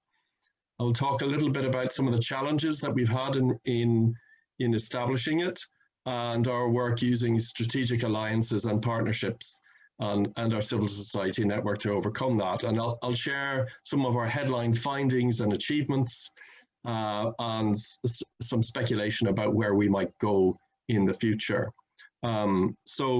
We are a network organization. We have 225 or 125 member organizations today. And they include every type of ethnic minority, including Jewish groups, traveler and Roma groups, Muslim groups, people of African descent, etc. And also the biggest trade unions and other civil society organizations, any organization which will have significant minority ethnic membership. And we work with our network members. We work in a strategic partnership with an academic who helps us with our analysis, and we use the iReport system, and we also do campaigning and mobilizing. So I suppose an important thing is our analysis is that we understand racism as operating not just at the level of hate incidents and hate crimes, but that these give us insight into structural and institutional dimensions of racism. And we believe that an analysis of racism and hate crime requires this context of broader policy and practice frameworks, media discourse, and utterances by public figures to understand it.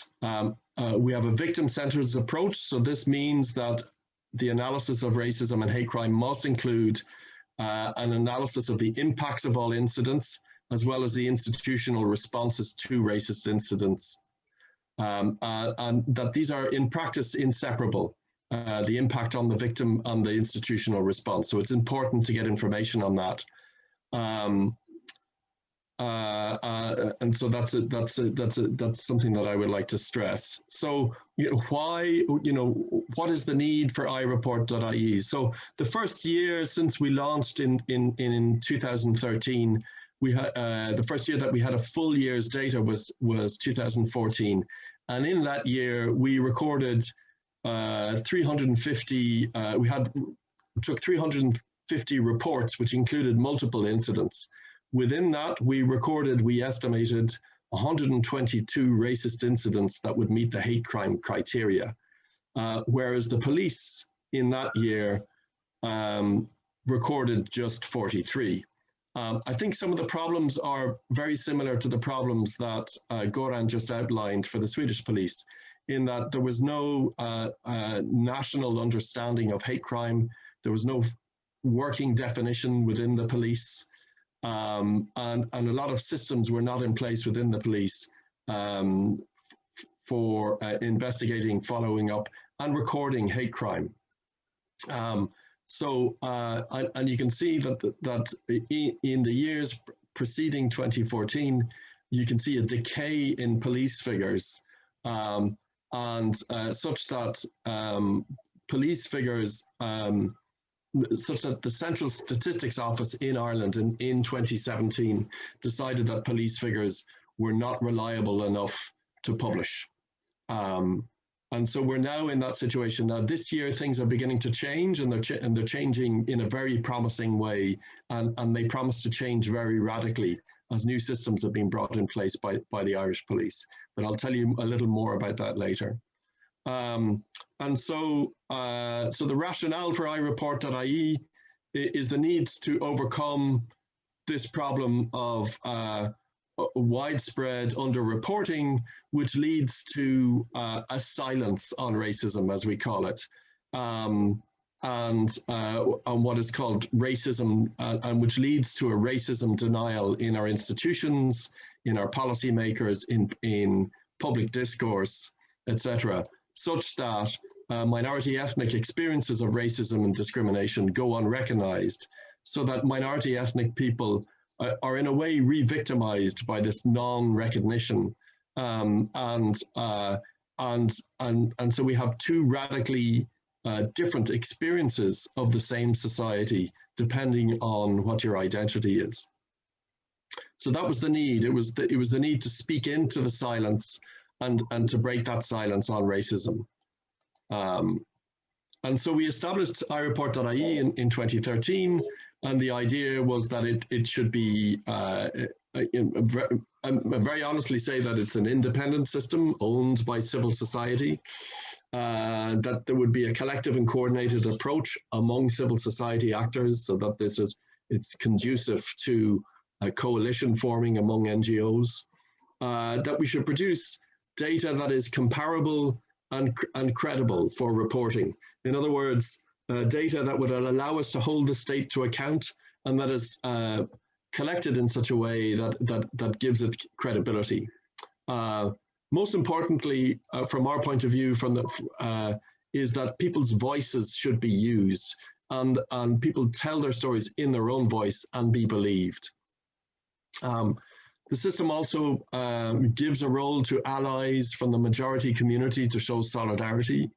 And we hope that this would bring about a cultural shift in Irish institutions, including in Irish institutions and in wider society. And we believe that we've been somewhat successful in these aims. And of course, and that cultural shift means making recording and responding to racism a normal thing. And again, I'll talk a little bit about that, as well as changing laws. So we set up the iReport system to follow those criteria. It's non-state, it's independent, it's confidential, and those are to overcome the lack of trust that minorities have in official systems. It can be anonymous if somebody wants to report anonymously. It is both non-verified and verified, and I'll explain that. It's non-verified in the sense that this is not a criminal law system. This is not a system for collecting information on a crime for the purposes of a criminal investigation. And that means that it can be anonymous. But at the same time, the data is verified. Our methodology is robust, it's transparent, and we have an independent academic who verifies the data and publishes findings from the data in peer-reviewed journals. And that allows us to overcome the problem of verification of the data, or of legitimacy rather, as well. And we strive to achieve international norms. So that is, we're in the conversation permanently with our partners across Europe. And so, for example, we are able to produce data on hate crime that is compatible with ODIHR's annual hate crime reporting norms. So who can report? So it's, again, this is more about it, but this is to say that it is it has a user-friendly interface, and we are constantly improving on this, improving on the questionnaire, the platform, the language, and the supporting resources around it. In fact, we're under a review right now, and there will be a next version of the iReport system on January 1st. So how does it work? Well, you can go to iReport.ie, and I encourage you to go to www.iReport.ie and click on Report Incident. And I encourage you to do that. You can come out without clicking Submit, so you won't cause us any damage. Or you can fill out a questionnaire, and I'll just ask you to write the word test in big letters in the narrative so that we know it's a test, and we will delete it back out. But you can have a look around in there, and I would encourage you to do that. So how does the back end work? In practical terms, you can find it at iReport.ie. We use a WordPress plugin called Formidable Pro. It costs about $200. It costs $50 to begin with, but I understand now that it costs about $200 per year because they've just added a cost to it. So that, and then plus your cost of hosting and domain, so that's a couple of $100 more. It's a WordPress plugin, and it gives you data in Excel compatible data sheets. So that's where you get it. I suppose the important thing to say is that those are your bare costs. So for less than $1,000 or euro a year, or in fact about 500, you can run this. But your real costs are in the management of the system, the coordination, the cost we have of pushing it and promoting it through our network. There's the admin and IT support, of course, and then there's all the media and social media support that we do, and the data analysis support, which add substantially to the cost. And I have to say that the system doesn't work if you don't communicate about it and promote it.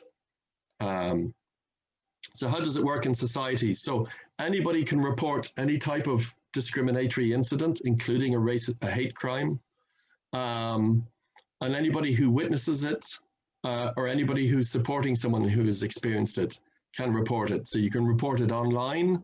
We also have Google and Android, or Apple and Android apps available at the App Store and Google Store, and so you can download those. So you make your report, and every quarter we crunch our data, and we make annual reports and also thematic reports, and then we submit those to intergovernmental organizations, the Irish government, the police, and other national authorities and policymakers, the media and the public, to the rest of civil society, and also to inform community action at a local level. And here is an example of the type of data that we produce. So this is our 2019 data. You can see that we got a total of 530 reports, and these can be divided into illegal discrimination, hate speech, and crimes. And there's a breakdown of the type of hate crime that people have experienced. I suppose it's important to note that we also take reports of discriminatory incidents that are that what might be called subcriminal or non-crime hate incidents. And this is because it is, I'm sure Professor Paulauskas already said this is good practice among police forces.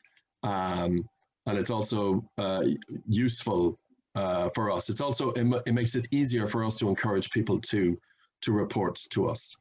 The most important thing, I think, also to say is that we monitor institutional responses to hate crime as well, or to hate crime and discriminatory incidents. In other words, we don't just ask people what happened. We ask them, how did the police follow up and investigate? And that has given us very, very important information that we have been able to use time and again in our submissions to the police, to the policing authorities, to government, to really get the police to improve practice around hate crime.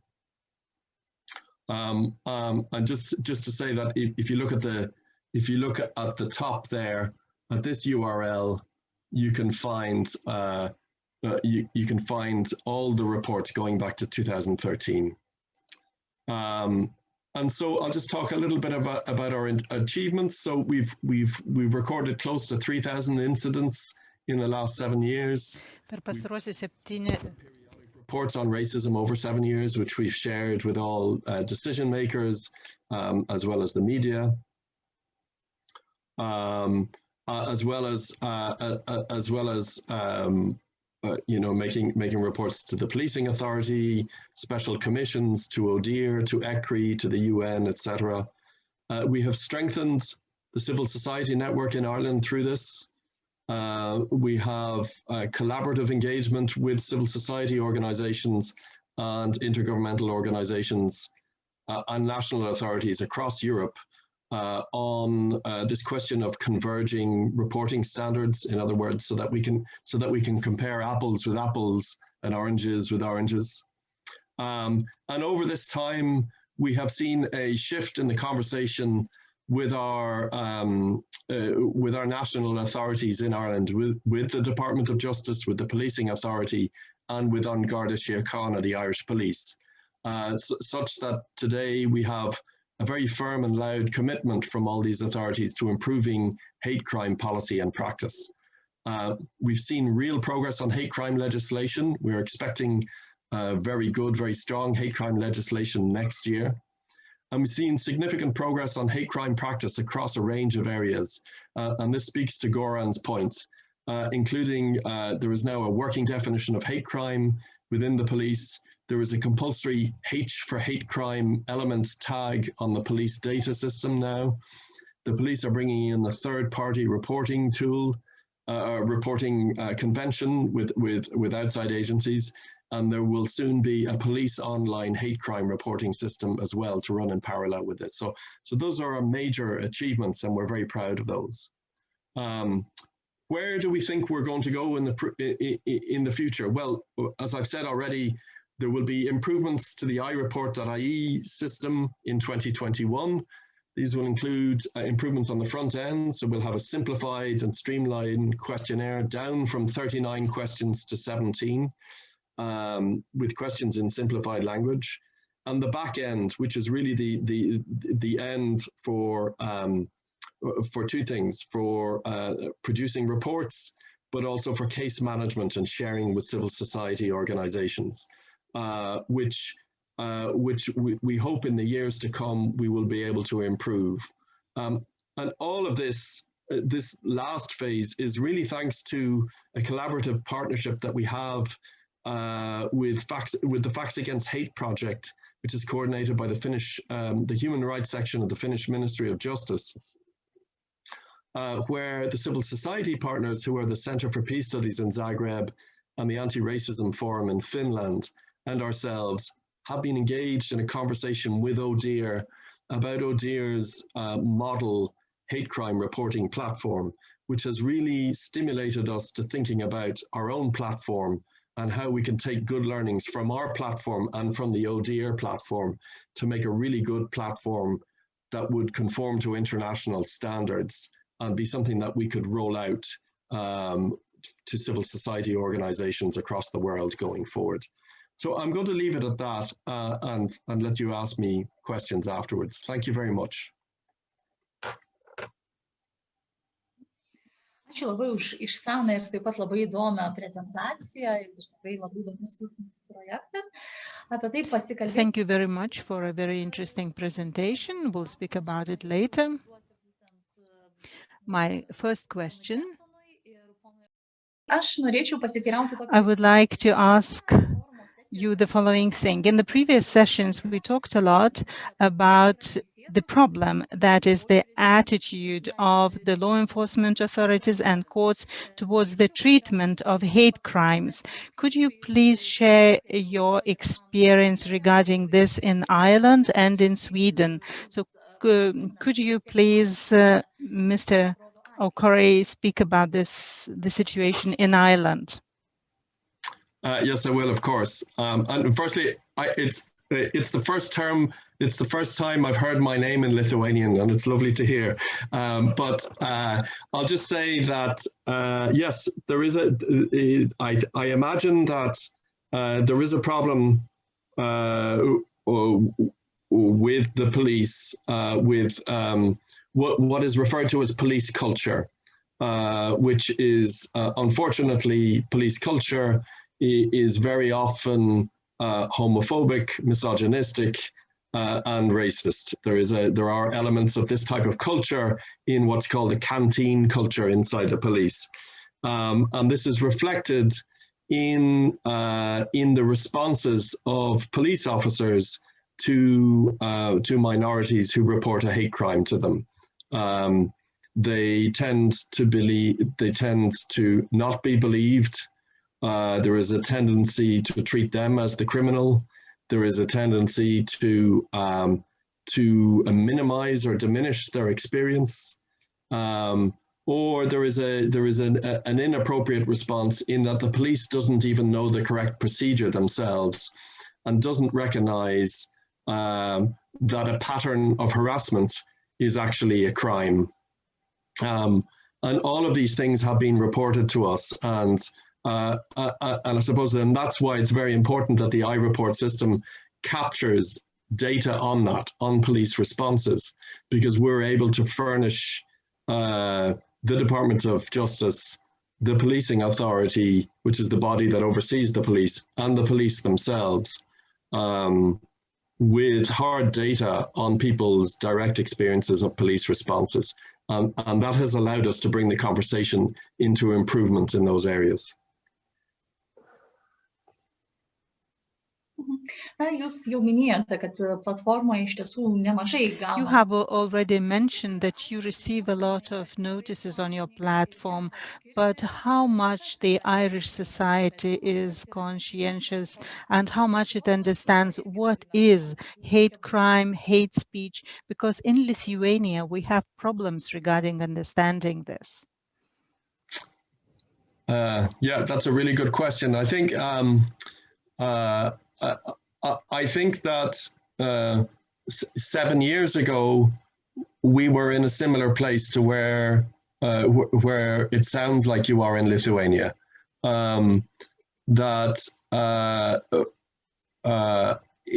It was hard for us to be heard, but I think over time, from repeating ourselves, from producing data that was consistent with the previous data, we built up our credibility. We built up ourselves as a go-to authority for the media on questions of racism and hate crime.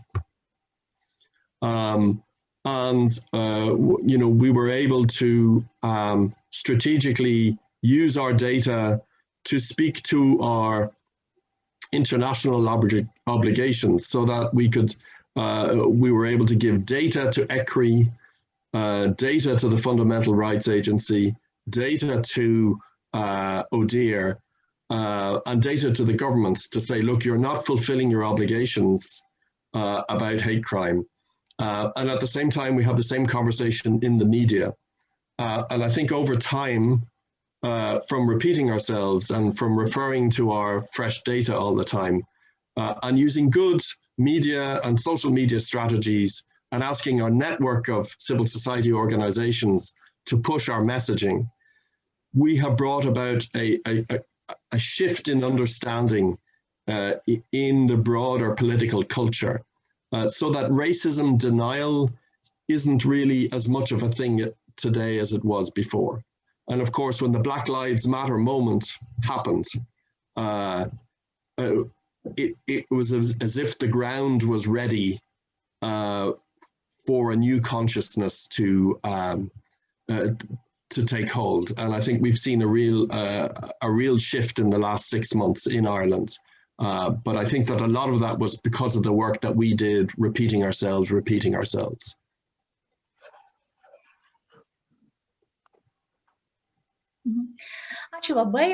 English. Let's move on. Let's go back to Lithuania. Ms. Jurevičiūtė, I have a question for you. We've heard that the hate crimes are fought all over the world. How do you see Lithuania in this context? First and foremost, I would like to thank all the participants and panelists. I am going to learn myself and use some of the ideas in Lithuania. How does Lithuania look like in the world when addressing hate crimes? It depends who we are going to compare ourselves with and what attitude we are going to employ.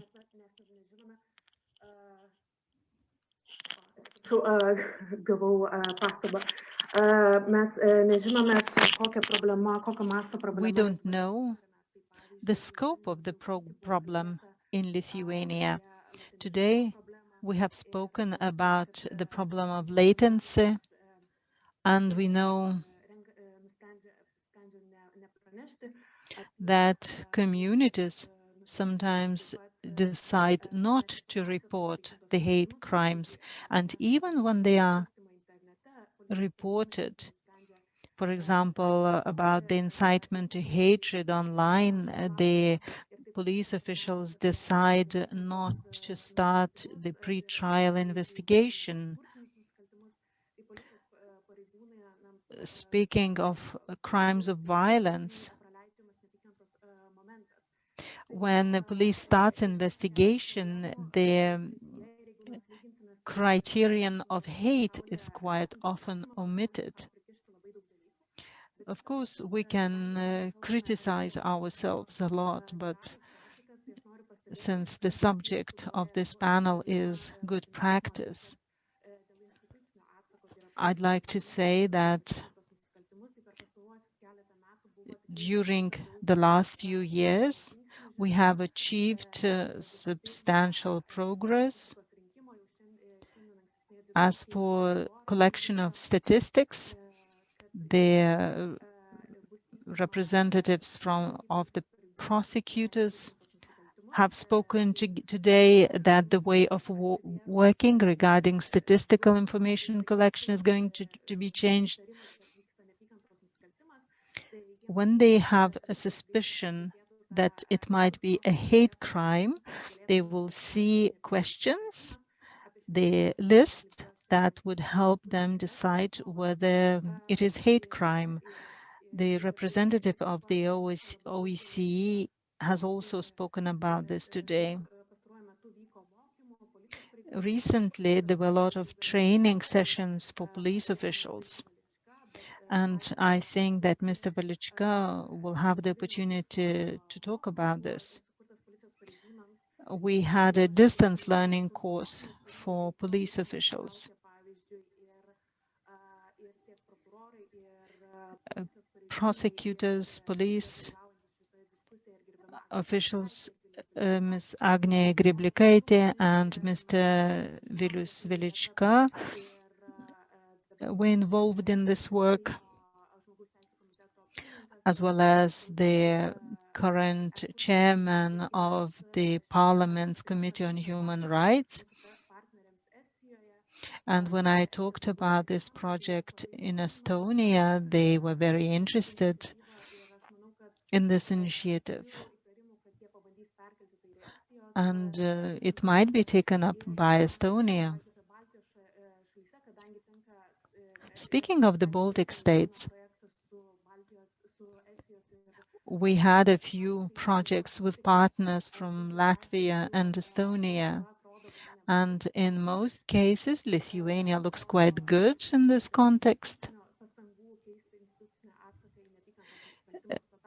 There were institutional efforts made to change the response towards hate crimes, and latency happens when communities fail to report about crimes due to different reasons, sometimes mistrust. And Göran has mentioned a number of things to the subject.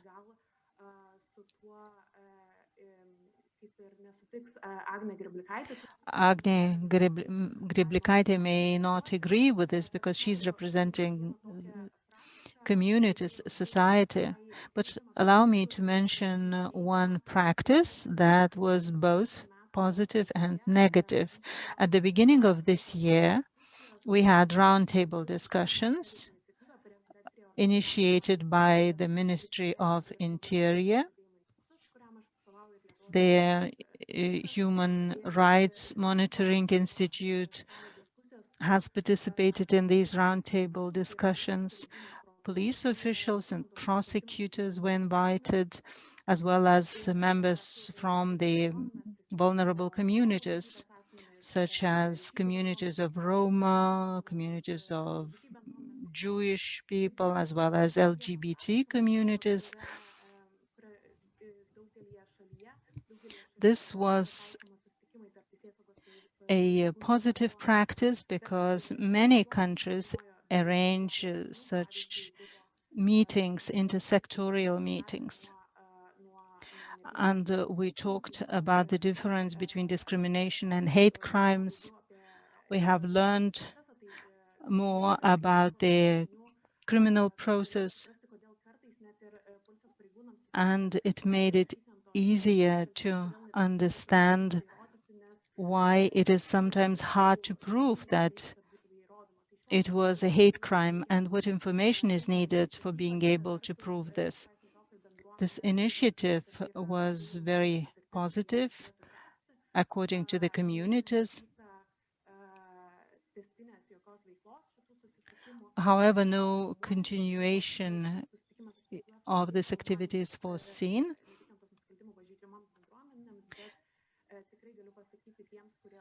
And those who organized this meeting, these roundtable discussions, they divided them up in two parts. In the first part, we met the law enforcement officials and we talked about communities that encounter hate crimes, and we try to learn about the negative opinions. We were not surprised to learn these things. Police represents general society, and we have learned about different points of view regarding Muslim people, Jewish people, Roma people, as well as LGBT. So it was clear that a lot of work still has to be done in order to fight against these prejudices. Police officials kept repeating that this hadn't influenced their work. However, we see from the case of Levickas against Lithuania how pre-trial investigations are conducted. During the meetings, we used to stress that now you are welcome to express your points of view, but later on in your work, we would encourage you to keep these opinions to yourselves. And at a certain point, I stopped interpreting into English for a guest that happened to be of color in order to avoid insulting him. Today, when I was listening to the Deputy Commissioner, Mr. Paulauskas, he said that police officials have to be educated, not only taught how to understand whether it is a hate crime, and this is very important in order to go forward. Thank you, Gordon. Mr. Vytejčka, Ms. Jurevičiūtė has spoken about the training to police officials, that she has heard the things that she hasn't quite expected or didn't want to hear. Police is not an exceptional part of society. It is the reflection of the general society. But I would like to ask, how do you see the situation as an insider? Well, to my personal opinion, the situation is not that bad. It is improving. We have excellent opportunities. And now Lithuania's police school is participating in the project together with the Human Rights Fund experts and other international organizations. We develop the training program for officials, as well as we have methodology being developed based on which the officials are being trained. Goda has mentioned e-trainings. The police officials, prosecutors' office, different experts assisted in developing the training material. So I see a lot of willingness to get involved in addressing these problems.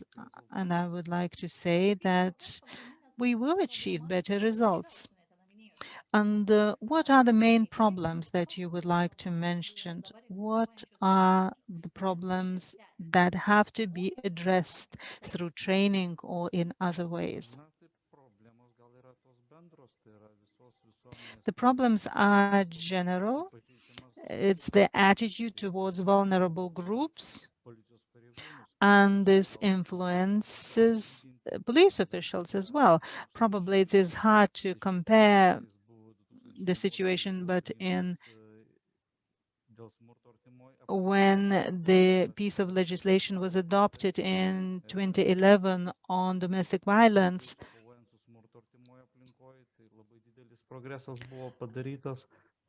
we have witnessed a huge progress in this area.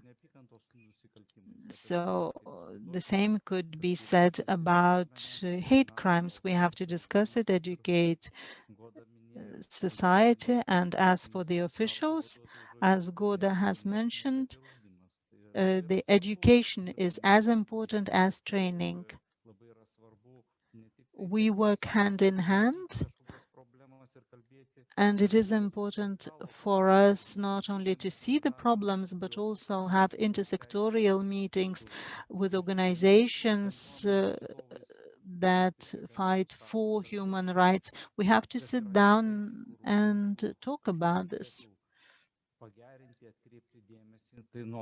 We have to find areas to improve, and this will only help the situation. You have mentioned that the trainings are underway, so I wonder what kind of officers are taking part in the trainings and what projects are you engaged in? So, and what exactly are they being taught and educated? First and foremost, both during the previous program, as well as now, police officers are engaged in the training of hate crimes. The same is being done this year. Officers are being trained to identify hate crimes, how to respond to them, how to behave once one faces with the hate crimes, how to communicate with the victims of hate crimes. We also provide such trainings for students at the police school. When it comes to policemen who are already working, we provide upgrading training courses for upgrading their qualifications. The program has been approved by the Prosecutor General. We also have the program for distant learning. During this distant learning, quite a number of officers will be able to take part, and we will have various experts to cover different topics, and I believe that they will get a lot of knowledge. They will engage in various practical tasks. Ms. Grablikaitė. Sakė, gal norėsite su ja padiskutuoti dėl... As Goda mentioned, you might have want to talk about the relations of community with the police, but, well, you are the head of the Community Officers Activity Division of Kaunas County Police Headquarters. So what do you think about the cooperation? Well, indeed, just like Goda mentioned, I participated in this roundtable discussion previously, and I was surprised, positively surprised, that the Jewish community, Roma community members recognized us. They knew us, they knew who we were. Well, there are problems, I cannot deny this, but I can't say that these are very serious problems. But I am talking only about Kaunas city and Kaunas county. We do work a lot. The Communities Office Division has been set up 7 years ago, so we try to maintain contacts with our community members. We maintain contacts with the Jewish community. It is one of the longest living communities in Lithuania. Well, definitely, communities did not trust police officers previously, but now I am very happy that the contacts are very good and there is trust between us. And I don't think that I will surprise God by saying that. We do our utmost to make our communities safe. Indeed, when it comes to various communities, including the Roma community or other communities, so such communities do not always trust police officers, and previously you said it was a very often case. Previously it was often the case. The key function of our unit is to visit community, to ask them how can we help them, to provide any information on various aspects of their life. For example, to provide them with the rules on the public order, to show them the contacts if, let's say, they have certain problems, and many other aspects that they should draw attention to. We always highlight that they should not be afraid of us because we are not their enemies. What are the tendencies when it comes to hate crimes and hate speech in these communities? Have you heard of their expectations, or have you heard of any complaints that they have? Communities would be willing to feel safe in their environment.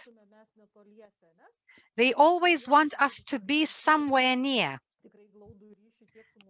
Today, we have a very close contact both with the Muslim community and the Jewish community in our county. We also have the calendar of festive events so that we could know what each community is celebrating. Then, if we know that there is a certain celebration, we bring even more police officers to show the community that they can feel safe, because this was their expectation, to see more of the police in their community.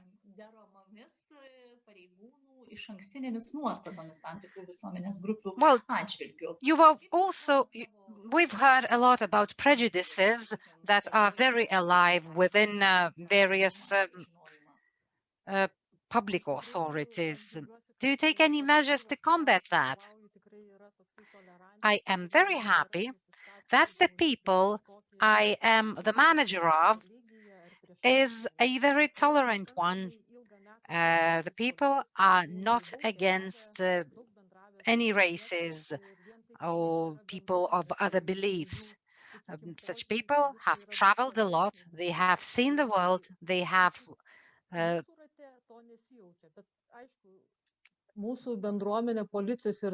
broad attitudes, and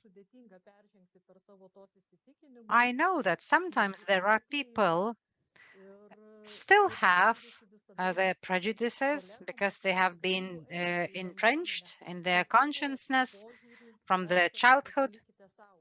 But whenever someone comes to work for the police, we always tell them that whatever prejudices you have to leave behind the doors, because this will be for the benefit of the entire community. Ms. Juravičiūtė, I still want to ask one question about the projects that you have been implementing in Lithuania. Maybe we don't know much about them, but which are the projects that you think are most important ones? Well, first I'd like to speak about the roundtable discussions. Well, I agree with Agne, and I said that quite many good solutions were taken with regard to the institutional response. But during the debate, I did face with a negative approach of people. But in general, I believe that organization of roundtable discussions was a positive thing. Well, when it comes to the implemented projects or initiatives, which would you be more interested to hear about? Well, the most important ones, the most significant ones, because I don't think that all the things could be applied, let's say, in Lithuania. Teigiamų praktikų gal galima paminėti, tai čia jau Vilius išvardino visų pirma mokymus, taip pat aš tą nuotolinį kursą labai norėčiau paminėti dėl to. I would like to mention the remote training courses that were held on the initiative of the Ministry of the Interior. These trainings were given to police officers, to judicial officers, to students studying at the police school. Majority of those students have already become policemen. But the problem with the courses is that they are not continuous,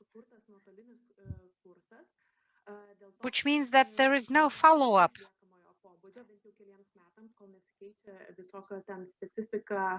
It's okay as long as, let's say, legislative provisions are not amended. But once the situation changes, well, we should introduce them to the law enforcement authorities. I'm not sure whether you would be interested in all the good practices, but I'd like to mention the working group under the Ministry of the Interior. This working group has engaged non-governmental organizations, representatives from the most vulnerable social groups, police officers, representatives of the prosecutor's office. This working group holds regular discussions. They are very interesting įstatymai tarsi lieka tokioje pilkojoje zonoje, kad mes negalime už juos nubausti, bet kita vertus mes turbūt ir negalime jų toleruoti. Well, it was already said today that sometimes hate speeches cannot be punished, but during the debates of this working group, people are trying to come up with solutions what to do in such cases.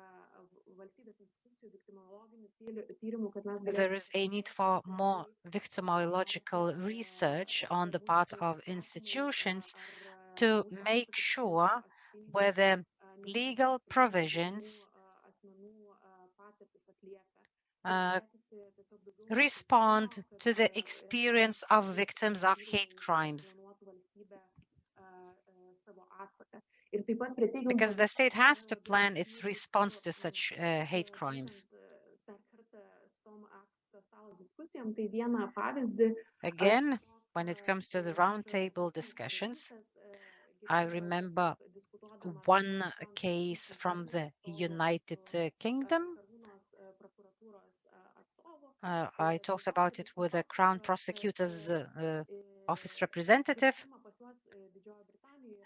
The United Kingdom nukentėjęs asmuo ir įvardina, kad tai yra neapykantos nusikaltimas, arba jeigu tai kyla tokių įtarimų. In the United Kingdom, if a person reports that the crime is a hate crime, it is registered as a hate crime. Whereas in Lithuania, we include a crime into the category of hate crimes only when an pre-trial investigation is launched. So maybe we could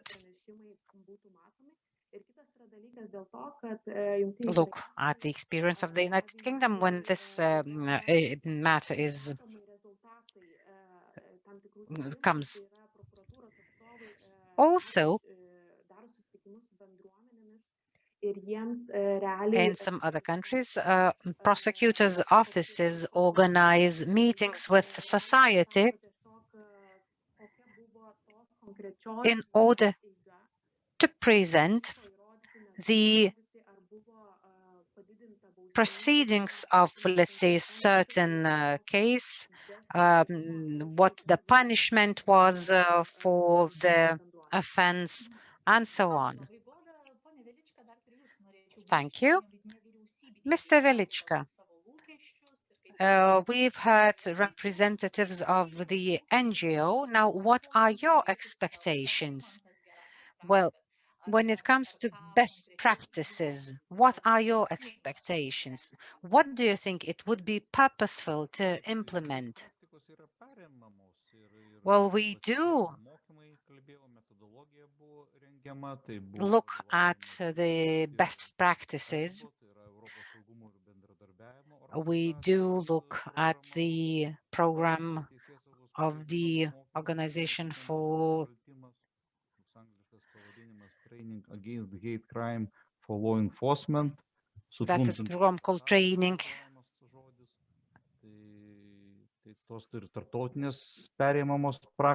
So we do look at the international practices. They are not always transferred directly. We try to adapt it to the national context.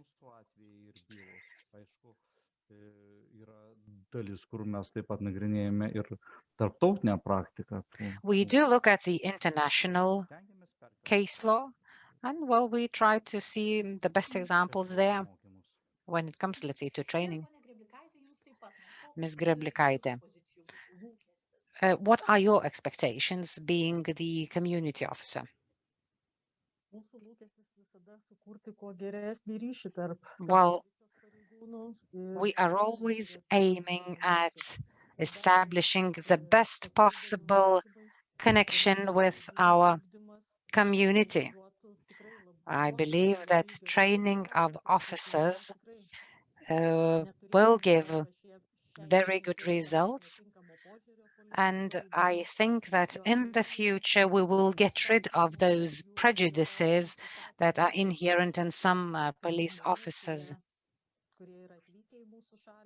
I think that there will no longer be any intolerance towards people who come from other countries. I hope that this will bring positive results. Thank you, Ms. Guliakaitė. And now I'd like, well, Mr. Šeinoka, you've already heard of certain things that are relevant to Lithuania, and you've heard about the expectations. Now, what advice would you give to Lithuania in implementing similar projects or initiatives in order to achieve effective results rather than just a tick in the paper? Well, thanks very much. Well, first of all, it's not for me to advise, but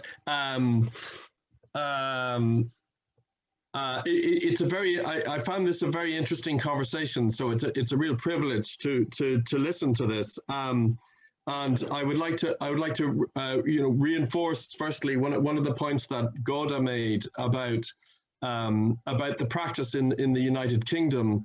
That she was told about by the representative of the Crown Prosecutor Service, and that's a practice that has just been introduced in Ireland. There are some changes in the Irish police at the moment that have just been introduced as part of the diversity strategy that I think speak directly to the conversation that we have just been having there, and I think it might be useful for the colleagues in the Lithuanian police to get in touch with the colleagues in the Irish police to talk about the changes that are, relatively speaking, low-cost changes, but very, very important and significant changes. And they include, well, training like the training that's already happening. But I suppose the key thing is that on the police incident recording system, when somebody reports a crime to the police, there is an immediate prompt now that the police officer must answer: is there a suspected hate element to this crime or not? And suspected. And again, and we have a definition of hate crime that says that if the victim or anyone else thinks that it is a hate crime, then the suspected element of a hate crime must be recorded. This doesn't tell you that it's definitely a hate crime, but it tells you that this possibility must be investigated. And then if you tick yes, then at every page on the report, there is a H to signify that there is a possible hate element, and that this follows the report through the system, so that the hate element is not lost as it is often. And I think just more broadly, having conversations like this about the needs, when we're developing a training program for the police in Ireland, on how to meet the needs of Roma communities, Jewish communities, Muslim communities when they experience a hate crime. This necessarily brings you into a conversation about police attitudes and police culture, and opens the door into something deeper. And that's and I think so that's something. And I think that we got there, and that INAR is at the table in that conversation with the police because we brought in the iReport system. So I would encourage my civil society colleagues in Lithuania to explore having a parallel system to the iReport system. And as I've said, we're in the process of making it easier to use and internationalize it. So our system is about to be replicated in Finland and in Croatia. And we will happily give you our template and help you set it up. But I would encourage you to have a strategy with as wide a cross-section of civil society as possible, buying into it and promoting it and pushing it. And I would also encourage the police to look on it favorably, to look on it as an opportunity to have critical friends engaging with them rather than as a threat, because that's where we have gotten to now with the police. and it's a much more productive relationship for everybody. So I would certainly encourage that.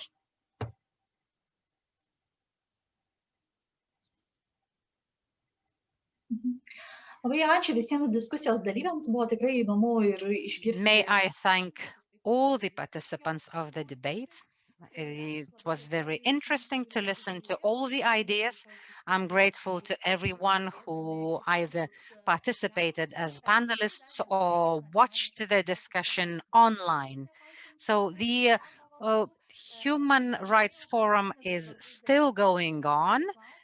But, well, as I have mentioned before this session, I said that there will be a question how to call an officer who forms a safe environment for other people and who promotes the population to become a police officer. Those who will answer the question correctly will receive prizes. And if you are willing to watch the whole of the forum, you will be able to watch it on the website of the forum. Thank you and goodbye.